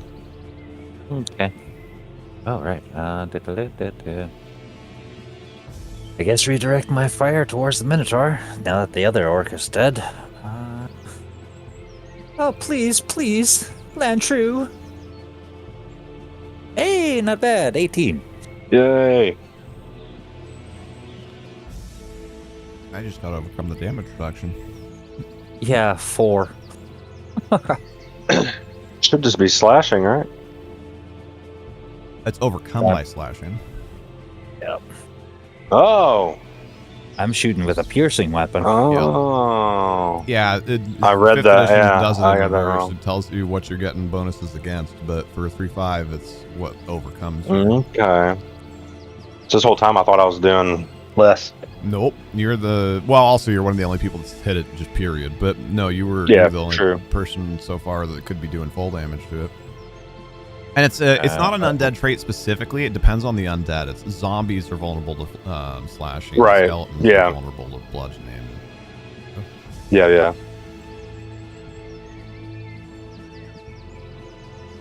There you go. I can't end my turn because I don't have that little thing. Yeah, I don't Oh, see yeah, the stuff yeah. up top. But All that'll right, be on my turn, I'm going to heal Karthak.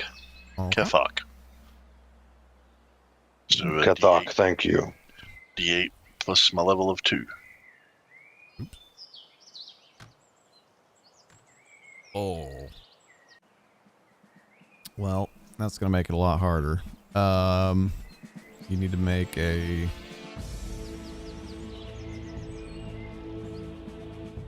I'm not beside it. Just that. It's got 10 feet of That's reach. Though. 10 That's what foot put us in reach. the Volker in the first place. Okay. Yeah. Gotcha. That's So why there's I no wasn't able- place with where Kathok's currently standing. There's nowhere that you could be to touch Gotcha, him, or gotcha. heal him that wouldn't be in threatened range. Otherwise, I would have prompted you ahead of time. But So, that's a will it- DC 21. Well, if you're even still up, no, you're not even still up. Never mind. Anybody preemptively want to throw some doubloons at a spell or anything? How much damage did he do to me? 21. I'm up by 1 hit point.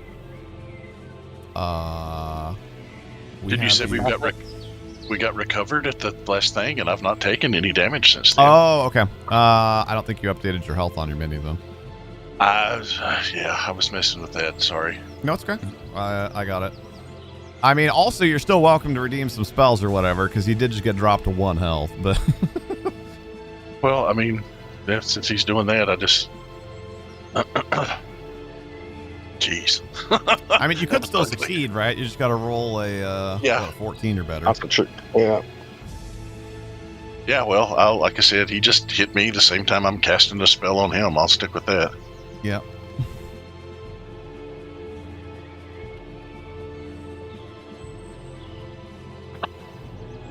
Nice. So 17 plus 4 Nice. is 21. Okay. Yeah, I mean, you complete the spell at least. Isn't the concentration check a constitution skill base? No, it's concentration is a skill that is based in the Constitution stat, but it's not a saving throw. I'm at 17 HP now. Nice. You can do it. I pray. Now, is that Durgrim praying or Durgrim praying? Exactly. Let me clean those up real quick. There we go. Exactly. Hey, You look. could also take a 5-foot step if you wanted to get out of range. Yeah, I think I do want to do that because that's discretion is the better part of valor sometimes. Yeah. All right. Because that And, is and mighty Mendez big, is working on something. Now watch him cast harm on you instead of heal or something. Yeah. oh Lord. I just thought of something actually. All right, Minotaur smash. So you guys are going to make me regret my decision of coming out. Oh, Gonna make you regret your decision of what? Sorry. Coming out of the cave. Oh. See, because I looked. If you look from above, that treasure chest that Kalthok looked at before is actually a bucket well that I could just climb up it and be at the top where the treasure is because it's right over top of it. Oh Yeah, my I lord, looked at it you're on right. map. I didn't even realize that. Yep. It was I like, mean, yeah, that's a pretty hard I- climb, but yeah, you could have tried. Climbing that's got to be easier than facing this thing. All right, sorry, that was 6 plus. I think it's plus 7, right? Yeah, plus 7. That is 13 damage. we're up. We're still up. Yep. Phew. Cathok smash or Cathok, sorry, Cathok's your cousin. Yeah. Ooh, maybe 18. nice. Yeah. I really wanted you to behead this dang thing.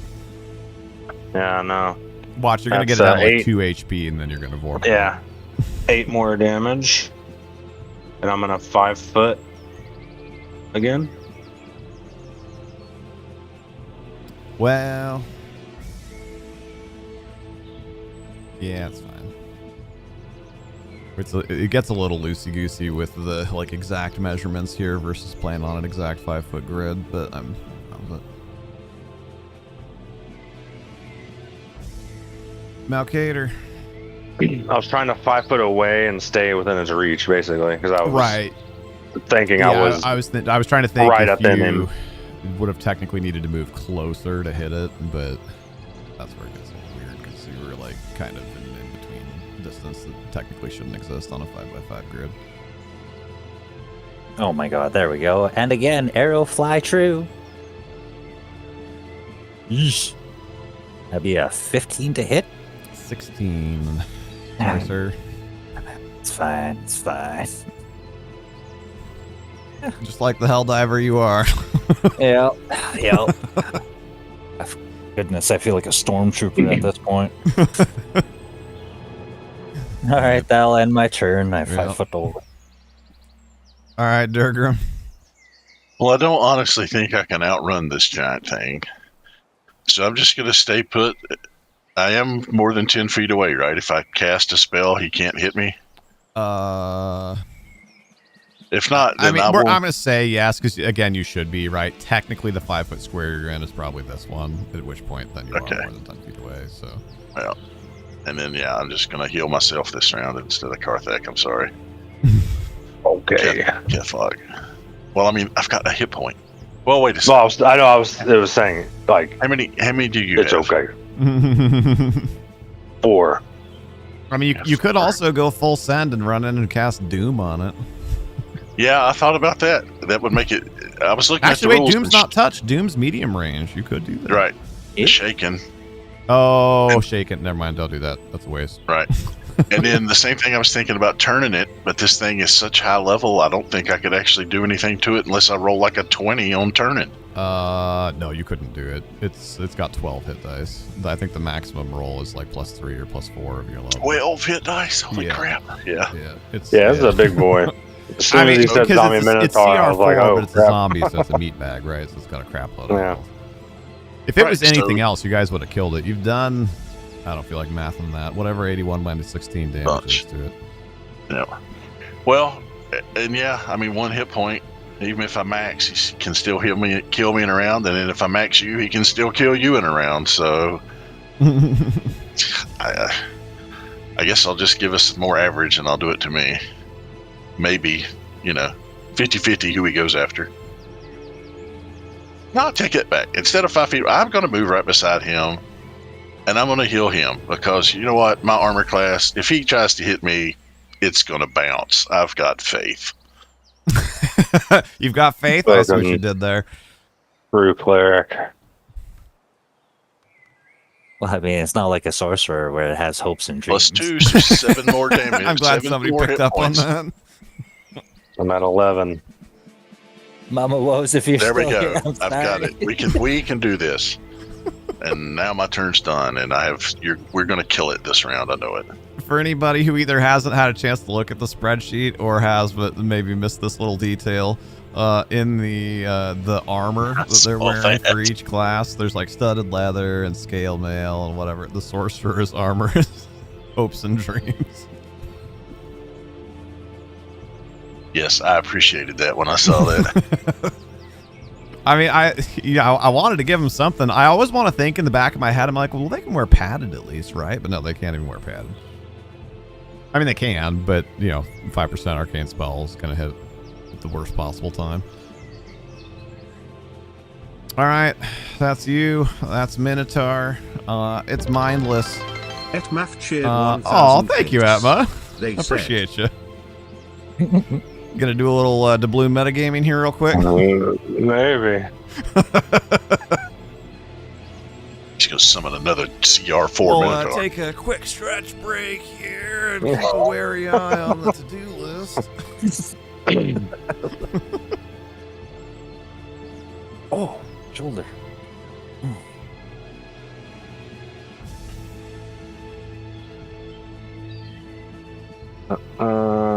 Thank you very much, sir. Well, actually, I guess we don't usually plinko. I did that for Crunchy because he loves the workouts, but usually when we're doing integration stuff, we don't also plinko. See, I've got faith. I didn't wade through hip-deep orc guts just for us to die out here.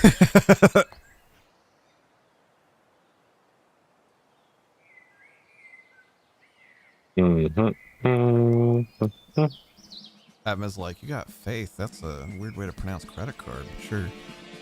Yeah. Yeah. Face, and that's my TV. Oh, I dig it. Okay.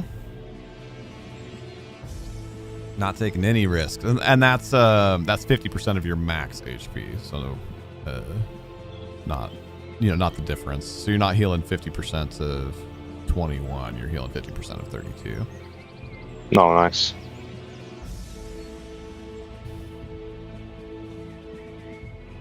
Alrighty then.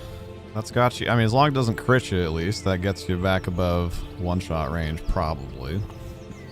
Yeah. Don't just max all the dice. I dig it.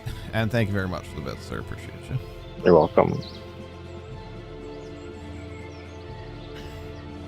Rocket, here comes the crit. So, yeah, that heals you for 16. So that'll, if you want to adjust your health back up to 27 there. It's gambling. Oh. Who's he gonna hit? Who is with mindless I've stuff? I done honestly usually most just of the go for damage closer. too. So you're at 8. Does he even see me down here? I'm so tiny. Oh, now you're tiny. I Okay. crouch. It's the opposite of Goliath, right? Large when it's beneficial, except for not for gnomes, Are you like- but for Durgrim specifically. It's small when it's beneficial. Yes. Like hiding behind your shield, like. So it's another thing that I love about about Tailspire, the large Yes, minis when look they at that. move, the camera Wow. shape. It's so good. And like I said, with mindless, I usually go with what's closest, which just barely is Kathok. So Not a 1. Don't kill me. 2. 2. 17. So it does just barely sneak that hit through on you. I think you're 16, right? Yep. I almost did +2 AC next attack. Oh. That would have been crazy. Yeah. I mean, you could also flip-flop, right? You could bless yourself for your attack. True. All right, that was what? That's 4. That's 7. Oh, 7 plus 7. That's 14. Good thing you healed yourself. Yeah. How many points do I got left? That was 400 of your 1,000. All right. Let's make this interesting. You should also be able to see the balance sheet. Yeah, I just looked too. Yeah.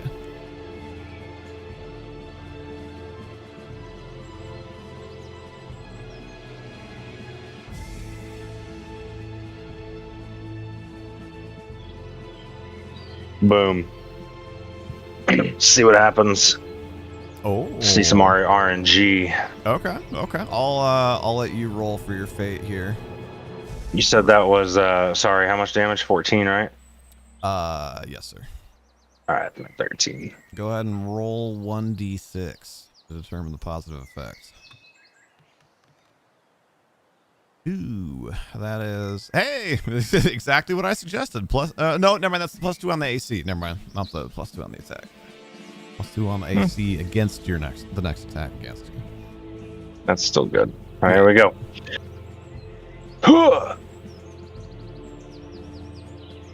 19. Yup. 8 total more damage. I think that's exactly what you rolled for the last damage. Yep. It's you straight up like chop off its it appears to be left-handed. You chop off its right arm at the shoulder, and you're like, yeah, and then it, just being a zombie minotaur, just like hefts the axe in one hand instead. Great. All right. I can't. I don't have the thing, so I can't. Sorry. I don't see the turn order. I can't end my turn, but weird. Here, hold on, let me try. Yeah, that disappeared. There we go. It's back now. Nice. Yeah. Yeah, thankfully, usually, Tailspire, with its few random little idiosyncrasies, obeys the turn it off and back on again rule. So there you go, Malcator. Oh, goodness gracious. I finally just dropped my bow and I pull out my sword. All right. I can't remember if I can move 5 feet or if I could do like the full movement. As long as you have at least one base attack bonus, you can actually draw a weapon as part of movement. So dropping a weapon's free action, and then you can draw the weapon as part of movement. Then you still have a standard action. Or if you wanted to be charging, I mean, technically you can charge, draw, and well, no, those rocks aren't very big. Yeah, I'm not gonna say that's difficult terrain. Yeah, you could move and normal attack, move, draw, and normal attack, or charge, draw, and charge attack. I'll do the charge attack. All right. I know this is gonna hurt.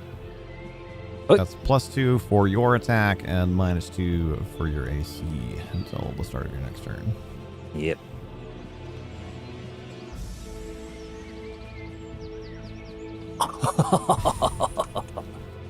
Only at 10, yeah. I'm gonna regret this.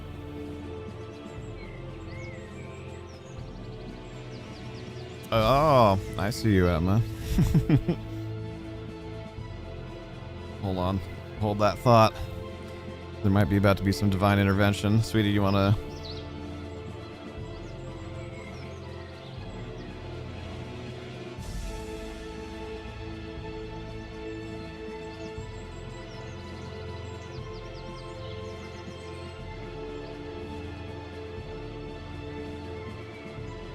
Time stands still. You are Max Payne. We can do it. Man, remember, if any of you ever played that game, remember when Max Payne came out? That game was so mind-blowing. Oh, yeah. I played the crap out of Max Payne and Max Payne 2. What's sweetie? The that slow motion shooting and stuff was awesome. Diving off to the side, diving back, we were diving forward. Yeah. Oh. So amazing.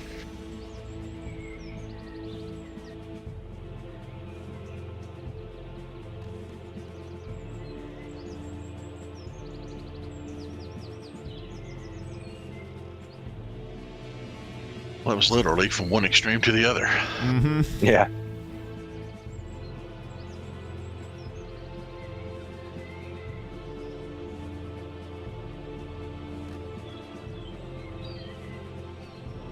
And then the And just middle. to clarify, you targeted Durgar with that. Is that what you meant, or were you trying to target Malkader since he was going into attack?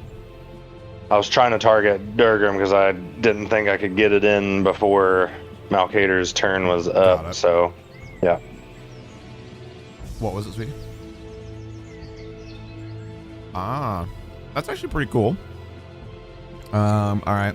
So, as you move into your next set of actions, Durgrim, you hear the telltale bubble popping sound of something happening here in this strange realm, and you feel a slight constriction on one of your fingers, and you look down and see a ring around one of your fingers, and you feel that it would make you like more nimble and more readily able to move in and around difficult terrain. It's a ring of freedom of movement.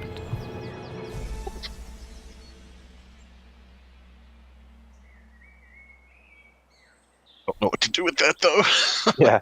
Useful. Just not in Right. the specific. Well, It's useful when climbing over those orcs. yeah, exactly. Well, and actually, it doesn't even quite do that. Sorry, I guess my description was a little bit off. Sorry, it doesn't do quite what I thought it did. Enables you or a creature you talk to move. You can move and attack normally, even if you're under the influence of magic that would impede movement, such as paralysis, solid fog, web, slow, etc. Oh yeah, that's cool. The subject fast. automatically succeeds at any grapple checks made to resist a grappler.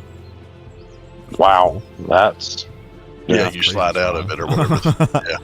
that's really good. The spell also allows the subject to move and attack normally while underwater, even with slashing weapons such as axes or swords. That's funny.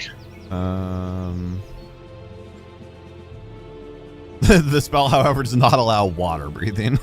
It does note. Okay. So yeah, situationally good. Unfortunately, probably not super helpful here. Right. In looking at this big minotaur in front of me, after being battle lusted from killing all those orcs, do I think I have any chance whatsoever if I just step in and melee this thing? You absolutely think with the right prayer and the right attack, you think I you've can got a kill shot it. at it.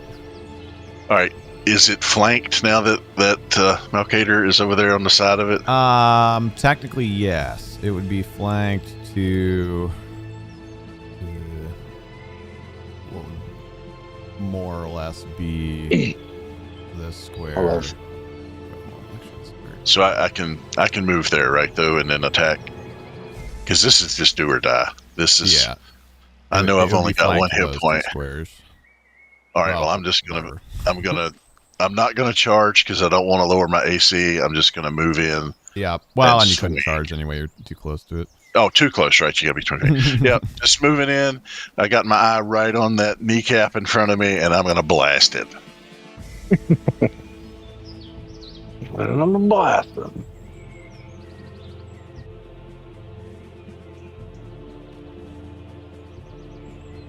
Ooh. 16 plus 1, 17.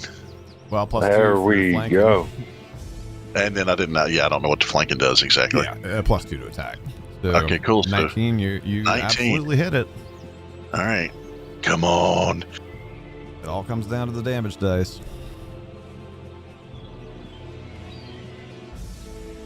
Yay. Oh. 3 plus 1's 4. Dang it.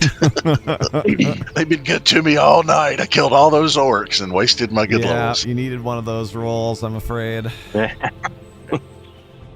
You have like 2 max heals too tonight. I'm pretty sure. Your attack, like you like knock a rib bone out of its rib cage, but it just like does not seem to matter. Gotcha. That's okay. That's all right. It's this round. This is it. We got it. I didn't hear no bell. It's gonna miss. I know it's gonna miss. This is where mindless attacks the closest thing gets more complicated, though, because you're both the closest thing. Yep. What? Who wants odds? Who wants evens? I picked last time. I'll take odds. So, is odds hitting you, or is odds not hitting you? Odds is hitting me. Okay. Oh. Well, actually, that's probably the best for your party right now. Yeah. Now I think about it. I was thinking like, you don't want yourself to get hit, but honestly, in this situation, you probably do. You've got. We forgot to give hit points to your mini. You've got 18. Yep. Yeah, that was actually probably the best outcome. Just don't crit. Yeah. Right.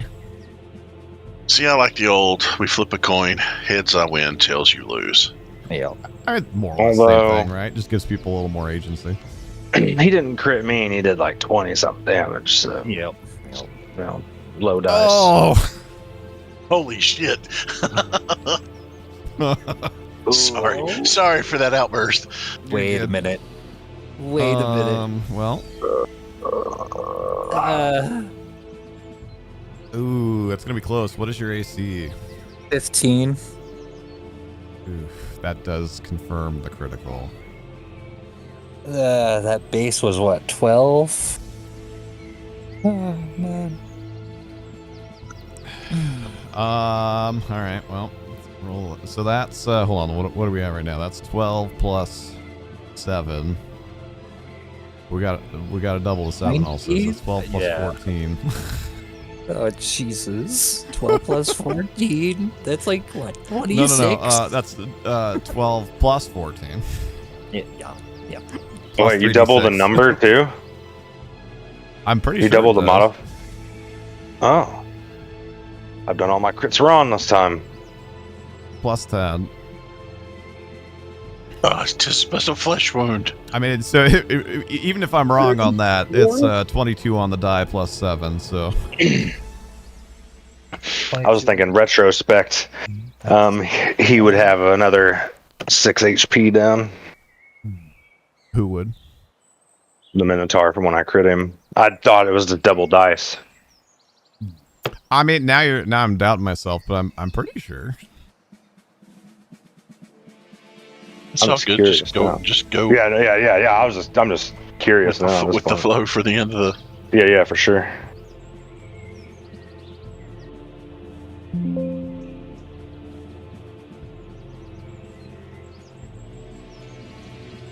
Sorry, I didn't mean to. No, you're fine. It's gonna be super quick to look up.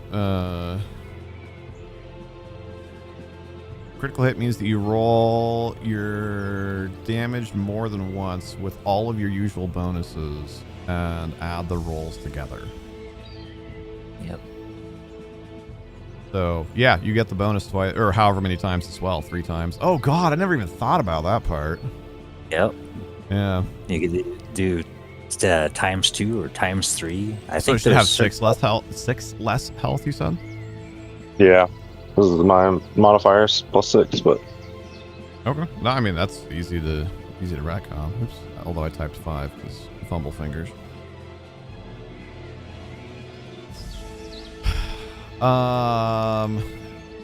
Yeah. I mean it just because I forget. Did you hit it right last time? Yeah, for like 3 damage or whatever. So it actually it doesn't even turn around, right? And it's one of its arms got cut off, so it's currently wielding this axe with one arm, and it just like does a big like pendulum swing of its arm behind it, and just like it splits you in two vertically. Yo. That's rough. How much was that damage in total? 36. So 2 times 7 for its strength bonus, so 14, and then we rolled 22 on the dice, so 36. Yeah, that's double the amount of my HP. Yeah, even if we were playing with the negative 10 hit points, technically we should have. It's you'd still be one shot. I'm afraid. Obliterated. Well, it was fun. What did I say it was? 31, 30. 36. 36, yeah. Yeah, it's literally Literally double the HP. amount. Yep. Well, that happened. the full Helldivers experience, really, right? Since that was how we were contextualizing you showing up into the battle. You dropped in, fired a bunch of attacks, missed half of them, killed 2 things, and then got obliterated. If you will, made my shots, missed half of them, got up close and personal, ended up dropping 500 kg in the wrong area, got obliterated. Somebody called in a friendly fire. Yep. Hey, we've got I'm here. For that. Nuke goes off. Can you move around a creature in 3-5? Well, remember, every 5-foot square that you leave that is threatened would be a provoke. Okay. Gotcha. And now, admittedly, unless it has combat reflexes, it can only act on one of those. But that's the way it works. God, a zombie minotaur with combat reflexes. That's horrifying. Right, yeah. That's terror, yeah. That thing would take out armies. Oof. Man, almost all of your misses have been 6s, too. Yeah. Which is fitting, 14. because that became the old party meme with the 6 wisdom barbarian we were talking about earlier. All It was whenever right. anything silly happened or whatever, everybody would just go, 6! Well, it would be Malkader's turn. Although, I guess it depends on what folks are wanting to do. I'm fine either way. Are we wanting to finish this fight and call it, we got as far as we could? Or are folks wanting to continue? Because obviously it's getting pretty late. I am okay with any of those. I can keep going. I'm content as well. Call it. So If you want to keep playing, we can hot drop another character in from Malkader if he wants. If you're going to be done, that's probably more effort than it's worth. I shall return. I will be here, though. Keep me ready. Well, it's almost 2 o'clock my time. I hate to be the wet blanket, but No, you're fine. You're fine. just finish this fight and Yeah. see, and then maybe call we it. can call it a Pyrrhic victory if you can take this thing down. Yeah. No pressure. no pressure. Well, All I right. guess I'm gonna swing yet again. Yep. Go for the glory. Or wait, hold on before you throw it. Or do you want to try and? Well, I guess we get the attack of opportunity. I was gonna say, or do you want to try and heal it? Oh, Oh, that's right. I can I? Do I have to roll a touch to hit though? That's Yep. harder for me. And Isn't you it? cast a spell in melee, so it gets the attack of opportunity. So I mean, No. I'm just screw it. I'm just swinging. That seems like the best option. all right. Just remember, it does have damage reduction 5 unless you got slash in. Oh, 5. Mm-hmm. Well, then you know what? Well, let's see. Explain to me or does it change what I need to roll if I'm touching with a spell? What's Give me Touch the attacks mechanics. generally are easier to succeed at, especially against like a large creature. So its full AC is 16. Touch AC is 8. okay? Well then, But the casting of the spell provokes an attack of opportunity. That's the trade-off. But with the combat casting, though, I get pluses for that, right? Well, not pluses against the attack. Pluses. Oh, when that's you right. complete the spell, even if you do get hit. Even if I get hit. Oh, so this may be like a mutual destruction thing. Technically, you would die before you touched it, but Okay, I all might right, allow it. I okay, might allow okay. it. Gonna go out. Well, It's going out with me. Well, then, the shaken. You discussed Doom earlier, or what if I turn undead? Does that? Well, no, we decided that was Yeah, bad. you can't, 'cause it's- turn wouldn't work, and undead are immune to fear, so Doom wouldn't. All right. wouldn't do anything. So yeah, it's either smack it or heal it. But if I heal, he gets to attack me. But I do have 21 AC. He might miss me, but he's not missed a lot. You also, if you've got the points, or if anybody else does, or whatever, you might be able to sweet talk somebody into giving you +2 AC. I used my doubloons earlier. How many I got now? I think you have like 50 left. But, okay. Yep. Yeah. Cannot. Nah, that's okay. This is all a learning experience. I'm just gonna swing. Oh yeah, we're goofing. We're here for funsies. So yeah, whatever sounds more fun to you. So what are we doing? Are we healing or are we attacking? I'm attacking. I don't All right. want to. All right, I've got. Come on. Hey, gear. 14 plus 1's a 15. Rats. It's got 16. Yeah, I know. Just Dang one shy. Oh well. Hey, maybe he'll miss. Maybe he'll miss. Well, and who's it gonna miss? That's the other question, right? Because y'all are close to it, equidistant to Yep. it again. Yep. So what's who wants to choose? Durgrim can choose. Even. Yeah, even it hits me. Even it hits you. All right. Yeah, thank you, gear. Oh, all right. A little turnabout's fair play for him trying to dump it off on you earlier. I was kind of hoping it did. Got 18 AC right now. I still think I could have. Yeah, Just roll realistically, a- it's just probably roll a better two. for you guys to have it trying to hit Durgrim. One, because it's harder for it to hit Durgrim, and two, because if one of you is left alive trying to finish it off, then Kethok's got the better chance. Yes, probably, he has the better chance. Yep. Yeah. Oh dear. Yeah, that's not a 1. No, it's not. That is a That dead is, Kethok. 14 damage coming. Oh, and you are at 13 health. 13. Where did you? What calculated the damage right there on what it did to him? So it does 3d6 plus 7 damage. Okay, so there's 3d6 right there. Counted that 4. That's 7. Yeah. Okay. Yeah. Well, is any act of God? Anybody still hanging out? Yeah, maybe TPK. It's got their doubloons. I think, especially if he dies, you gotta go for the pulp death here. You gotta try and cast the spell. Well, if he goes down, do I have a round to cast a heal on him and maybe bring him back up, Cheered 500 bits. or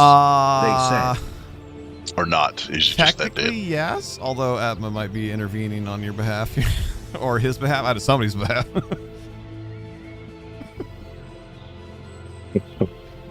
This one monster. We didn't need those extra orcs. This one monster would still be a heck of a fight. Yeah, oh yeah, for sure. No, it's a CR4 monster, and you guys are a CR, well, not CR, but you guys are a level 2 party, so it's a very difficult monster for you anyway. Believe I read that right. It's enough points to do that.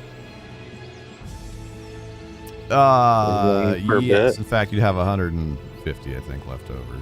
I'll double Okay. check. Let me actually map that real quick.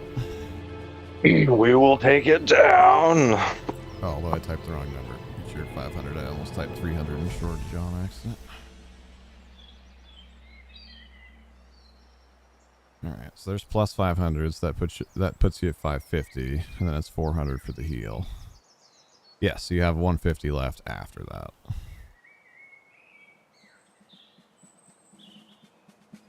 That puts me up 6. I like how committed to this you are. Oh yeah. Kethok will be victorious. 29 minus 14. 15. I'm imagining though, it's like, oh, what is that? I can't even think what it's from. But it's like pounding you into the ground, and then you're like popping back up. Yeah. It's the old Naruto pain fight. Yeah. Beating him on the head with that if rock. we weren't so late at night, actually, oftentimes, and it's not entirely uncommon for the participants to throw in a little bit too, but it's not uncommon to have audience participants. Throwing in and doing this kind of thing on y'all's behalf too. 18 to hit. 18 does hit. 16 damage.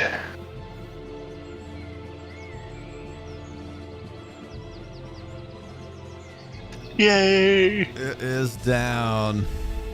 We Beats go his chest. We go hug the pillar. Yeah. Run to the pillar. Rah. The nastiest part was that for the last like 3 rounds, it was at 2 HP. Oh, I know. I knew it was close. I was like, man, if I could just get anything. Yeah.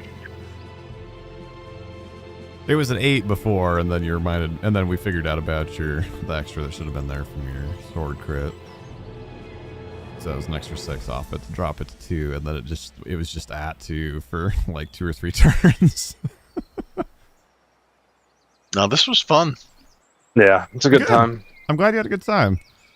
Yeah, I'm sorry, between the late start and obviously there's a lot of like logistical lifting that you got to do at the beginning to get it rolling. So it just, I don't know, we still haven't figured out a good way to smooth that part over, but I'm glad you had a good time regardless. I really like this objective thing. Yeah, It's glad. cool. I'm glad. Yeah, we've done, I think it's probably about the 6th-ish time we've done the Balloon Arena, and I think about 3-ish of them were in the Void, and I think this is the 3rd time that we've done it on the battle map here, and I think it feels way more dynamic and interesting.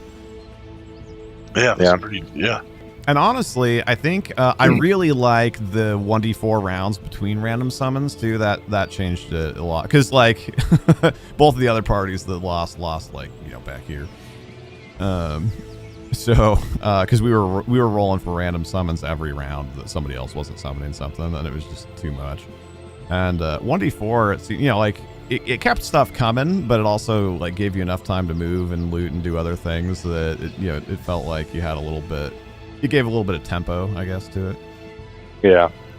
And really, realistically, depending a little bit on how we rolled, whatever other redeems people did or whatever, right? But probably, theoretically, on average, it would have been 2.5 rounds from now would have been your next set of monsters. You guys would have, like, gotten over here, healed everything, gotten partway up the side, had, probably one more encounter, and then, depending on your movement and whatever, but, like, you probably would have had a shot at it after one more encounter if we just started a little earlier / been a little faster.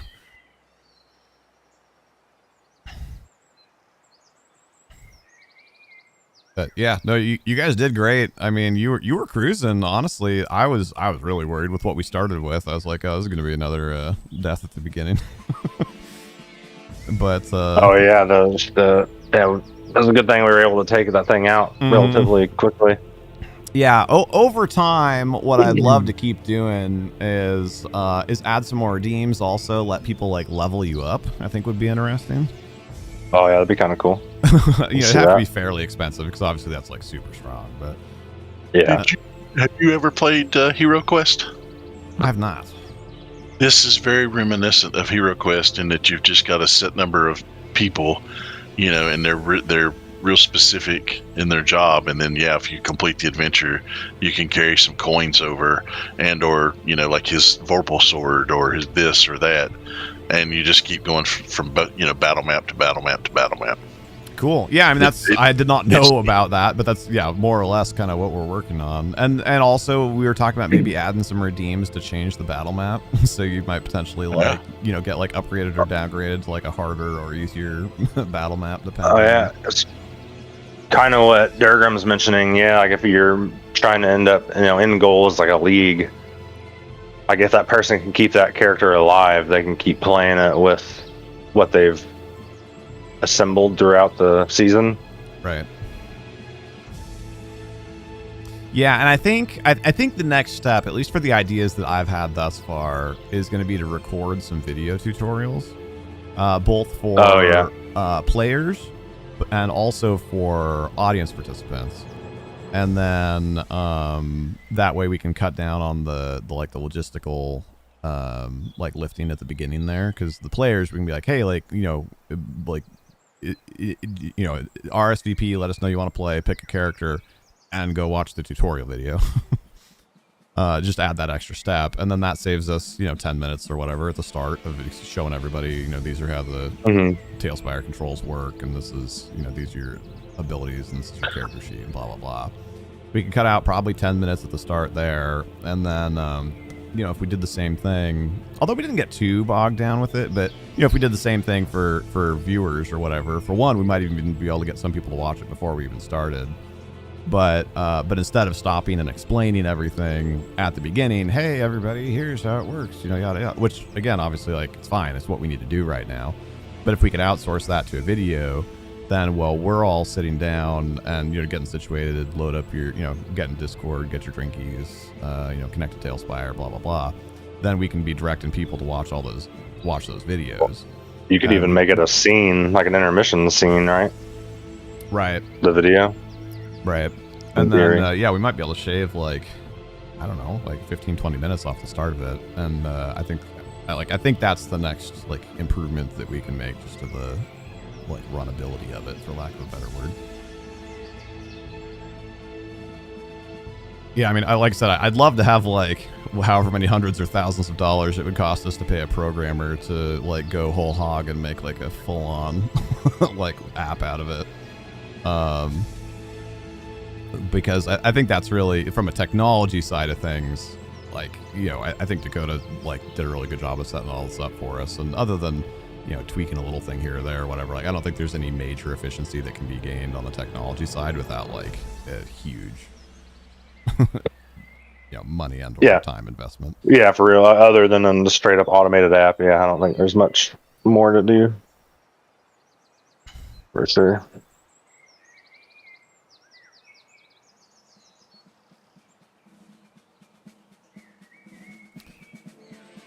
Well, cool.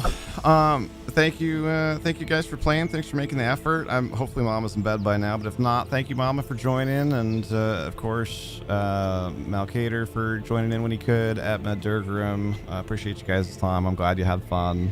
Thank you to Pixie for helping in the background.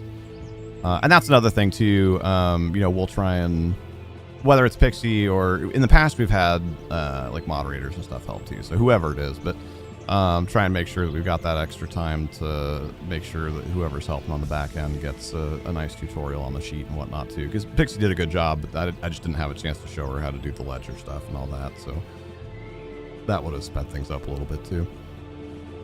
So I think with a little bit more logistical planning between the videos and the assistant educating, I think this, win or lose, I think this map is about the right size to be completable within an evening. Yeah, I think so too. And then what we'll probably wait for is for somebody to actually beat it.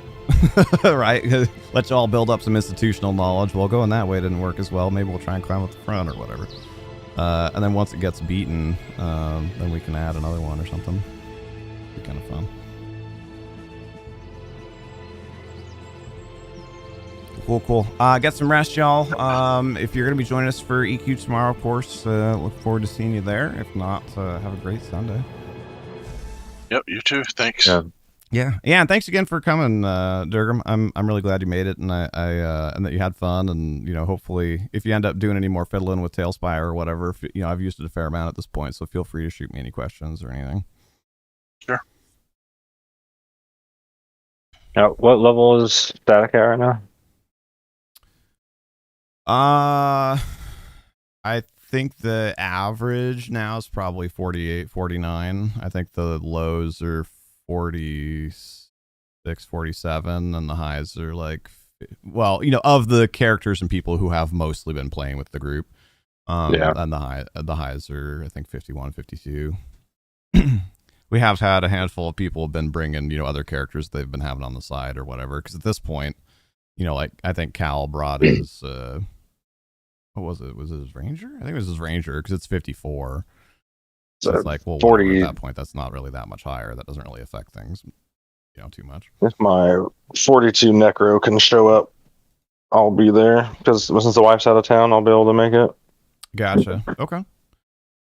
Is that your highest character now? Oh, yeah, I guess technically, 55, almost 56. Oh, right. Okay. So, yeah, kind of like slightly on the lower end or slightly on the higher end. Yeah. Mm-hmm. Yeah. That's Okay. Well, yeah, sense. we can see what shows up, kind of what the level range is of what shows up. Yeah. If none of the people that have like higher stuff show up, then probably helping catch the Necro up. Okay. Cool. Well, yeah, thank you, All sir. It's been good to spend some time with you again this weekend. I'm glad you've been able to. I'm sorry you didn't get to spend the time with your wife, but I'm glad to have you for a bit. No, I understand. All right. Good night, guys. Yeah, good night, sir.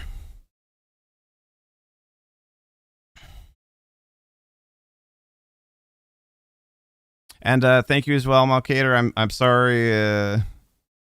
Oh no, you're good. This is perfect timing. I was just coming to address you. Thank you so much for coming. I'm sorry about the abrupt end there, but it made the end that much more epic. It was down to the final wire and the final bit, the final doubloon. And that thing, man, that held on at 2 hit points for way longer than I expected.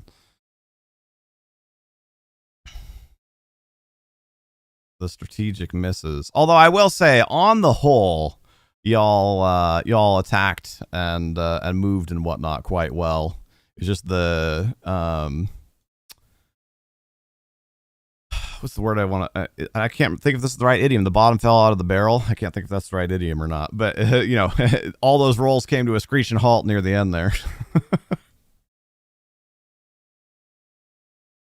The orcs, yeah.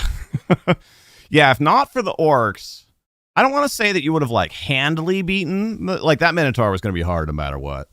But if not for the orcs, I think you guys would have had the Minotaur. It would have been costly. Might have even lost a person potentially, depending on how exactly it all played out. But I think you would have gotten through the Minotaur better off than you did if not for the orc ambush. Although you did some work there, sir. You took out, I think, 3 of the 4, right? Yeah, because the zombie took out the other one. And you one-shot all of them, right? 2 of them for sure. I'm pretty sure they were all one-shots. Yeah. Just bang.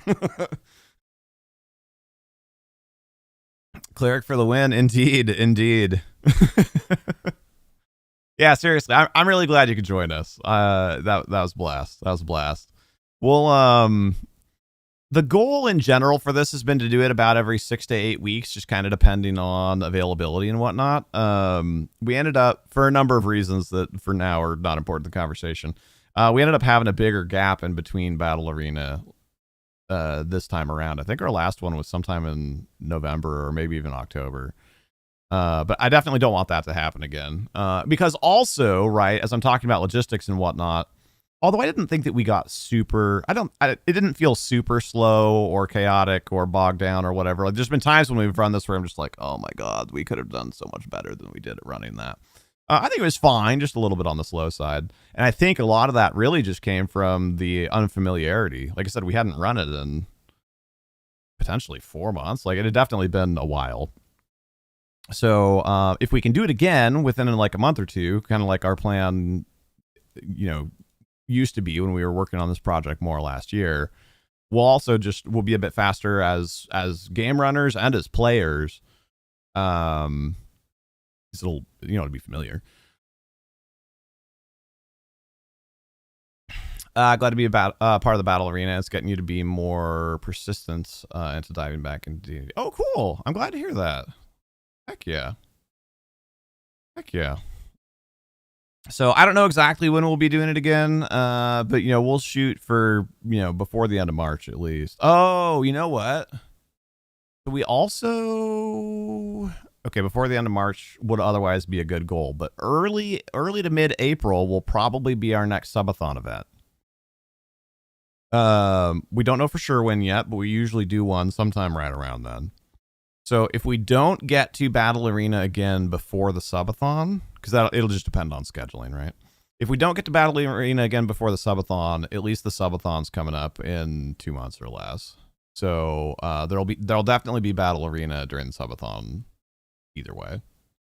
So okay, that makes me feel good. So we won't have a big gap like we did. It might be slightly longer than we wanted, but there won't be a big gap. Cool. It's good. Oh wait, I read that already. Yep. All right. Well, thank you all so much. I'm gonna get off camera here, so we're not gonna raid out on Twitch or whatever. Normally we do that, but it's getting late and we've been on for a long time, so I'm gonna pack it in. Thank you again to our players, Durgrim, Mama, Malkader, and Atma. Everybody was awesome. Thank you to the folks who used doubloons, whether those were free redeems or paid. Of course, we appreciate that a lot. And thank you to Atma for the extra, Atma and Crunchy DC for the cheers. Thank you to Eclipse for the gift. Thank you to anybody who hung out and watched either here on Twitch or on YouTube. Hopefully, you all had fun watching the silliness too. And yeah. If you're on Twitch, we'll see you tomorrow. If you're on YouTube, our next YouTube stream is Wednesday, the 19th of February, 2025. Good night, y'all. And as always, take care and be excellent to each other.